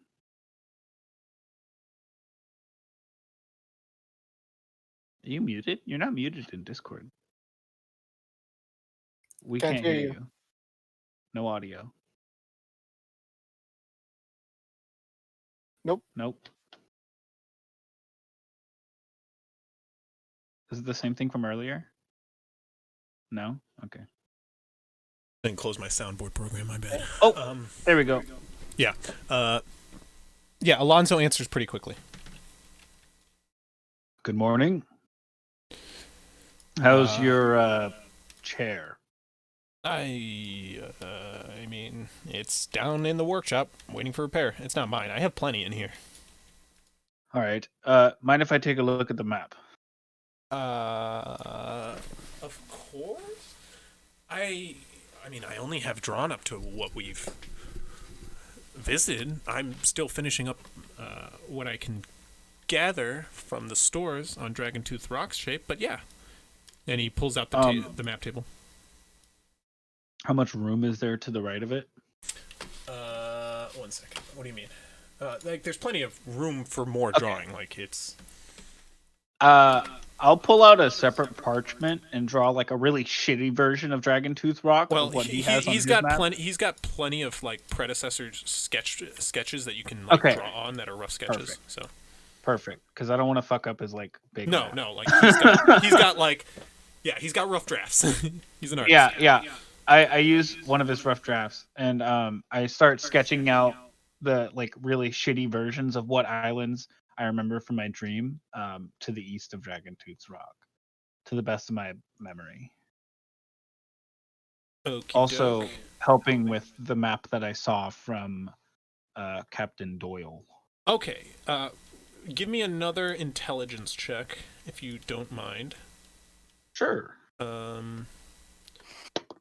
This will be like to see how well you recite both things. Yeah. I rolled a natural 2 for 2. I will give you advantage because you are also using the knowledge from. You're using the knowledge of the dream as well as the knowledge from the Luxodon captain. I see. Come on. 9.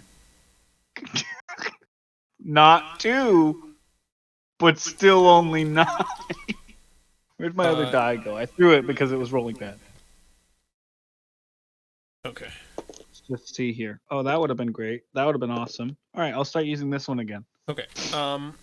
Well, you draw out a couple of blobs. Emphasis on shitty. Positioning-wise, you think they're right. You mainly, all you're able to tell her is like, or him, is the number of islands. Like, say, you were able to remember that the one just off of Dragontooth's Rock, it's not too far past here. It's one big island and then 2 small islands, and you just draw those circles like all around. And you're like, then I remembered like south of there was like this big massive islands with like 4 little tiny islands around it. That was like a cluster. And you just drew like circles. And then you're like, here was one, and those were like 2 that were kind of grouped together, and then 1 just slightly off. And you're not sure if you're getting the positioning relative to each other correctly, but you just know they're off in that direction. And that's kind of what you lay out for him. But then you draw like the 3 small circles, which like you can recall pretty well, and circle it as that is. Yeah, I'm like, this is the one. This is where I'm pretty sure Galadon's experiments went on, and yeah, I think we should head there after Dragontooth Rock, after this whole monkey business. Alonzo laughs. Gargex has a grin. For sure. Well, Secret tunnel. Secret tunnel. We have Operation Secret Tunnel and Operation Monkey Business. An hour later. Yeah, right? These jokes have Dirk timing. A little late, but still good. But just a little late. Okay, well then. I'm fairly certain of it, based off of the notes, and I also had a dream last night.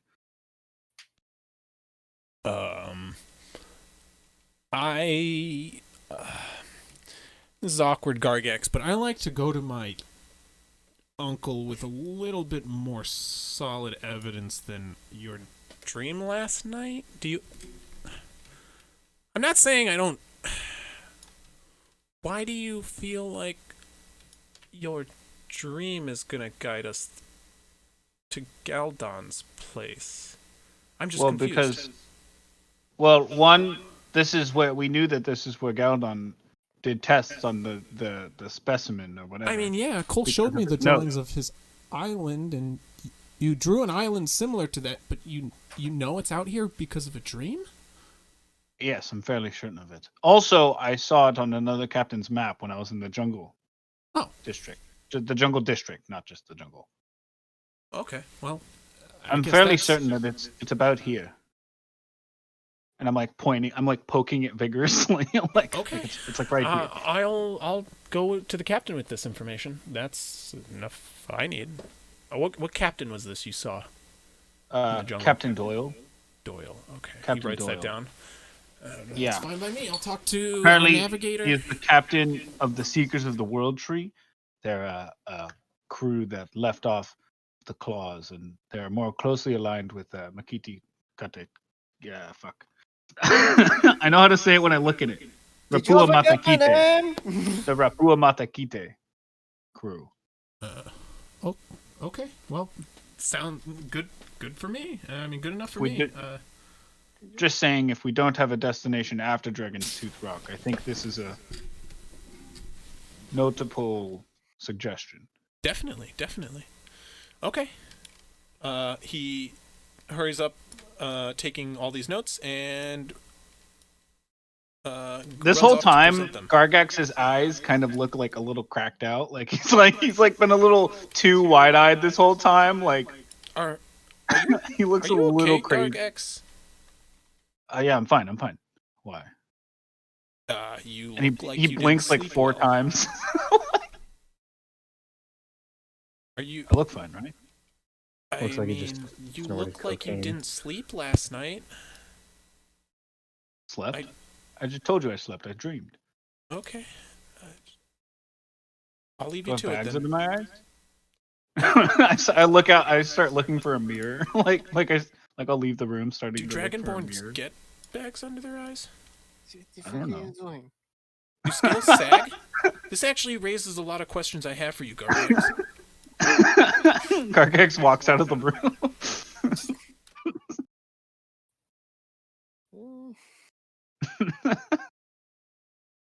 He's not looking for a mirror. Okay, what are you guys doing today? Well, we could go to the secret tunnels. Yeah, I thought we were going to meet the meet that crew. I forgot. After spending, what time do you guys want to head out? You guys weren't exactly given a time, nor did you ask for one.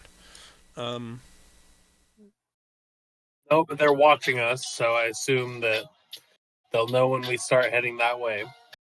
I'm guessing that Alarav will tell us the way because. Yeah, he said he's gonna come with us. Yes, Alarev does inform you guys at the meeting last night of what tunnel to enter. All right. And as you guys finish up your morning routines around noon, right? Does Dirk find out what the ramifications are for the fight? You will. Not currently. Not by the time you guys are heading out. What's up? I suppose. Oh no, sorry, I was thinking to myself. But suppose seeing who is going to go track down this ape. So it was Pierre and who else? I think we should all just go to the meeting and then we can start on the monkey business later. Well, we still A need to grin track again it on his down. We don't all need to be at the meeting, and we don't all need to be tracking a monkey. We can split it up. Get I things think done. having numbers will be safer though at the meeting. Yes. Not necessarily. In fact, actually, I think it is best that our 7, 8 go to the meeting, and then everybody else stay on the ship. We can handle the monkey business later. We don't have a deadline for it. Yeah, it is probably best to take our time on the issue and not rush things. If we go sending some of our crew ahead, maybe to scout ahead, that's how we lose some valuable members, no? We don't know what we're facing. It is best to gather intel as a group. This meeting alone is what is having me on edge, no? I suppose. Okay, you guys, after your morning routine and whatnot, you guys do group up with Cole at one point. And as Kush would say, he does his bippity boppity magic stuff. Correct, he does. And after granting you all the ability to breathe water once again, you all gather your stuff and head to the where did I say this was? I said it was underneath the yields. I'm sorry. In a cave system underneath the yields.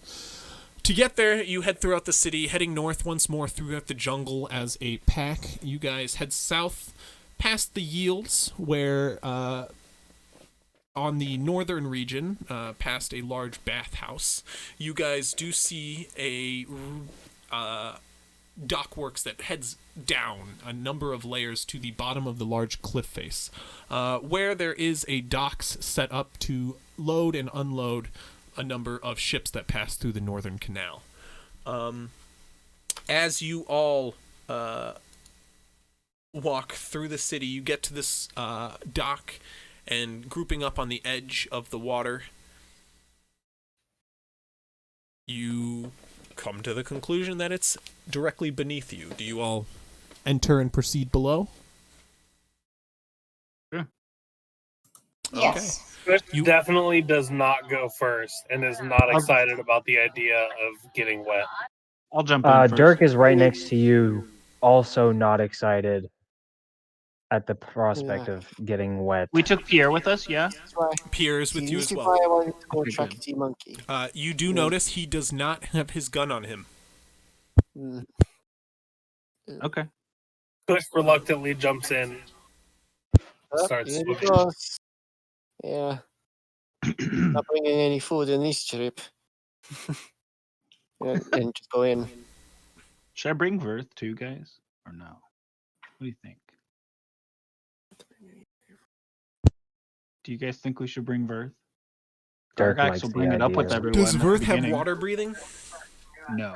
So Verth would also need the spell cast on him. I mean, what's the limit on water breathing? Is it any number, or is it a certain number? It's 10. It's 10 and it lasts 24 hours, if I remember correctly. Okay. Well, I will say that he would have, he specifically cast it on a certain number of people before leaving, so he could have cast it on Verth if you wanted to bring Verth. Yeah. So Gargax is bringing this up before we leave the ship. Yeah, he would have brought Verth. So Verth is with you. All right. Me and Verth will go in the lead. I'll go right in front of Verth, I guess. Not Actually, to mention, I'm let's pretty have sure Verth. it's getting to the point where Cole's just going to cast it, ritual cast it multiple times a day to cover everyone if he has to. Yeah. Before we go in, Garagax here, and I hand him my sandwich I packed. I'm like, it's like I can't bring it with me, and so it's best to eat up while we can, and I'll give you inspiration. All right. How long does inspiration last? 10 Until he minutes. I believe. 10 minutes. All right, I've got 10 minutes. Yeah. Okay. Can you? 10 minutes to start a fight. Nope. I'm Incorrect. kidding. I'm Dirk, kidding. you're in I'm the back. kidding. Your mouth is I'm in the shut. back with Kush, hating my life. You guys start to descend throughout the water, dropping in at the docks. You each splash in and slowly drift down to the bottom. There, as Gargax drops, followed by Verth, followed by Naldo, followed by Pierre, Makit, Dirk, Kush, you all slowly drift down to the bottom of the water as the sediment rises. And there, underneath the docks you just dropped off of, there at the bottom, coasting around the base of this this canal, you can see in the edge of the cliff face a split in the rock, which opens quite a bit at the base to about like 6-7 feet wide, where you guys can enter. Pierre takes a look around, and throughout the water you hear him bubble through, "This is the only one I see. This must be the one." And he begins to swim through. I give him a thumbs up and I'll follow him. Is it dark down there? Because I do have You guys do, as soon as you it's not Dark it's vision. not a deep bay that you guys descended in, so you did get a lot of light there, especially in the day. But as soon as you cross the threshold into that crack, the light gone, and it is pitch black in here. Okay, I do have dark vision, so I know where I'm. I can see for the most part. Okay. I'll draw my sword and say Walloon, and it'll light up. Okay. For the front people to Gargax see. it does manage to illuminate the area around for the next 30 feet. And descending down further in this crack, you guys dive deeper for a few minutes before reverting back upwards and climbing up a kind of steep, sandy hill of sediment. And as you guys start to get to the top of it, you can see the glimmer, the reflection of Gargax's sword against the surface of the water as you guys start to reach the top of an underground cave where it meets the water. And as you guys start to surface to the top, you can see a split in this large room here, where Alarev walking to the front lets you all know. The guy said to keep left here, so we're going to be going left. Quick question: how long was the swim? The swim was about a 5-minute swim. Okay, not too bad. All right, so I think you could probably do that. Some good swimmers could probably do that. Yeah, without water breathing, if needed. Yeah. And as you guys walk throughout this tunnel, taking the left fork, you guys walk for a few more minutes before in this kind of like winding path where the tunnel does get short and you guys have to duck through at certain spots. Anybody who gets a little bit claustrophobic feels it as a few moments crawling through some of the areas as these dense wet rocks kind of like surrounding. You guys have to like almost resort to crawling on hands and knees, especially some of you. Like Dirk does have trouble squeezing through some of these rocks, and he reverts to hands and knees to crawl through. Human actual person Dirk has severe claustrophobia, so just describing that, I'm like, fuck. Yeah. And it does get Is there still no light down here? Just you. All right. But as you guys start to round another corner, you enter cresting the edge of a rock, you catch glimpse of a large opening of a cave. A large ceiling about 50 feet up with stalactites hanging down from it greets you as you enter a large cavern with a number of pools descending deep in 3 different areas around this room. And as I'm sorry, just from the edge that you can see from Gargax's light. And as you guys enter the center of the room, the glistening of of more nearby pools starts to meet your vision. As you enter the center, what's up? Oh shit! Sorry, I didn't want to be rude, but No, you're good. does Gargax's sword nullify my dark vision? No, your because I dark can see vision 60 lets- feet. Yeah, that your you can still go you can see beyond his light, basically. The way that dark vision tends to work in D&D 5e at least is so like you can see out to 60 feet, you just see in tones of gray. And Yeah. then if there is light, so like you can treat like dark light or no light as in like dim light, and then dim light as in bright light. So, but you just don't see any color in it. So if there is light there, then you can see the coloration of things. But past my like sword range, it's like in tones of gray. But you can So still what I- discern different things Yeah, instead of that's what I was trying But to yeah, get at. you So can can I still like see, see like? to answer your question, you can still see out past his 30 feet. So could I another like 30 feet. look around and maybe try and see if I can see something? Because being already, I'm just is Yeah. kind of on the spot character. yeah, you're But good, being you're good. claustrophobic, I'm already like on edge and looking around. Like my hunter's instincts are kind of kicking in. Like we're going into a foreign area. I want to. So basically, what I'm saying, I'm extending this, but I want to make a perception trying to check do a and see perception like, check? Yeah. yes, see if Go I ahead and can make a see perception anything check for around me. You generally I'll help him with that. Okay. Okay, so roll to advantage. Yeah. Or no? Yeah. I'll be moving my sword around trying to like light up other places and whatnot. Well, what do I add to the perception? Wisdom, and if you're proficient in it. Yeah. You're on the app, so you can just scroll over to skills and it'll show you. No, I know. Yeah, I got you. Not good. 13. With advantage? Okay. Yeah, I rolled a Alright. 10 and then a 7, and I have a. Just making sure. Looking around the area, as you guys enter the center, Gargax's light illuminating some of the pools, rimming the outside of this area. You don't see much as you enter the center, but as you guys stand there for a brief moment, Dirk peers around intently, and off in the corner on the far end of where you guys entered, pressed up against one of the pools, you can see the silhouette of a figure start to walk toward you guys. I'm gonna immediately point him out to the crew, the rest of us, and I already have my maul drawn, but I'm just gonna like stand at the ready. Okay.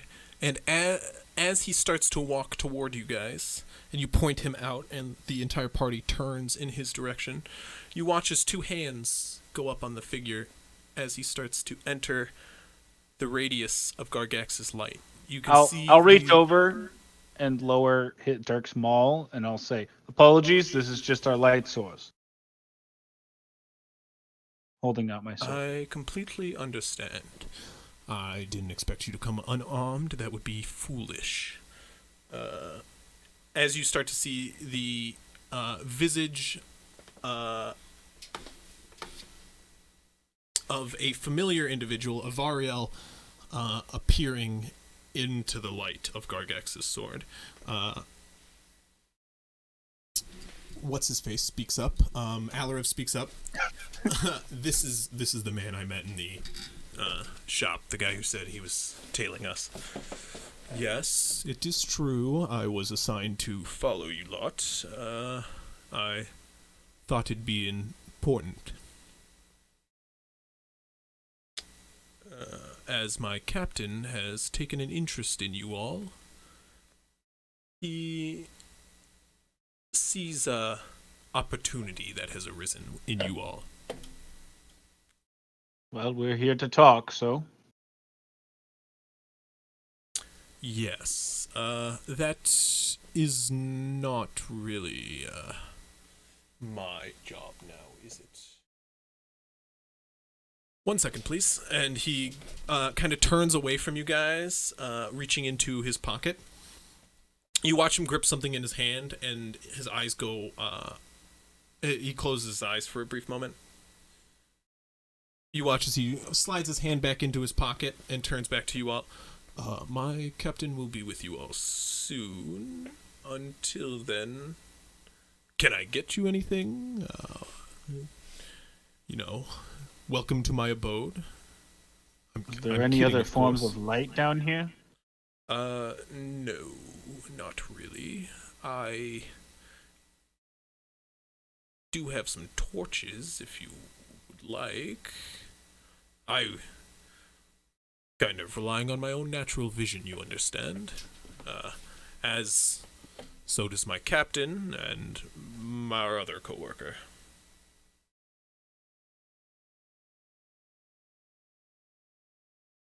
Brief moment, please. I hope you understand. Oh, never mind. No, go on. I hope you understand that this will stay out then for the duration of the conversation. Oh, no, please, I insist. Once my captain arrives, I'm sure he'll be able to light this place up. Sufficiently, at least. Anyway, my name, Avariel. I'm the first mate of, Captain, Coaxith. Any questions you have for, to get out of the way, I'm happy to help. It will probably be a bit before our captain gets here. You can understand I didn't have him waiting in this dark cavern alone.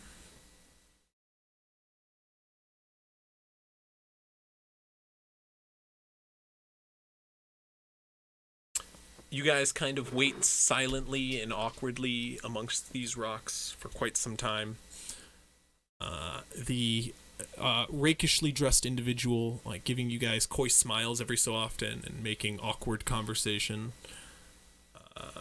Like literally, he occasionally, like, looks over at, like, Naldo and goes, so, where are you from? Not much of a talker, then. You're muted. And then he, like, kicks a rock.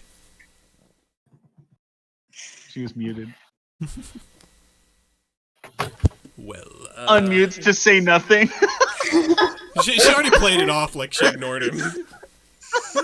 So she just went with it. I thought she said something though when she was muted. So I thought she was gonna say something. Yeah, I know, but then she like heard she was muted and he like moved on and was kicking a rock and I could see in her face she's just like, well, it's fine. Don't give a fuck. After a little bit passes, about 20 minutes pass before coming rocketing out of the water at alarming speeds comes a figure shooting from one of the pools off to the north. He comes landing out of the water on a pair of webbed feet. A sort of pale blue tint as he straightens his legs and stands up. Wiping off his coat of some of the moisture. You watch as he wrings out the neck of his tunic, which is cut pretty wide open to reveal a large barrel-chested individual, blue-skinned Triton with a set of gills running up his neck. This individual, their people referred to quote often as fishmen. They are a ancient race, rarely seen upon the land, but are said to be one of the oldest races from Atoro Edith itself. Specifically, the Atoro Edith is known for being the home place of Tritons, which are rare as hell. All right. They're straightening up to a somewhat threatening 7 feet tall.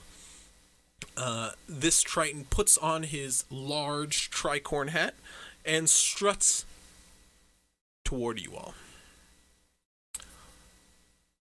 Walking calmly out of the water behind him comes an individual in large, baggy, sort of like navy blue pants.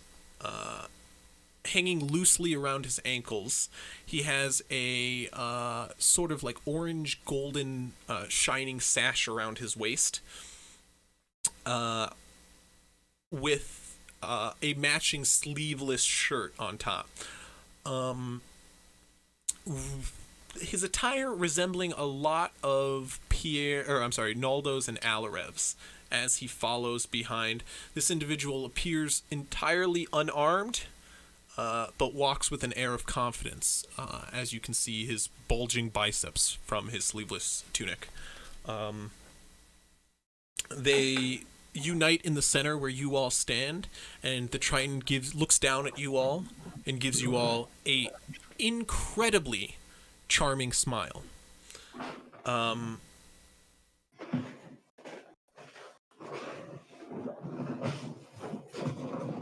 As he begins to talk, you all are encapsulated by his words for a brief second and turn to catch his words.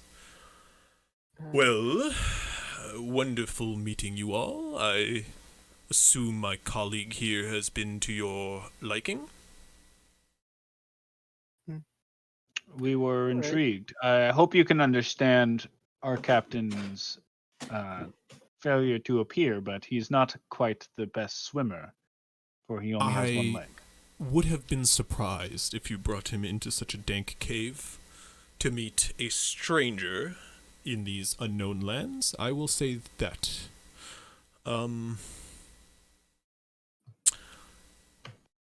This brings me to a sort of awkward headway.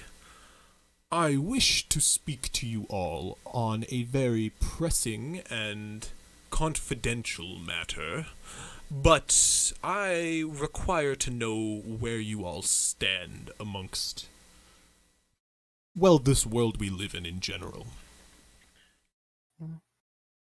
How do you mean? That is a good question. I no. am not the standard pirate many people note. I don't find myself pillaging and burning and in search of wealth at any given opportunity I can find. That doesn't interest me. I've come to these waters in search of mysteries. I myself, my people, have a lot of mystery within themselves, and the more secrets I can find about them, the better. But that is only my personal journey. I am a part of an organization bigger than my own crew, which is the part that makes my crew unique. That being said, I have been placed here as a sort of informant. While I'm here sailing the Atoro Edith, it is nice to be able to keep tabs on a certain individual within these waters. A certain individual with an alarming amount of power. That is all I'll elaborate on so far. But I wish to know if what I've observed from you and your crew is as it seems. Because from what I've been able to gather upon you all is a sort of innocence, if you don't mind me saying. And why are you informing us of this? Well, I find myself a pirate lord amongst 11 others. I've found that the way to survive among these waters are to find others of like mind with you and to ally yourself with them. Can I use my danger sense to see if there's anything like shifty going on around me? Because I'm still on edge and I'm still not trying to. You can make a perception check. Okay, so no danger sense right now. Danger sense isn't really like an ability you can use. Danger sense is Yeah. like an innate ability that's always happening with you. That just means you can't be surprised. Okay. This actually brings up a really fucking funny point I used to do with my barbarian, where I would always give my DM shit where like I'm not saying do this because I would do it as a joke to my DM, where I was a barbarian and I'd be like, I'm going to go stick my head in every doorway to see if it's trapped because I have danger sense. So I would know. So I would literally like I'm just gonna stick my head in there because I would know. Because I can't be surprised. And my DM would be like, no, that's not how it works. I'm like, it says here. Like, That's fucking cheap. no, yeah, but that's not really how it works, obviously. But you can, like, I will say, like, you're also a very, like, by the same sense, I made clear to my DM that, like, my character is a very paranoid individual, so he's always on watch. Yeah, and so, I'm, like, I'm in being in like somewhere cramped and So a perception tight. check will do the trick just as much as anything Okay, else. so 20, not a nat 20, but added up to 20. Dirty 20. Not bad at all. Yeah, dirty 20. Like, do I notice anything like outside of like? So say I'm like looking around. Do I see any shifting in the waters that might seem unnatural? Do I see anything like coming? Is there a cavern or an entrance on the other side that I notice or something like that? As you're looking around this cavern with your dark vision, as this Triton individual captures your attention, you find it difficult at times to turn away from him as he speaks. But as you force yourself to and look around the cavern a little bit more, you do spot movement in one of the tunnels, one of the many pools around this area. You see a ripple in the water. You can't see anything in the water. For past a certain range, your dark vision just kind of shows black and white, as as Gargex was describing. It does only become black and white at a certain point, which means you can't see past the surface of water. But you do see it ripple off in the distance. Not in the direction where the Triton came from necessarily, like one of those pools, but on the other side. Who am I next to currently? Everyone. Pierre, you guys are pretty much all grouped up. You're who's directly to my left? You're directly next to Pierre. All right, I'm gonna whisper that to Pierre and Kush that something's going on the south side, I guess, because the Triton, whoever the fuck, came in on the north side. Yeah. Okay. You do so. Is that all you do as the conversation continues? No, I'm gonna nonchalantly shift into the back of the group just to like cover the rear. Yeah, and then I'm gonna keep an eye on that ripple and kind of like, I don't want to say stealthily, but like I'm just gonna like continuously scan that general area and like basically cover our flank. Okay. Mm-hmm. Okay. Good. Good to know. Good to know. Do I, by any chance, hear him whisper this? You know what? I can say that I whispered it to you, considering I want to keep you safe at all costs. So okay. I whispered it to you, and I kind of like pulled you in closer to me. Okay. I still think he's charming, so I'm going to counter charm. I'm going into it's a bard ability. As an action, start a performance that lasts till end of turn. Blah blah. Oh wait, no, sorry, I misread that. Never mind. Okay. I misread that. Okay. Never mind.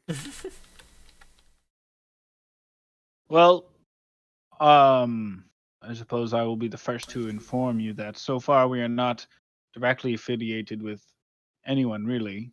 We're still kind of dipping our toes into Dragontooth Rock and trying to find our own place here.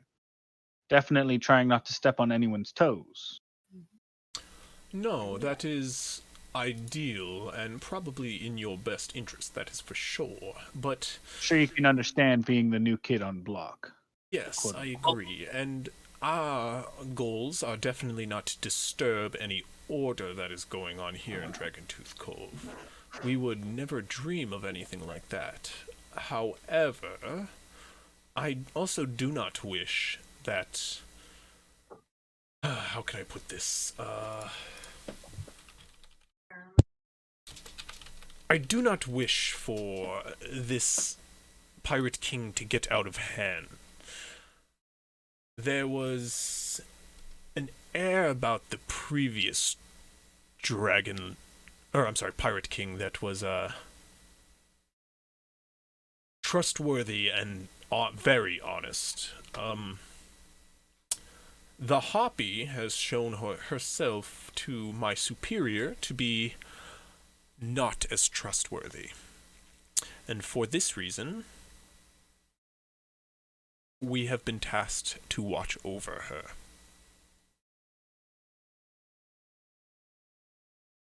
That being What do you plan to do after watching over her? Hopefully nothing. Ideally, she will rule her days as Pirate Lord, Pirate King, and keep these waters free for the men and women who sail it.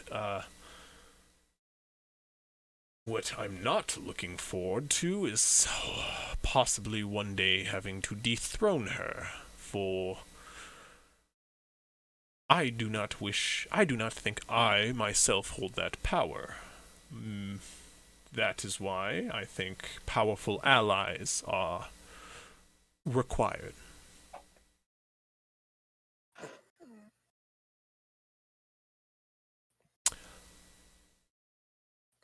I'm not entirely asking anything of you lot currently. What I am asking you all for is an arrangement going forward. So Dirk, in a blind fit of miraculous wisdom, asks, what makes you think we're going to act on this favor, quote unquote? Well,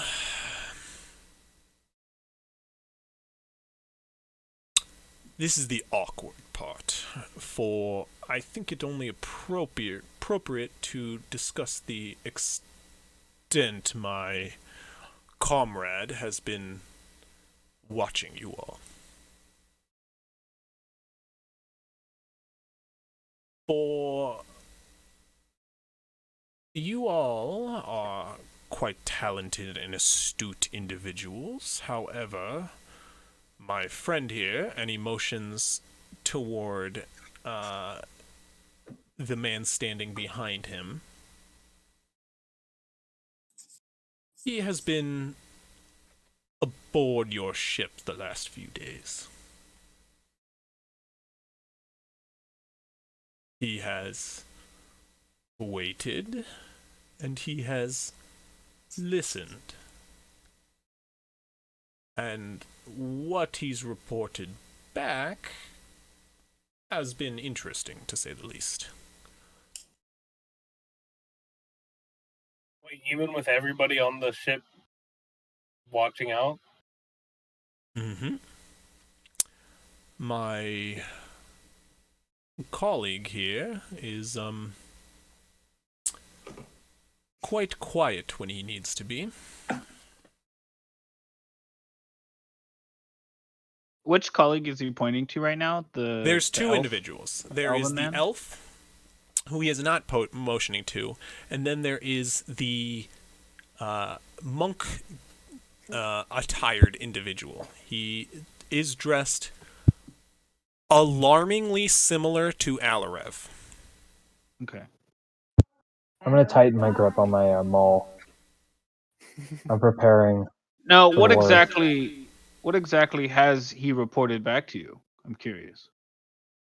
Your conversations, your revelry, your workout routines, your cooking, apparently, has caught his well, let's say nose. Okay, I said one thing smelled nice, and you're not going to let me live it down. Look, I've been crouched in your hull for about 2 days on and off, with the number of people you've had off your ship, it's been quite easy to work my way on.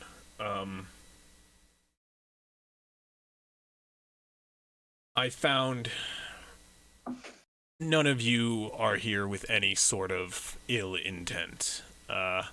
Some of the sickos that I've watched come in and out of this bay have been, well, a lot more open with the murder, robbing, breaking in law of such. Not so many have had sensible sit-downs on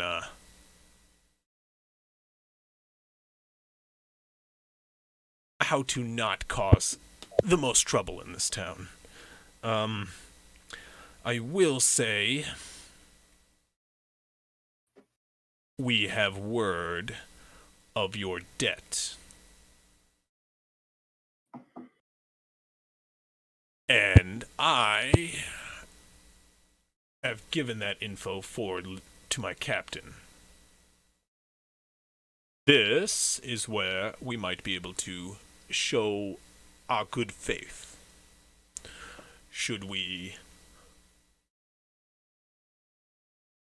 wish to align ourselves with you, I could see helping you and your captain cover your debt. Free of charge, of course. I want to step towards Gargax, knowing my previous history with these kinds of deals. It's part of my backstory, it's a long story. I'm going to whisper into his ear, good faith comes with bad repercussions. I have very little trust, and then I whisper him the information that I saw over to the south and make sure that he's known of it. I'm still building. Fuck, wait. Okay.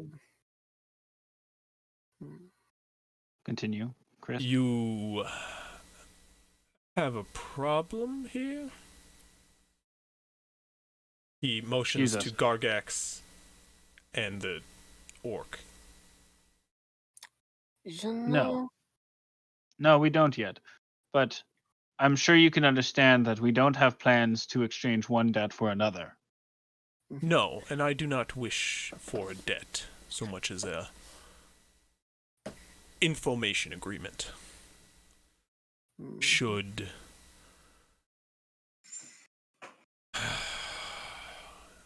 I'm putting a lot on the line, you understand, by making this deal. Should the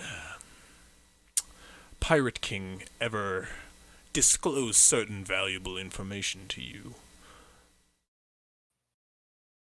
I would like to be informed myself to at least weigh judgment on its threat to the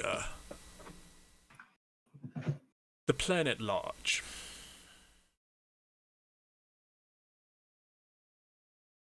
The only problem is, what is that plan at large? Like, what are your intentions? You seem to be asking a lot of us. This is knowing that you know about our debt, you know that it's a pretty sizable debt that we still have to pay off. I'm sure you can understand our caution here. You speak earlier of someone in charge, other than you, higher up than you, in fact. My guildmaster. Would we have any familiarity? Yes, would we have any familiarity with who that might be? And what their intentions might be? Where do you all hail from? We come from scattering all around. It's sure not too many of us unlikely his operations reach this far into the Atoro Edith. He is from a faraway land, but his guild is powerful, and I, myself, and now my colleagues here, and he motions to his right-hand men, we all operate under this guild. Would I, being from the far north... We come from far Yeah. places as well. If you wouldn't mind enlightening us about this guild. I guess what my friends are trying to say is whether we would know the name or not, it would put a lot of us at ease if it did have a name behind this generous offer.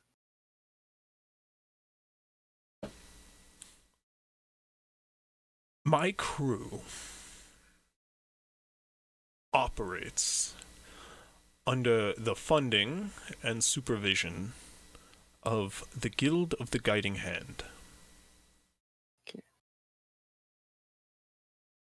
It's a far-away adventuring organization that has prospered quite a bit over the last few years.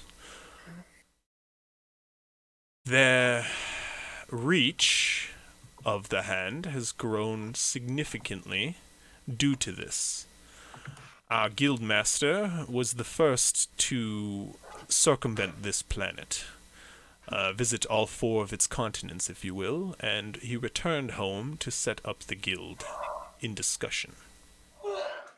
Our mission within this guild is but preservation, and this is the plan at hand that I refer to. It is but to supervise and interact and intervene where we must. This is vague, I understand this, but it's only because our mission is often vague.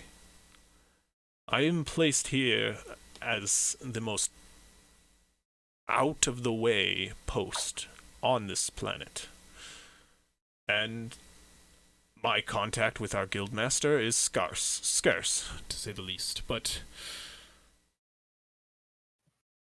I do my job diligently because I wish to see these waters fare well, for my people do reside deep within them, and I wish for them to remain that way. As you guys have all been talking to this man for quite some time, I need each and every one of you to roll a charisma saving throw. I'm guessing that everyone's within 10 feet of me, yes? Okay. So this was actually going back to what I was going to say before. Yeah, counter charm.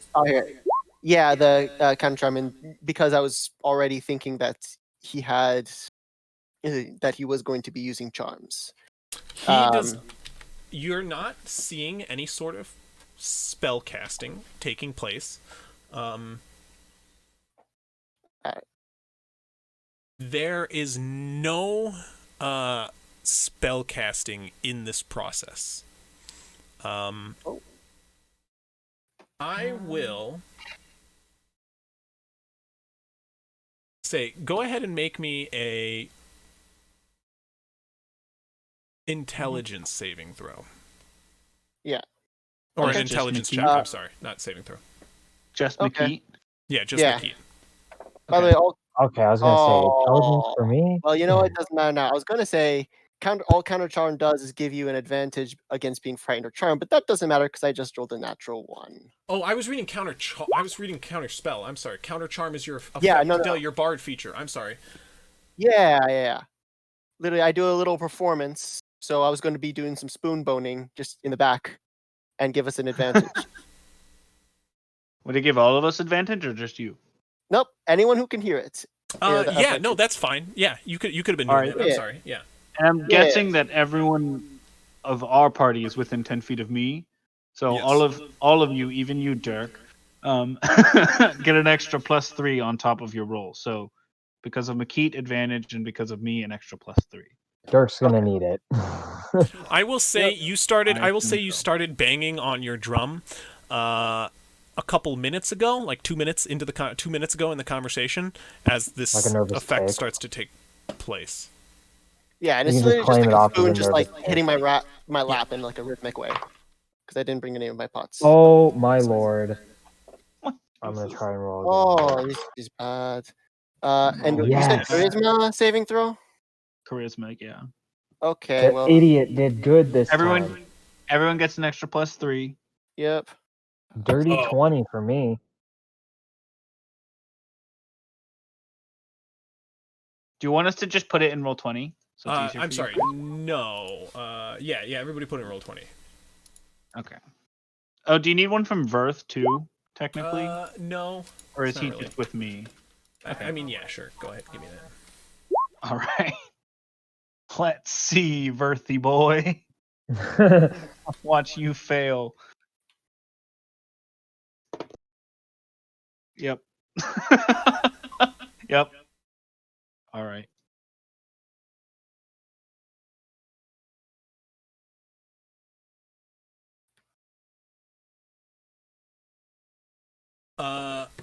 Okay. Really bad for me. Verth got even worse. Sorry, who failed? Let me go ahead and look. Alarev, I need a roll from Alarev.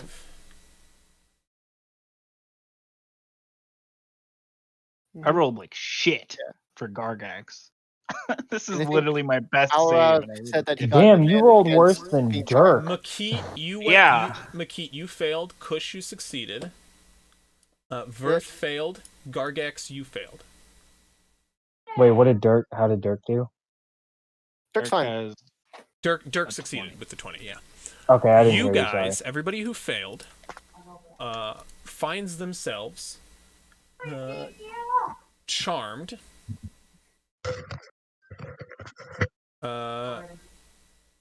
And you idolize the Triton that's standing in front of you. That's it. You just idolize him. So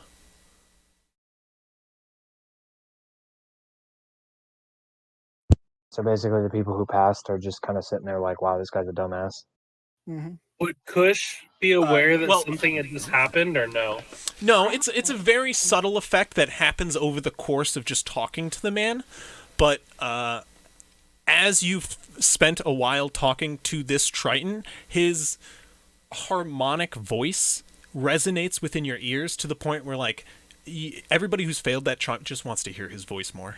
Like, it's literally like a siren's call to you. But yeah, that's it. I mean, you're doing nothing necessarily out of the ordinary. You just really idolize the man. Think he's a cool dude.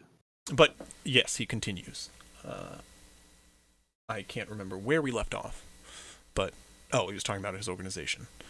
I don't require all of you to pledge your allegiance to the Guide of the Guide of the Gilding Hand, the Guild of the Guiding Hand. I don't expect you all to get yourselves tattooed and all this, but I do ask for maybe little bit of understanding.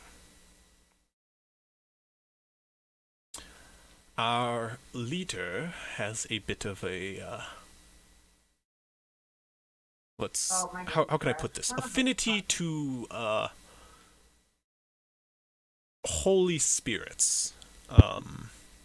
He has been in contact with entities of incredible power.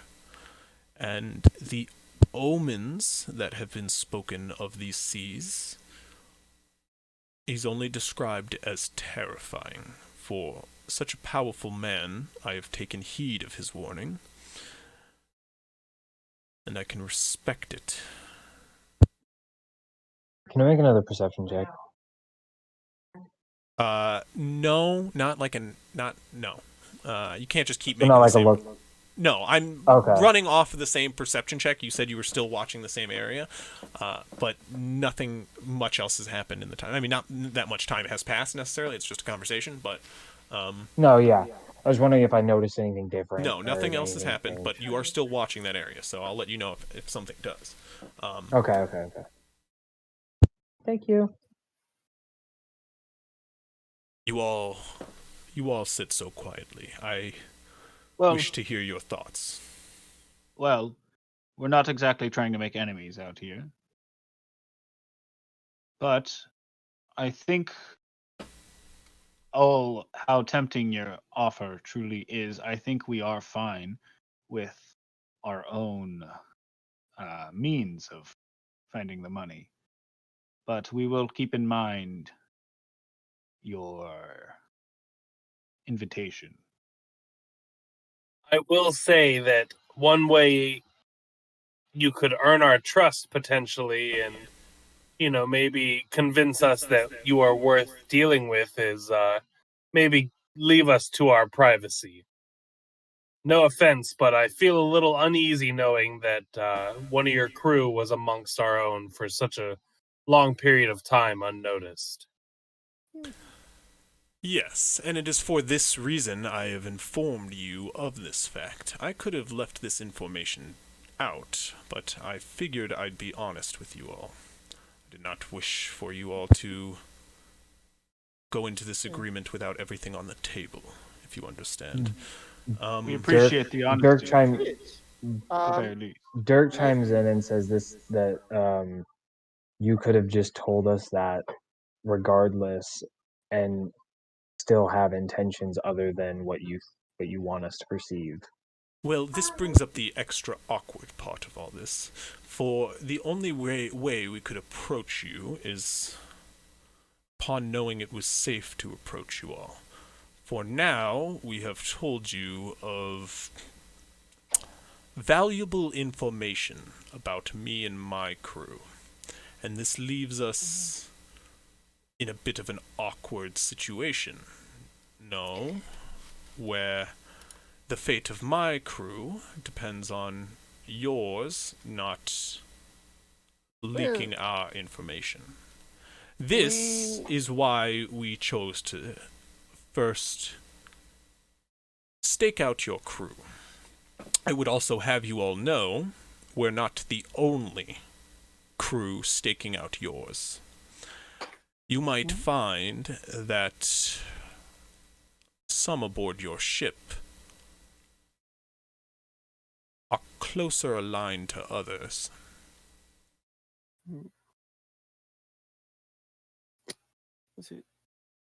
We will not betray the confidence you give us, but our crew and our officers, we all do things as a majority. We came down here as a party, and so many of us together, just because it'd be foolish otherwise. But this is not our whole crew. We still need a final vote. I entirely understand, but I do wish to emphasize this point. This whole situation is sensitive information, to say the least. We do not intend to spill the beans, as one might say, about your investigations, if that is what you're asking for. That is, in fact, what I'm asking for. For the reason we took the precautions to meet under here is there is but only myself and my two crewmates here. I've brought no one else to show you I mean business. What of the rest of your crew? You have other men, yes? We do. I have a number of officers myself, which are skilled like you lot. Sort of specialists in their trade. Some sent from the guild across the world itself. I have a powerful mage, should any of you need use of him. If you ally yourself with us, I'm willing to offer it forward, but you understand why I say an allyship is needed. We will keep all these things in mind. Yes. My position gets revealed to be that of a spy for some other organization. I'm sure our temperamental pirate king would be happy to take my head at any opportunity. I am sure. So, discretion's all I ask for. All right. And what was your name again, good sir? I will say his name, for I've been snooping around about all this. Then say it. It's right here, Nautilus Coaxith. Yes, and I'm sure you know all of ours. Gnawless coaxeth. I don't know this one. The tall one staring off at that pool over there. But He does that. He loses attention very easily. Don't bite him. the others, yes, I have caught word. I have a very skilled informant, and he is eager to have a few words with some of you. But I'll let you all discuss with the rest of your crew for now. Alone, of course, yes. Of course. I say, looking at the bicep guy, the unnamed bicep guy. The spy. The Alarat Yes, lookalike. I will no longer be sending my observant friend over here. Sono, he, although quite deft on his feet, is eager to get back aboard our ship. Not that you all, I'm sure, weren't good company for him.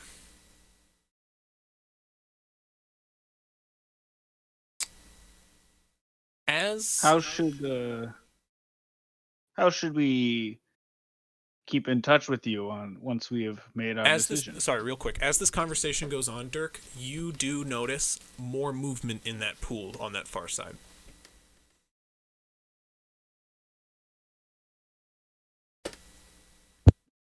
Okay. Okay. So, Kush, are you looking at me? I feel like that'd be. Well, I'm gonna look at Kush.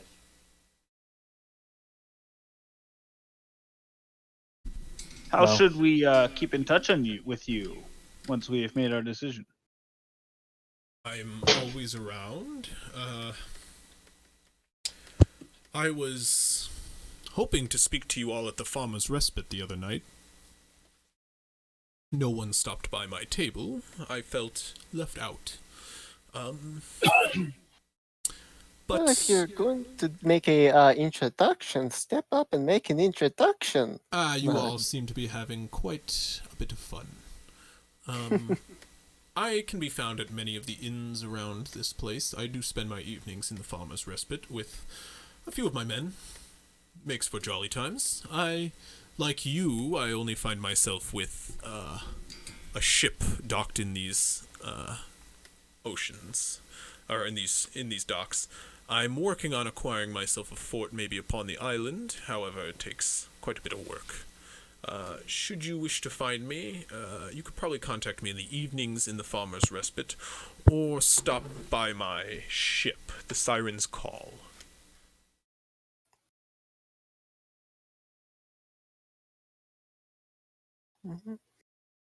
So I was gonna say earlier, but when I noticed that rippling in the water, the movement, I was gonna look at Kush and kind of like see if I could signal him that there was movement in my area that I was watching.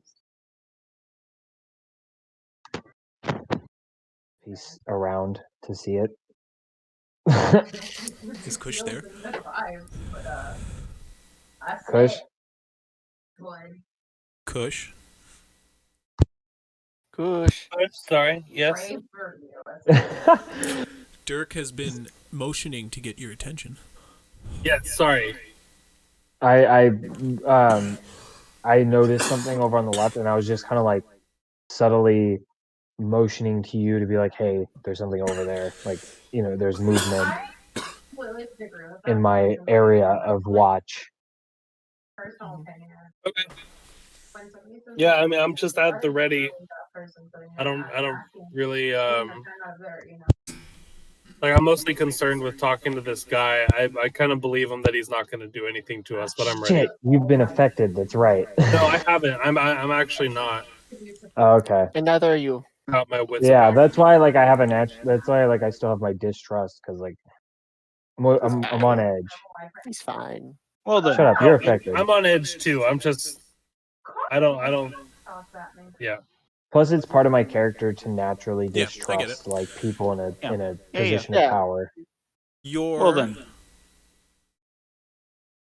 Well then, if you all wish to adjourn for the evening, our meeting, call it over. we will be sure to keep in touch with you in the future. Yes. If you could, try to keep any sight of our interactions in front of the Pirate King to a minimum, but there's always a need to meet off the cove somehow. We can always sail out and have some sort of meeting. I do have access to quite a bit of magics myself, so if I ever need to contact any of you, well, let's just say I will be able to do it quite easily. Good day then to you all. I wish for a fruitful future for the both of us. Yes, and good day to you too. Like you said, we'll be in touch in case we change our minds about the offer. Good day. He turns, gives a brief glance to the two of them. Does he give any notice to the pool that Dirk has been noticing? He does not give it a glance. All right. Better safe than sorry. They have not left. They're kind of just talking amongst themselves off to one side. I think we just start to leave. At least that's what I want to do. I don't want to be around them much longer. Yeah. I'm gonna stay near the back though, so I can keep watching our backs as we're going through the tunnel. Near the back of the pack. You sure we have to leave so soon? You know, we can keep talking. I mean, they said that they were Want to? done. Do you have anything else you want to ask them? Yeah, if you have something to no. ask them, ask. Oh no, I could just hear him go on a little longer. That's all. I suppose we can. Let's get out of here. Yeah, let's go. Dirk wants to leave. Dirk doesn't like these tight spaces. Okay. Well, we I'd gotta like keep to Dirk dry happy. off and take a little nap. We know what happens when Dirk gets upset. So As you guys You start won't to like me when I'm angry. As you guys start to head out the way you came, the pool to the left of your exit, which is one that you kept a frequent eye on, Dirk, you do see as the light starts to pass over it, as the light starts to near the edge of the pool, you can get a glimpse as color starts to reflect through the pool of some figure underneath the water as it starts to travel further down. And you can see a number of bubbles come to the surface at the same time in your dark vision. Okay. Hmm. Okay. Well, I'm the only one who saw Gygax to that. be like, should we say Well, something? I'm the about only it? one who saw that Oh, I see.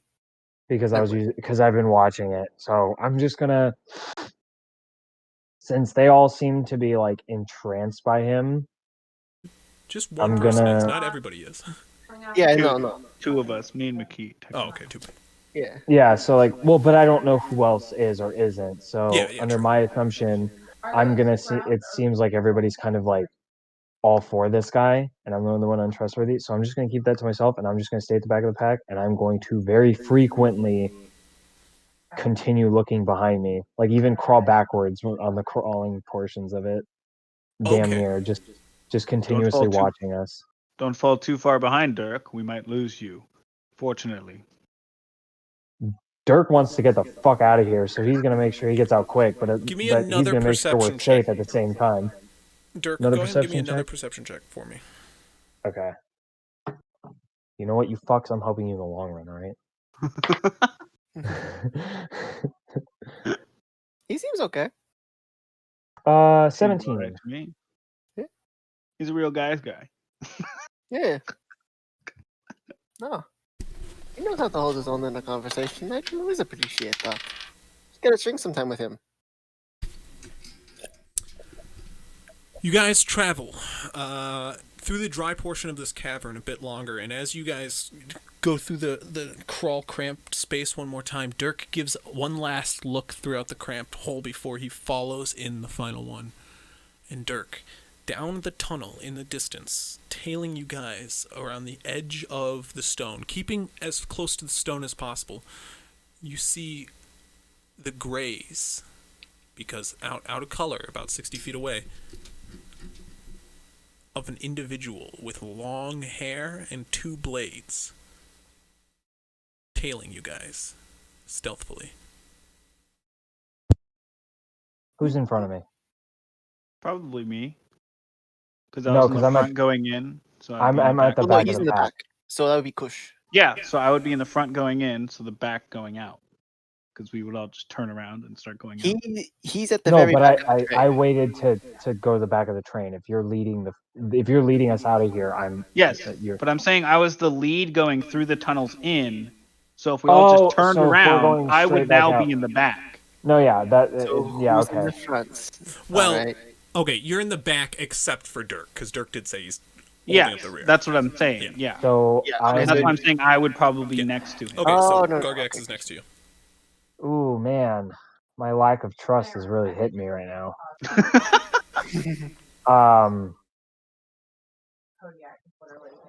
Where's the next bend? How far in are we? It's Is kind it of like twists and it's turns? kind of winding. So I mean, what do you mean like a bend? Or like, It's all where's a like bend. the? Okay, so it's all a bend. So like, is there somewhere that I could like pop into the darkness and is there like You is can there try like to a make a little stealth nook? check, yeah. If you want, are you Are trying you to trying make a to stealth hide? check? Yeah. Yeah, Yeah, make a like stealth like check. yeah, like oh god, here goes. Like hug a corner, so see if you can catch him while he's rounding. If he Pretty still much, follows you. yeah. And everyone else just goes on ahead. Doesn't. I'm not gonna lie, Gargax probably won't notice, no matter what he rolls. Yeah. Not gonna lie. Nobody wants So to. 6. Oh. Well, then Gargax might notice that. It's pretty low. I was gonna say if you rolled high, it's like Dirk's been quiet for a while. Shit. Yeah. Dirk's always quiet.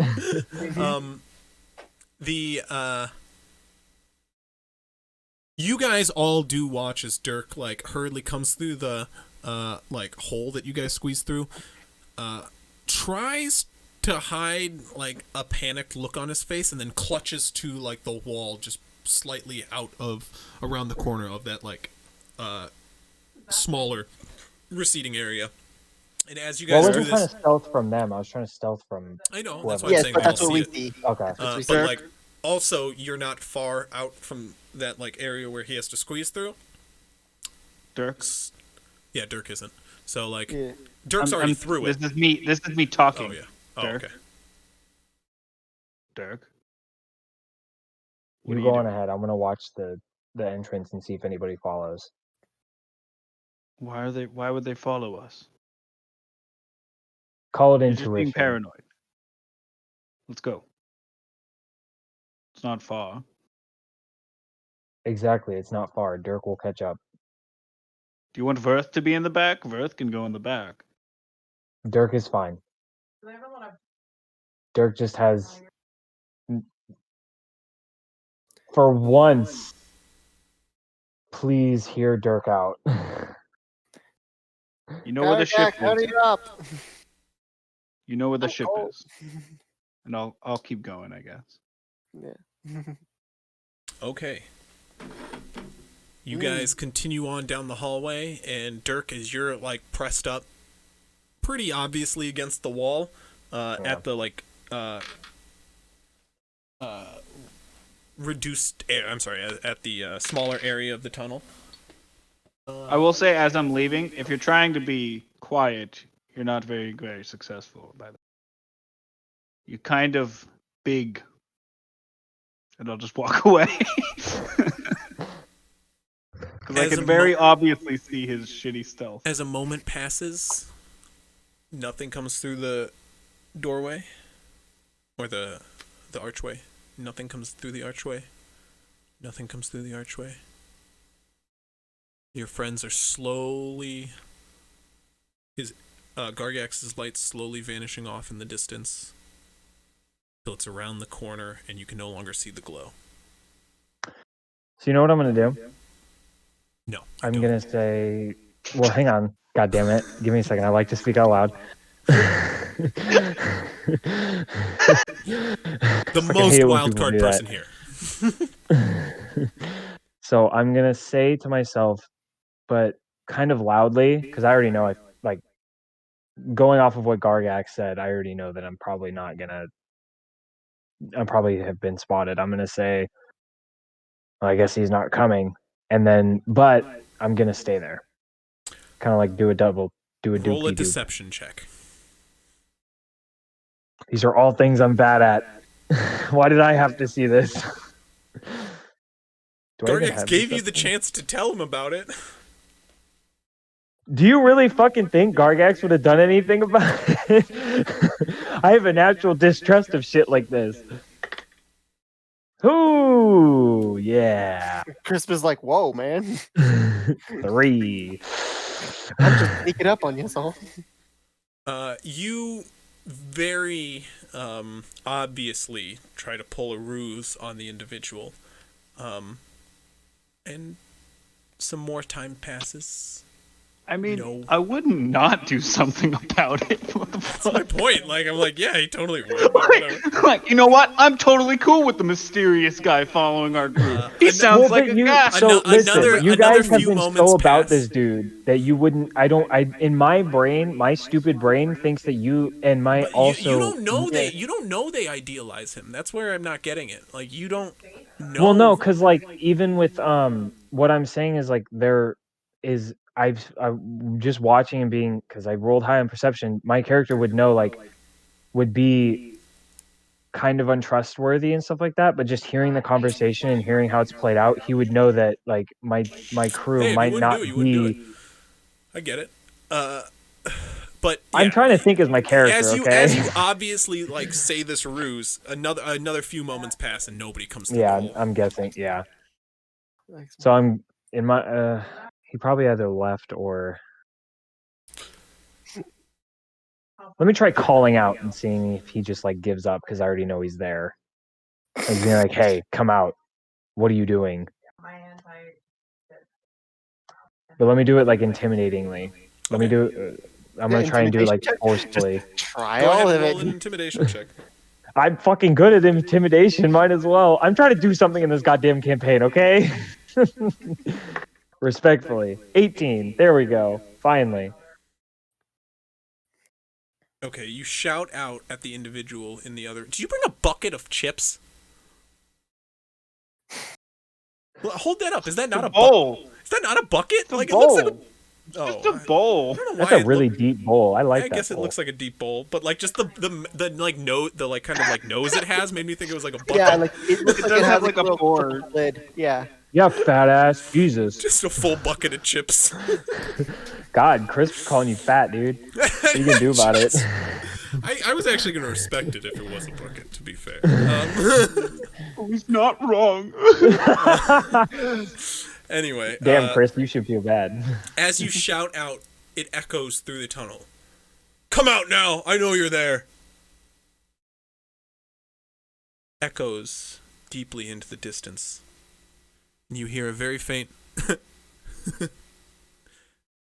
It's probably the captain. as footsteps walk off into the distance.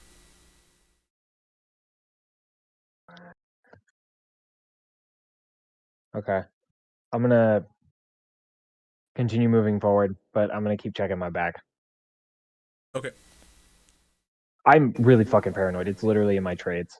You eventually group up with the others. Seeing their light glowing in the tunnel ahead, it's easy to track them down, especially just doubling back the way you came. You guys get to the water, and swimming through, you manage to catch up to them in no time. And as you guys emerge out of the tunnel into the bay, into the noon sunlight, Dirk emerges up, popping his head up out of the water next to yours.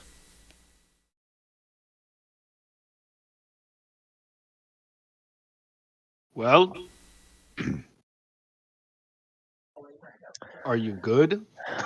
Dirk believes we were being followed. Why didn't you just say something? After last night, Dirk has a hard time believing you would believe him.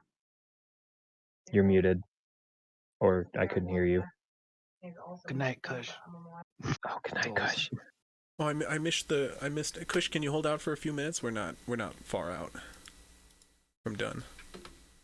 I don't know where he said good night. Probably the Or just in tavern. the tavern, but it's all good. Yeah. Oh, okay.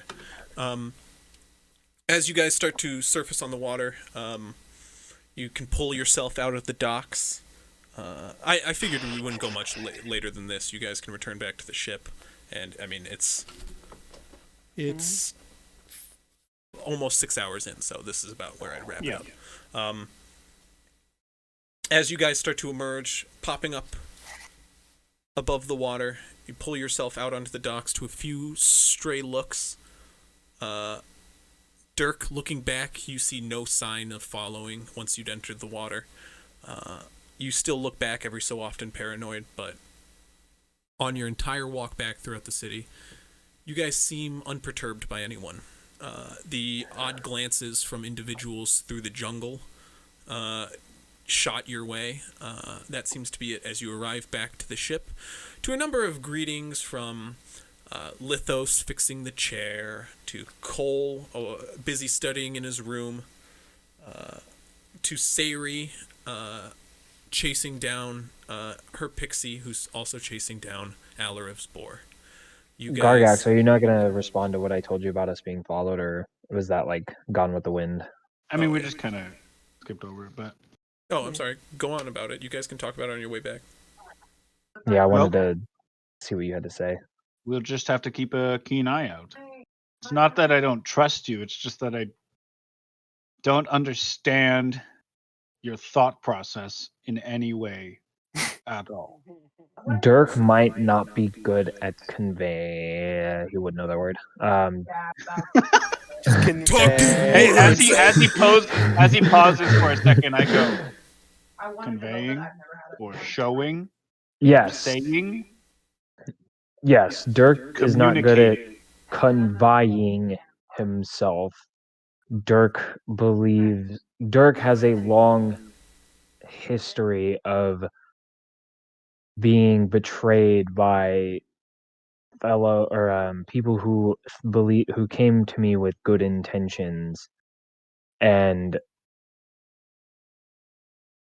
particularly leadership I used to have in the Great Orcish Wars, where I served as a soldier. Let's just say Dirk doesn't have trust for anything particularly resembling a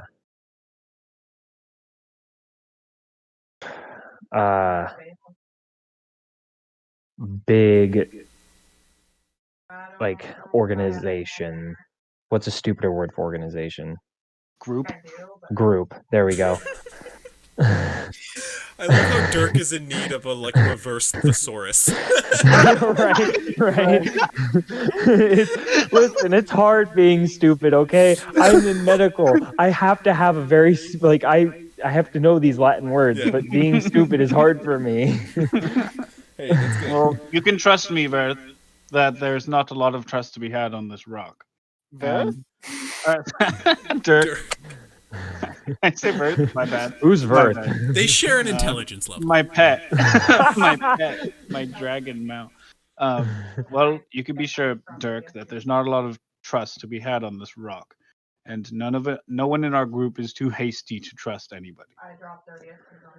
Dirk respects that, but at the same time, Dirk felt that you guys were very easily swayed by We're just trying to choice keep of words. in good word with everybody, if that makes any sense. We don't want to make any enemies. Dirk did. Sorry, Pierre. If you're fine with Pierre, chiming in. Yeah. He will. They just simply want to appear as if in the palm of his hand. You understand? It's a tactic. I understand it might be, no offense, a little bit advanced for yourself, who's a little bit more simple when it comes to tactics, no? You're more straightforward. Well, what my friend Gargax here was doing was simply playing his hand, playing the part until it's convenient for us. We may not have been so easily swayed as it seems. Dirk understands that, but Dirk is still going to not agree with how that was handled. I feel Dirk feels. I keep forgetting I have to refer to myself in the third person. I think it's pretty fitting, personally. It Yeah. is. No, Dirk. Sorry, I wasn't. No, sorry. yeah, go on. I don't mean it.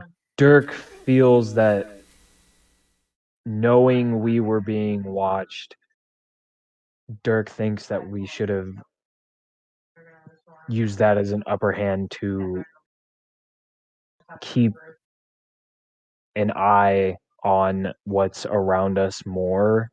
It shouldn't. Basically, what Dirk maybe is this saying Dirk- is Dirk. Dirk is shouldn't have been the one to have spotted somebody who was tailing us.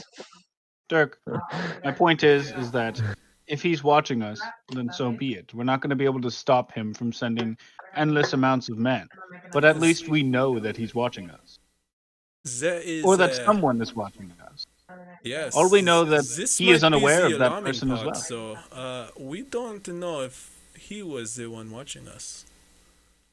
This might be important information to inform our trained friend. Dirk saw two very clean-looking blades in the hand of the person that was following us. Dirk doesn't believe Olarev was the one that was stalking us, or the man on the left. Then I am glad that you noticed them, and I wish that you were more upfront in communicating with us, because we are with you. And Dirk will always be here to fight at your side, but Dirk doesn't know, especially with how Olarev has treated Dirk. Dirk doesn't believe that I can be, or that I will be heard. Dirk, Alarev here has been quite the thick personality to break through.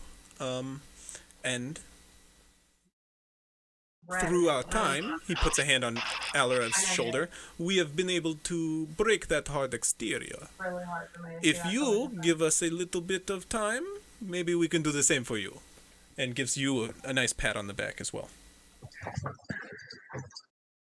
This is the smartest conversation Dirk has ever had in his life.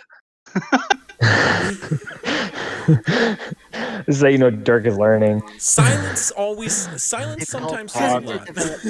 Progress. No, silence has its advantages. Dirk has learned a lot from you fuckers in the past week that he's been here ish. About a week. Let's save the rest for the ship, yeah? This is agreed.